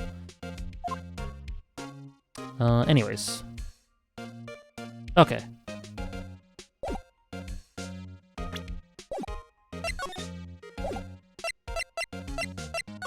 Okay, let's move. Underground parking lot?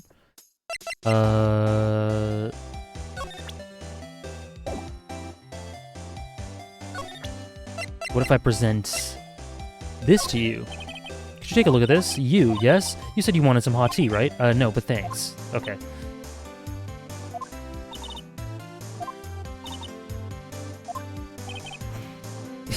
The only thing I'm smelling here is waste of time. What about this? Could you take a look at this? You, yes? You said you wanted... Okay.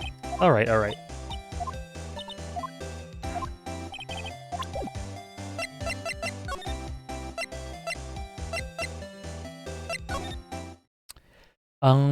Sorry.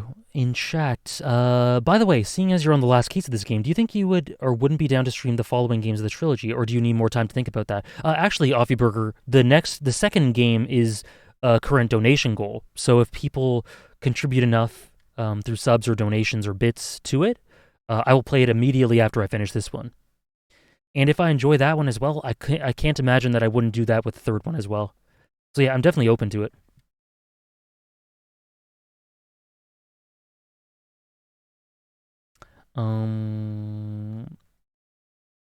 If Ace Attorney doesn't get funded in time for the ending of this game, I'll play Final Fantasy IX next. If it does get funded in time for that, I'll play Ace Attorney next. That's how we'll do it. But I might end up getting a bit more spare time here and there where I could maybe put in a Final Fantasy IX stream here or there in parallel. We'll see. Okay. Okay, there's nothing here still. Damn, okay. I'm missing something. I'm not sure, Spirit Noodle.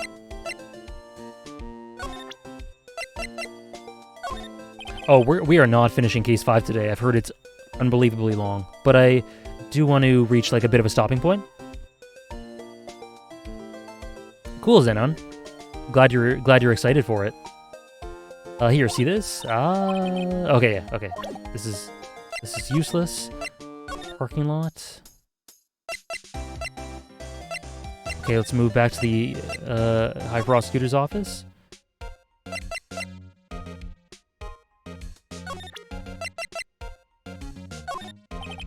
It's against my polity to discuss evidence with the defense, especially with you. He doesn't like you much, does he, Mr. Wright? Nah. With Edgeworth, it's never personal. It's all about winning tomorrow. Will you say the same about this? So basically, this says that you were the best of the best last year, huh? You can take that for foolish grin elsewhere, right? I lost a day of work to receive that travesty. Huh? Why's that? I had to go to the police department to receive that broken shield. Ah, okay. The police department. Yes, right next to the police station downtown. You've been there, haven't you? Where Detective Gumshoe works. Yeah. I was wondering something about your shield. Why is it broken? Why does it matter? I've got more important things to worry about. Right. He doesn't seem too concerned about his award for better or for worse. Yesterday was a very busy day for the prosecutor's office. Maybe we should ask him more about yesterday? The day of the crime. Could you tell me more about yesterday, the day of the murder? Yesterday was the annual cleaning day at the prosecutor's office. Cleaning day. Working with the police department, we sort and file all evidence for solved cases. We call it evidence transferal.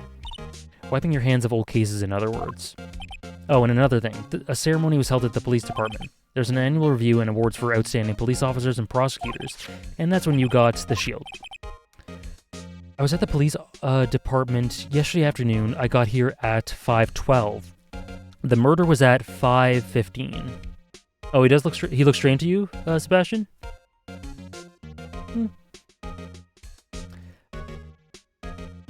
So the murder was at 5:15.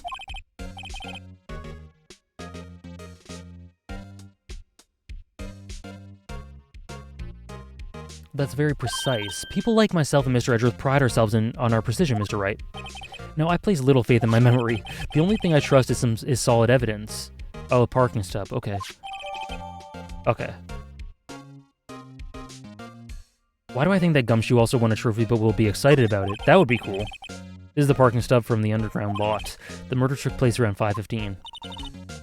So the murder happened right after you got back. What, right? I'd appreciate it if you direct that suspicious glare elsewhere.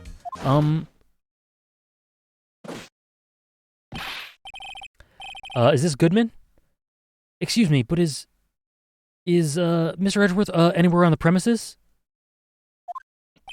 I'm Edgeworth. What is it? Twilight Princess Postman. Yeah. I'm here, sir, at the request of the chief, sir. I've got your report, sir. Report? Not Goodman.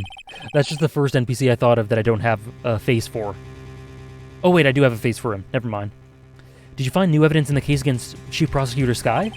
I don't like the way this conversation's going at all. Sky, sir? No, sir. No name of that kind, sir. Not in this report, sir. I think I just heard Edgeworth's lid blow. Mr. Edgeworth's lid isn't on very tight, is it? I made a clear request to the police department, did I not? I need to focus on the trial tomorrow, so don't bring me anything unrelated. Sir, but sir, I'm just following orders, sir. They told me to bring this to you. I wasn't aware of the particulars of your arrangement with us, sir. Give me your name. Yes, sir. Meekins, sir. Officer Meekins. Right, Officer Meekins, take your report and leave. And good luck with that raise next month. But sir, I didn't know. Poor guy. Looks like he was absent on the day they gave out brains and good luck. Damn. Why are you going so hard on him? Right. Yes, sir. Got me off guard. As you can see, I'm busy. You may leave now. Let's see what he says, Mr. Wright. The victim was a detective from the same department as the patrolman just now. Go down to the police department. You can ask more there.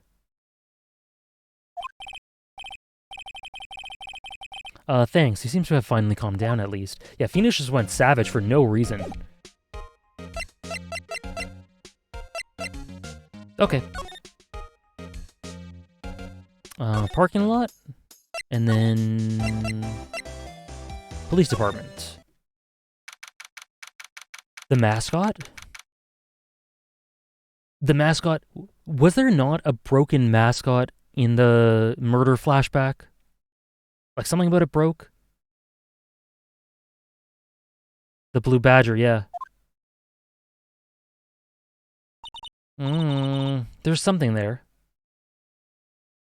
We're finally here. Why would they put the police department so far away from the prosecutor's office? I think it was the blue badger.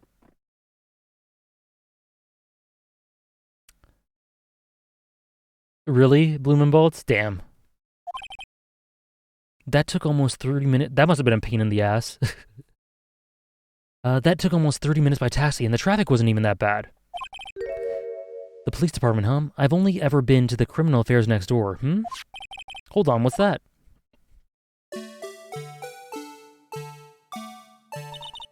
Disturbing. Why does it undulate like that? I was about to say the same thing. What is this theme?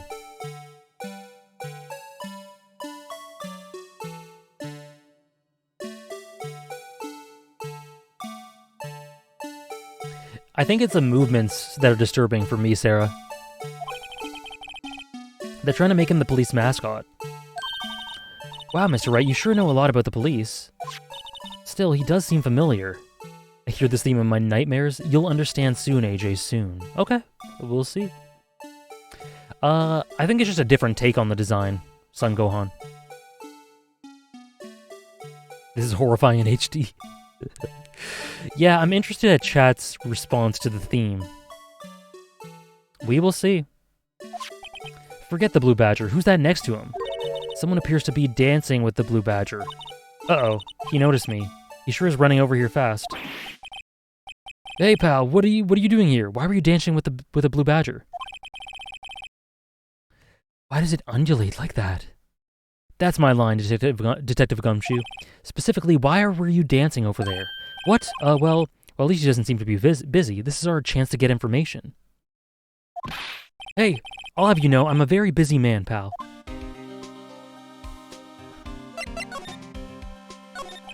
I'll give you one word of advice, pal. You'd better not agree to defend the suspect in this case. Why not? Huh? Well, it's just that Chief Prosecutor has confessed to the crime. She says she summoned the detective to the prosecutor's office and she killed him. What if she's telling the truth? Yes, well, what if she's not telling the truth? Yes, well, no, come on, pal, there's plenty of evidence against her. But what if the evidence was faked? Hey, pal, can I speak to you for a second? Huh? Me? That's funny, Lass of Gloucester. Why is this little girl so peeved at me? She's a relative of the suspect. She's Lana Sky's sister. Whoa, the chief prosecutor's little sister. Just please investigate this case carefully, okay? Scientifically. Yes, sir. By the way, you might want to keep your voices down. You don't want to be overheard using words like faked. Huh? It's just a sensitive issue with us these days. Phoenix will find a way indeed. So what are you doing here, Detective Gumshoe? Me? Well, nothing, really.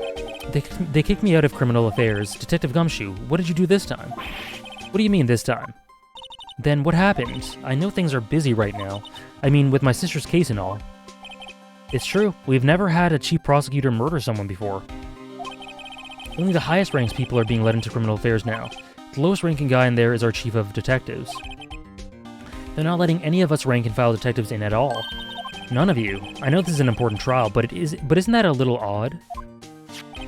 So anyway, I thought I'd spend the day getting the Badger dance down pat. That's fair. Good use of his time.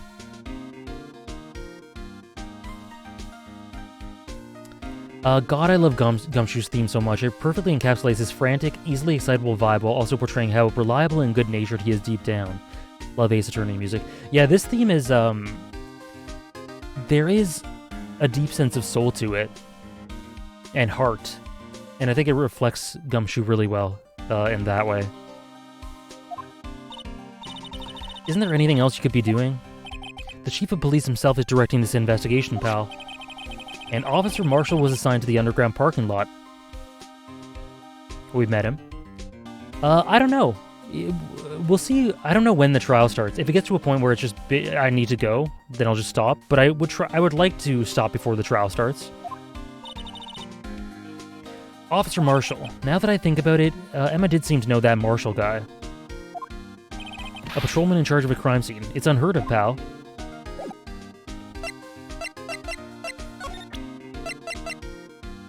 What if I just present this stuff? Stab with Mr. Edgeworth's knife, huh? What would drive Chief Prosecutor Sky to do such a thing? Wait, I mean, sure, of course someone else really did it. Someone who must have a grudge against Mr. Edgeworth. The car and the knife do seem a little too well organized to be a coincidence. Poor Mr. Edgeworth, what could have happened? We have to find out a little more about what's going on with Edgeworth.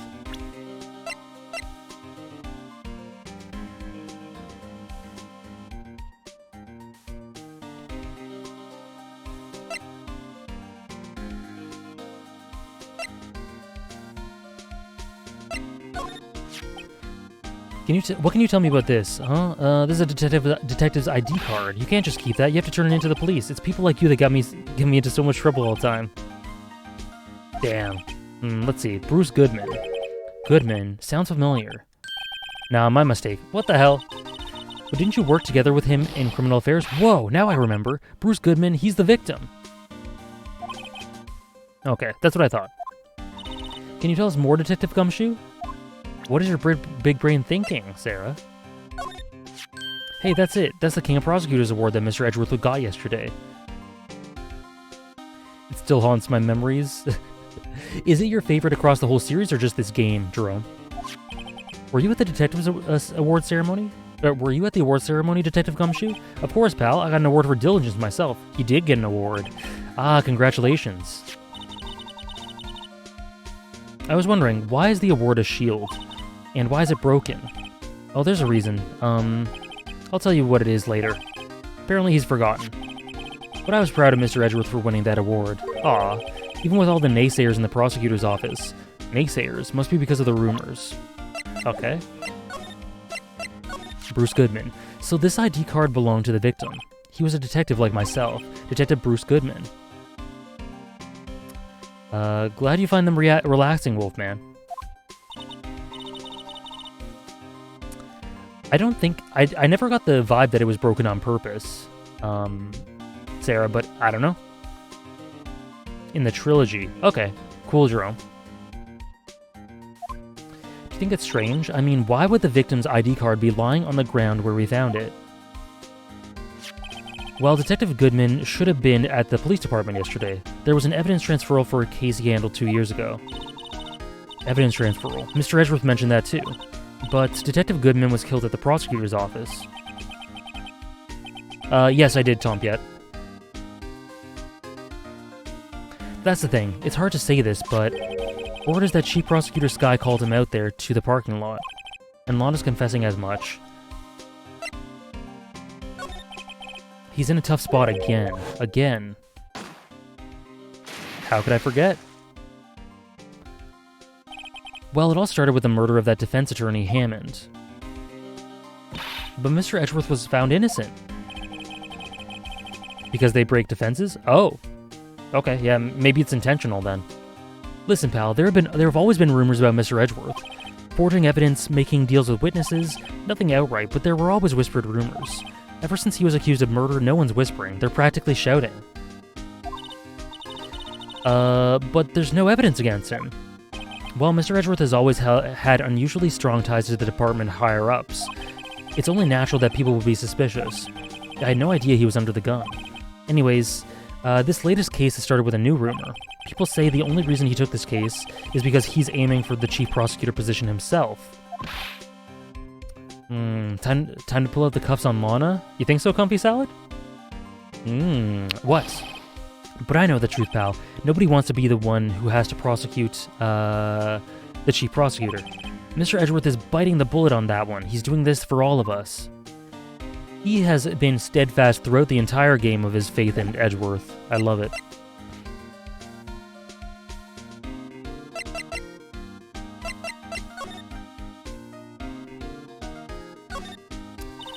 I always get excited when I come to a police station. Why is that? It just feels like I'm jumped into a movie.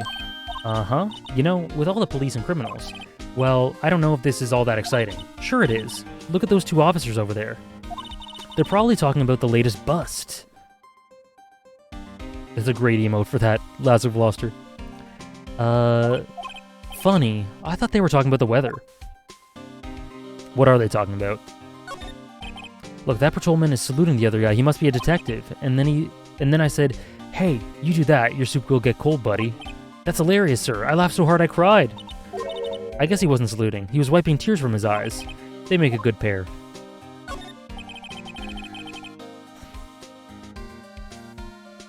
Gumshoe's one of the few dick riders I respect. The detectives in there look pretty busy. Just imagine, right now, behind those doors, a police drama in action. Somehow the thought fails to excite me. I was wondering about that. What? The Dancing Blue Badger? It's my masterpiece. Sorry, guys. Sorry. Music again. You made this, Detective Gumshoe. The chief threw together some designs, and I just did my thing, pal. Nice work. It's battery powered, so it can move anywhere. It can go anywhere. There's no switch, so it just dances and dances until the batteries die. I didn't know it would stop after that. Poor Blue Badger, fated to dance until he drops. Blue Badger panel added to the court record. A work of art designed by the Chief of Detectives and created by Detective Gumshoe. And that's all I know about that. I'm not officially on this case, you know. Hi there, Alexander. I came from YouTube. I love your reviews. I've always thought that if I started a YouTube channel, it'd be quite similar to yours. Glad you enjoy the videos, Onanash. Glad you enjoy the videos. You think so, antagonist? Is it that bad? Why aren't you handling the case, Detective Gumshoe? We met the guy who was, what was his name? The guy in the parking lot. That'd be Officer Marshall. He was appointed directly by the Chief of Police. Is he some kind of Wild West sheriff or something? No, Jake Marshall's just a regular officer from West LA. For a moment there, I wasn't sure. Look, pal, let me try to make things a little easier for you. Dark Sonata. Varric parallels. Ah, yeah. I like Varric, by the way. He's a good character. Show them this, and they'll let you examine the crime scene. Maybe. Detective Gumshoe's letter of introduction was added to the court record. Okay. I'll be surprised if this gets us anywhere. Just act like you're supposed to be there and nobody will look at you twice, pal.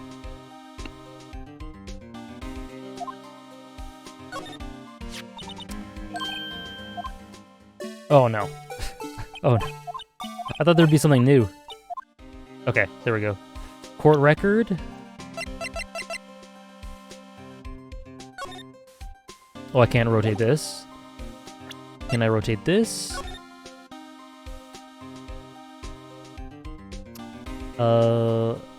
Thank you, antagonist. I'm glad you liked the double feature. I did want to release them back-to-back days. I think it's a good theme, yeah. YouTube video on the Blue Badger? We shall see. It looks like something's been crossed out. Maybe it was the letter or something to Detective Gumshoe. Let's see. Annual bonus, $20. I think a couple zeros are missing. Yeah, $20? That sounds about right, at least in that detective's case. Maybe I should rethink my career as an investigator.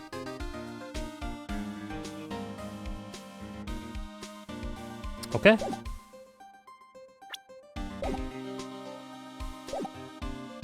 Move. Parking lot. Let's try this now. Looks like the investigation's still going. The thematic richness of Ace Attorney's best character, the Blue Badger. I have to be getting back to the shop. Sorry, it looks like I'll be stuck in the pit in this pit till the sun sleeps. I'll see you in my dreams tonight then, baby. Oh, still here? Hello? Why the surprised looks? Didn't I mention? I've got a boyfriend in criminal affairs too. What happened to the security guard? Hey, what's wrong, Bambina? You're looking like a doggy that's lost its herd. Jake Marshall, strange guy to put in charge of his crime scene. The boyfriend needs to disappear. There's something I want to ask you. The scene of the crime, a cold grave for men who've lost their dreams. And me, I watch over them as they sleep, dreaming of the desert's harsh judgment. I'm getting tongue-tied just by the greatness of this man. He's asleep. Oh. Well, should we know this hopeless case something to... Should we show this hopeless case something to catch his interest? Thank you for the follow, Pasha. There's something I wanted to ask you. This... Okay, yep. Okay, so we gotta show him... Present him with this. Would you mind reading this for me? What's this? I warn you, fan letters to me go right into the spittoon. It's a letter of introduction from Detective Gumshoe. May we investigate? Gumshoe? Oh, that old cow dog? Is a bomb on the soul after the Blue Badger song? Glad to hear it. He's holding a birthday party or something? Huh? Look, where it should say letter of introduction, it says invitation. I think you just miswrote it. Wait, why am I getting all defensive here? No worries. This proves it's from Detective Gumshoe. Better than a blood test. Guess I'd better let you in then. Thank you, Officer Marshall. Oh, that's right. He's a patrolman, not a detective. Which reminds me. Wait a sec. Isn't a crime scene supposed to be handled by a detective or higher? Well, folks, the clues are calling. Welcome to our gold strike. Be like the settler. Strike out for lands unknown. Manifest destiny. Let's have a hootenanny. Note to self, police investigations are like settling land. Well, Mr. Wright, what do you say? This is so chaotic. I say I won't be needing this anymore. Okay. Let's slide on over. Oh, it's playing. It's overlaying. Perfect.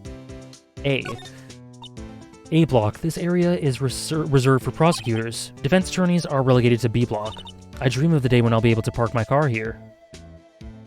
His beard never getting shaved. Yeah.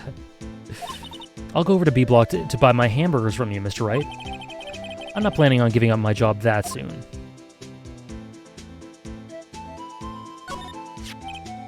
this looks like a cell phone. Scientific analysis would suggest this belonged to the victim. I can't think of anyone else it would belong to. What's so scientific about that? Should we check it out? Yeah, check it out. Right, let's check it out. Why is it... It just did that on its own. It does look very cute. It does look very cute, Lass of Gloucester. Oh? This phone's still on the redial screen. Redial? Mr. Wright? Most phones keep a record of all the calls you've made and received. You just press the blue button to display the last number you called. Convenient, isn't it? I'm surprised you didn't know about it. Sorry to disappoint you, but even I know about things like redial. Huh? Oh, I'm sorry. It's just, you never know with people from your generation. Whatever, let's check this phone out.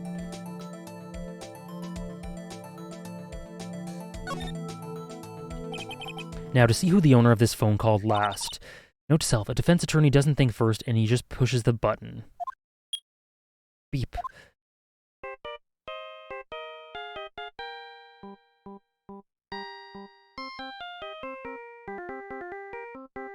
That's the Silver Samurai theme? Hey, that song. I know that. There's Steel Samurai, excuse me. Hey, what's going on over there? Ah, sorry. I see you, partner. You pressed the redial on that there phone, didn't you? Well, yeah. Whose phone is this anyway? It was on the ground over there. I guess so, antagonist. Whose is it? That belongs to Chief Prospector Sky. What? It's my sister's.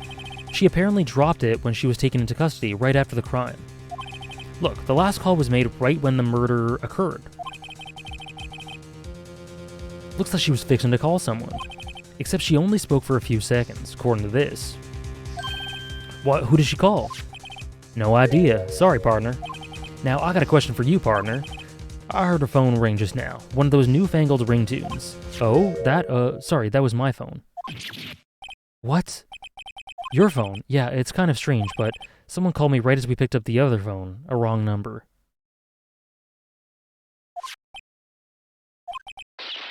I hope you're not lying. They shoot you for that in Texas, partner. Uh-oh, I've incited the wrath of the Lone Star Patrolman. Last call made at 5:18 on the day of the murder. Okay.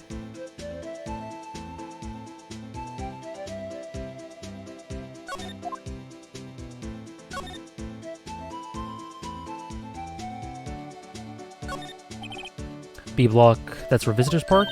I can see the Lunchland car over there, far in the distance. Hey, you're right, I like the cute design on the door. I can see a cartoon cow munching down on a juicy-looking steak. Doesn't that strike you as a little creepy? Just don't think too deeply about it and you'll be fine.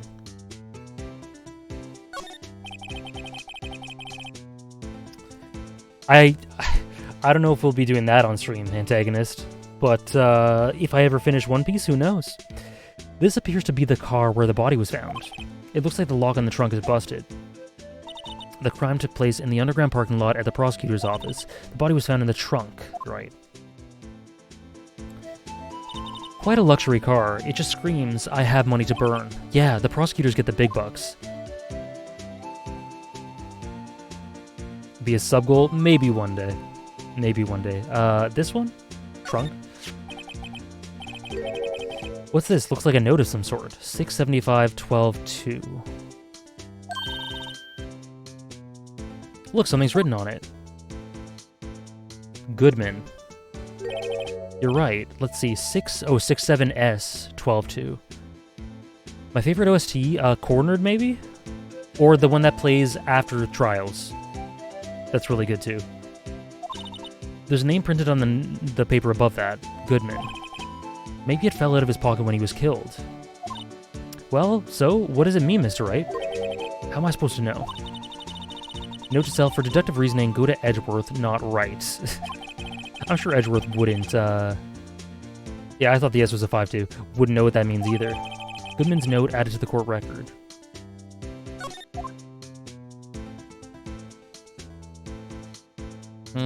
Okay.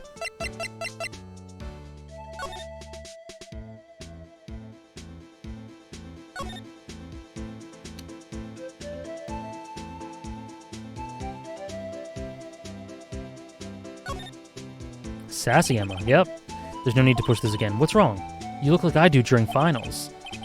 No worries. No, never mind. It's nothing. Okay.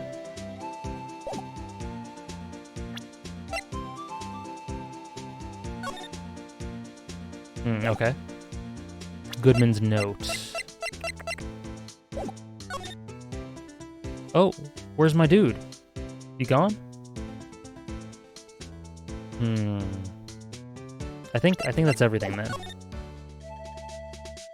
Yep. Trunk. Oh. This rope, is it? Yep. They laid it in the outline of the victim's body.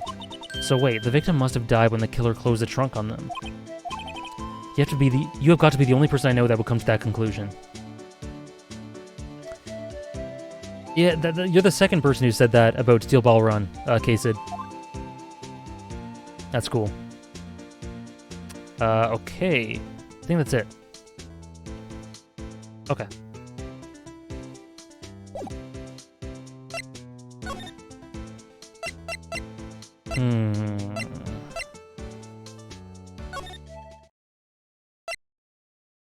Nothing here?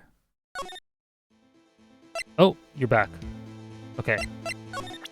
What about this? Alright, compadre, count to 3. Huh? You gotta do that if you're gonna draw evidence on someone. That's what we do in Texas. Remind me never to visit Texas. Okay. My sister's cell phone. The last time it was used was 5/18, right after Goodman was killed. Maybe she was canceling her date for the night? Why did Lana make that call?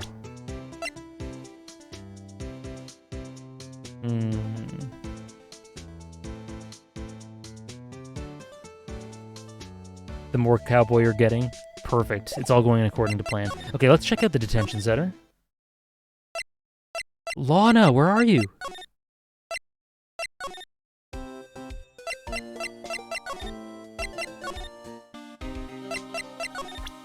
What about this? Okay. Okay.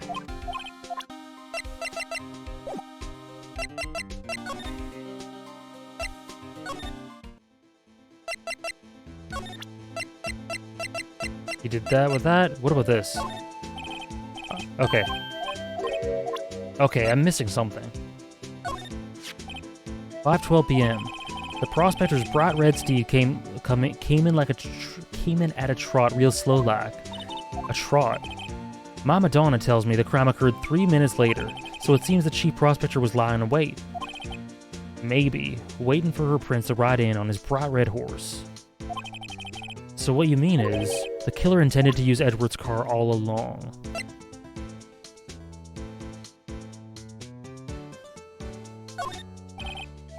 Okay, so let's try... Maybe I have unlocked something for the High Prosecutor's Office? No. I'm bamboozled a little. Where do I go from here? Police Department... Detention Center...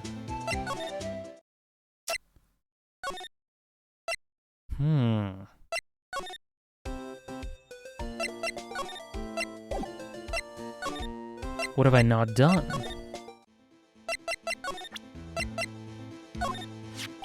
A toy shield suits the boy well. What exactly could you shield with that? A toy knight, maybe? Officer Marshall, don't you have anything good to say about Mr. Edgeworth? You don't like him, right? We get the point. You know, when I was a detective, I got one of these. Let me guess. Did it have a K for King of Detectives on it? Hey, they could use the same shield over and over. Note to self, the prosecutor's office and criminal affairs are surprisingly cheap. You know it. They've gotten cheaper with every passing year, I tell you. I think I examined everything, but I'll double check. What's that? Some kind of police passport? This is Detective Goodman's ID card. Strangely enough, we found it a good distance away from the crime scene. Good distance in this rat hole? If you want distance, get yourself to Texas. Texas. This is a tiny little crime scene in a tiny little town with tiny little evidence. What difference does a few yards make, compadre? If you encounter suspicious evidence, think of Texas. There's no better way to study than to hang out with the pros. I see your badge. Looks pretty round. Our badge is a star, a lone star, shining in the nighttime sky. A beam of light illuminating evildoers who come in the dark and night. Thank you, Comfy Salad. Evildoers are weak against starlight. That's a sheriff's badge.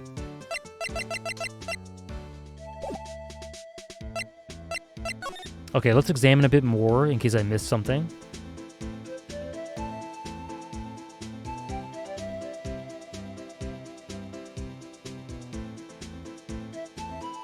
Bone, this. Barrels. Okay.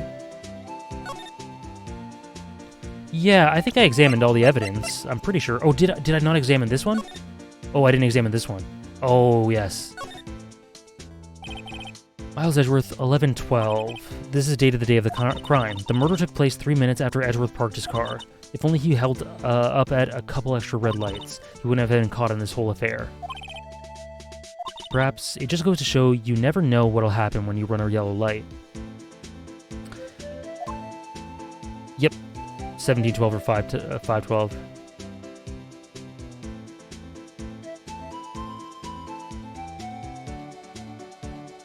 Okay.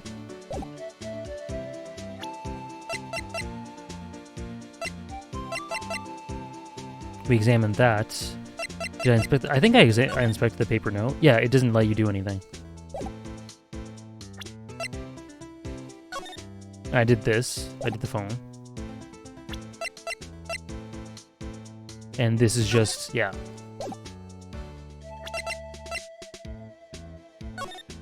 And we did this, I'm pretty sure. Yep.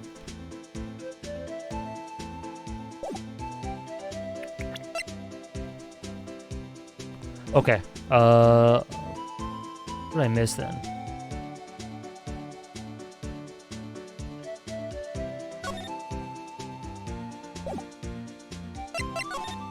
Ah, yeah, I didn't have dialogue options. Okay, yeah.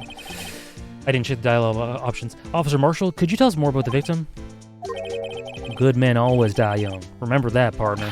Could you be a little more specific? Bruce Goodman. He was a detective, right?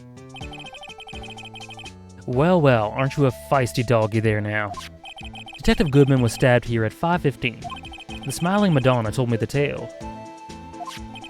I think he means a witness, Miss Angel Star. One stab to the chest, a fine piece of work. This here's the autopsy report. Death due to loss of blood, one knife wound, died within an hour and a half of 4 p.m. Interesting way to phrase that. Yeah, I almost made Phoenix Cowboy. Yeah, I'm getting that, Ramuki. Okay. Was my sister involved in the victim in any way? Involved with the victim? Funny you should mention that, Bambina. Chief Prospector Sky and Detective Goodman had nothing in common at all.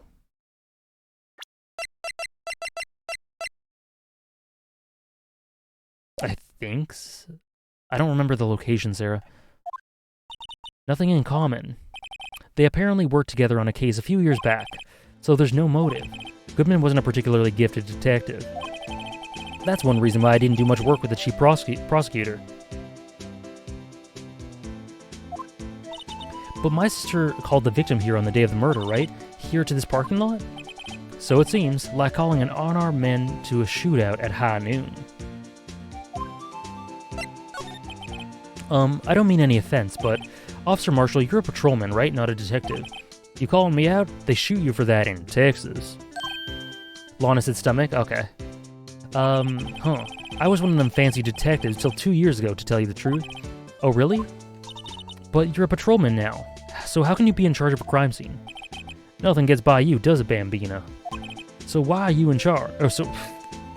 I actually didn't make Phoenix him. So why are you in charge? No reason. We're just short on hands right now. I'm keeping an eye out in the meantime. That's odd, though. Detective Gumshoe was saying he had nothing to do, nothing important at least. He's nothing but a sad old cowdog that can't find his tail. Maybe it's because he runs with that Edgeworth, eh? Edgeworth.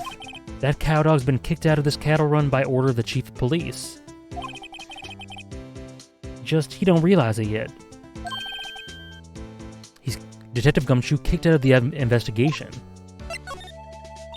So there's no connection between Detective Goodman and my sister. Yeah, everyone's on Edgeworth's case. That's correct. But there's a gold mine of evidence against her. And the prospector tomorrow is none other than Edgeworth himself. I'm afraid your sister's fate is decided, Bambina. Many condolences. Officer Marshall. Yeah, Bambina? How can you say that? You and my sister, you were... Is there something between this cop and her sister that I don't know about? I apologize, Bambina. Something must have gotten to me. Maybe it's that dry wind that's blowing through the prospector's office. Dry wind or ill will, someone's up to something here. But who? Office atmosphere. Suspicions about Mr. Edgeworth have been flying around for nearly 2 years now. Forged evidence and arranging testimonies, you mean. He was unbeatable because he did whatever it took to win. Unbeatable, that is, until he met you. But rumors are just rumors, aren't they? These are prosecutors we're talking about. Evidence is everything to them. If you followed the rumors about Edgeworth to their source, you find one person. But they're off limits. Untouchable, you might say. One person who? Hate to say it, but it's your sister, Bambina, Chief Prospector Lana Skye. My sister. Edgeworth couldn't rustle all those cattle by himself. Some people load their guns with bullets, some people load them with deals. So you're saying that Edgeworth was making deals to win trials. Where there's gunshots, there's bound to be bullets. That's what the old-timers say. There's a big old secret hidden around here somewhere. Everybody knows it. Is that why Detective Gumshoe was taking out this case? Did they target him because he was closest to Edgeworth? So, well, how are we doing, Mr. Wright? I guess we've got some clues. We have an autopsy report, a note from the victim, and a cell phone. So, you think we'll be okay? Well, the only thing still bothering me is that Lana is confessing to the crime. She says she did it. No problem. I can guarantee that she's not the criminal. Oh, by the way, Emma. Yes? I know that song your phone plays when it rings. What?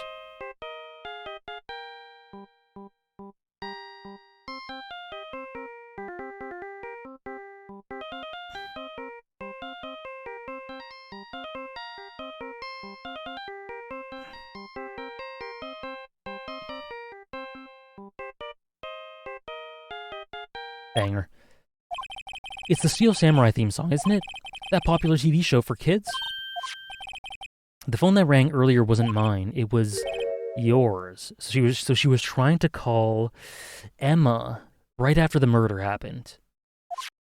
At 5:18, just after the murder took place, your sister called you, didn't she, Emma? I'm sorry. Can you tell me what you talked about? She hung up right away. I see. Okay.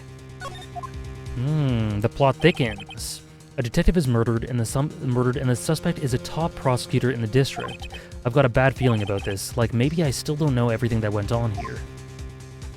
I agree. Okay, perfect spot for the intermission. To go to the trial. Okay. Day 2 trial former? Okay. 1 week intermission. Okay, yeah, so I will be saving here, guys. I'll be saving here. And that'll be all for today. 1 week intermission indeed. Thank you guys for hanging out with me today. This is the best story material in the game so far, I would say. Case 4 was amazing, yeah, it was great. And we've done the investigation for Case 5, so we've made a bit of a dent. So, yeah, thank you guys for hanging out.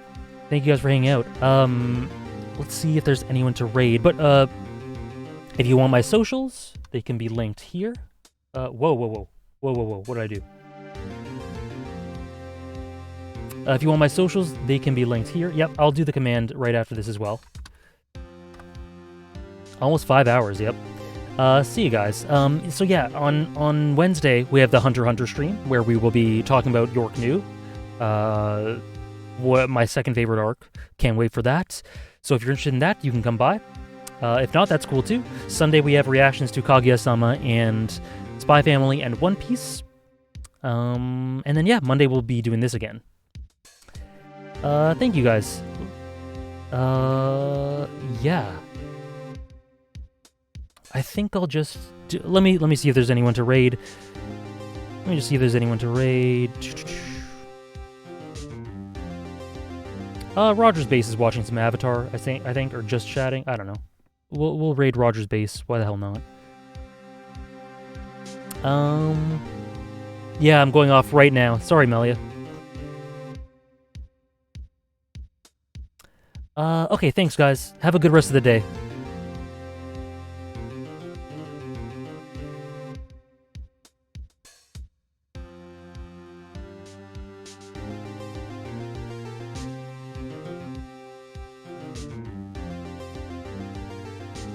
Oh.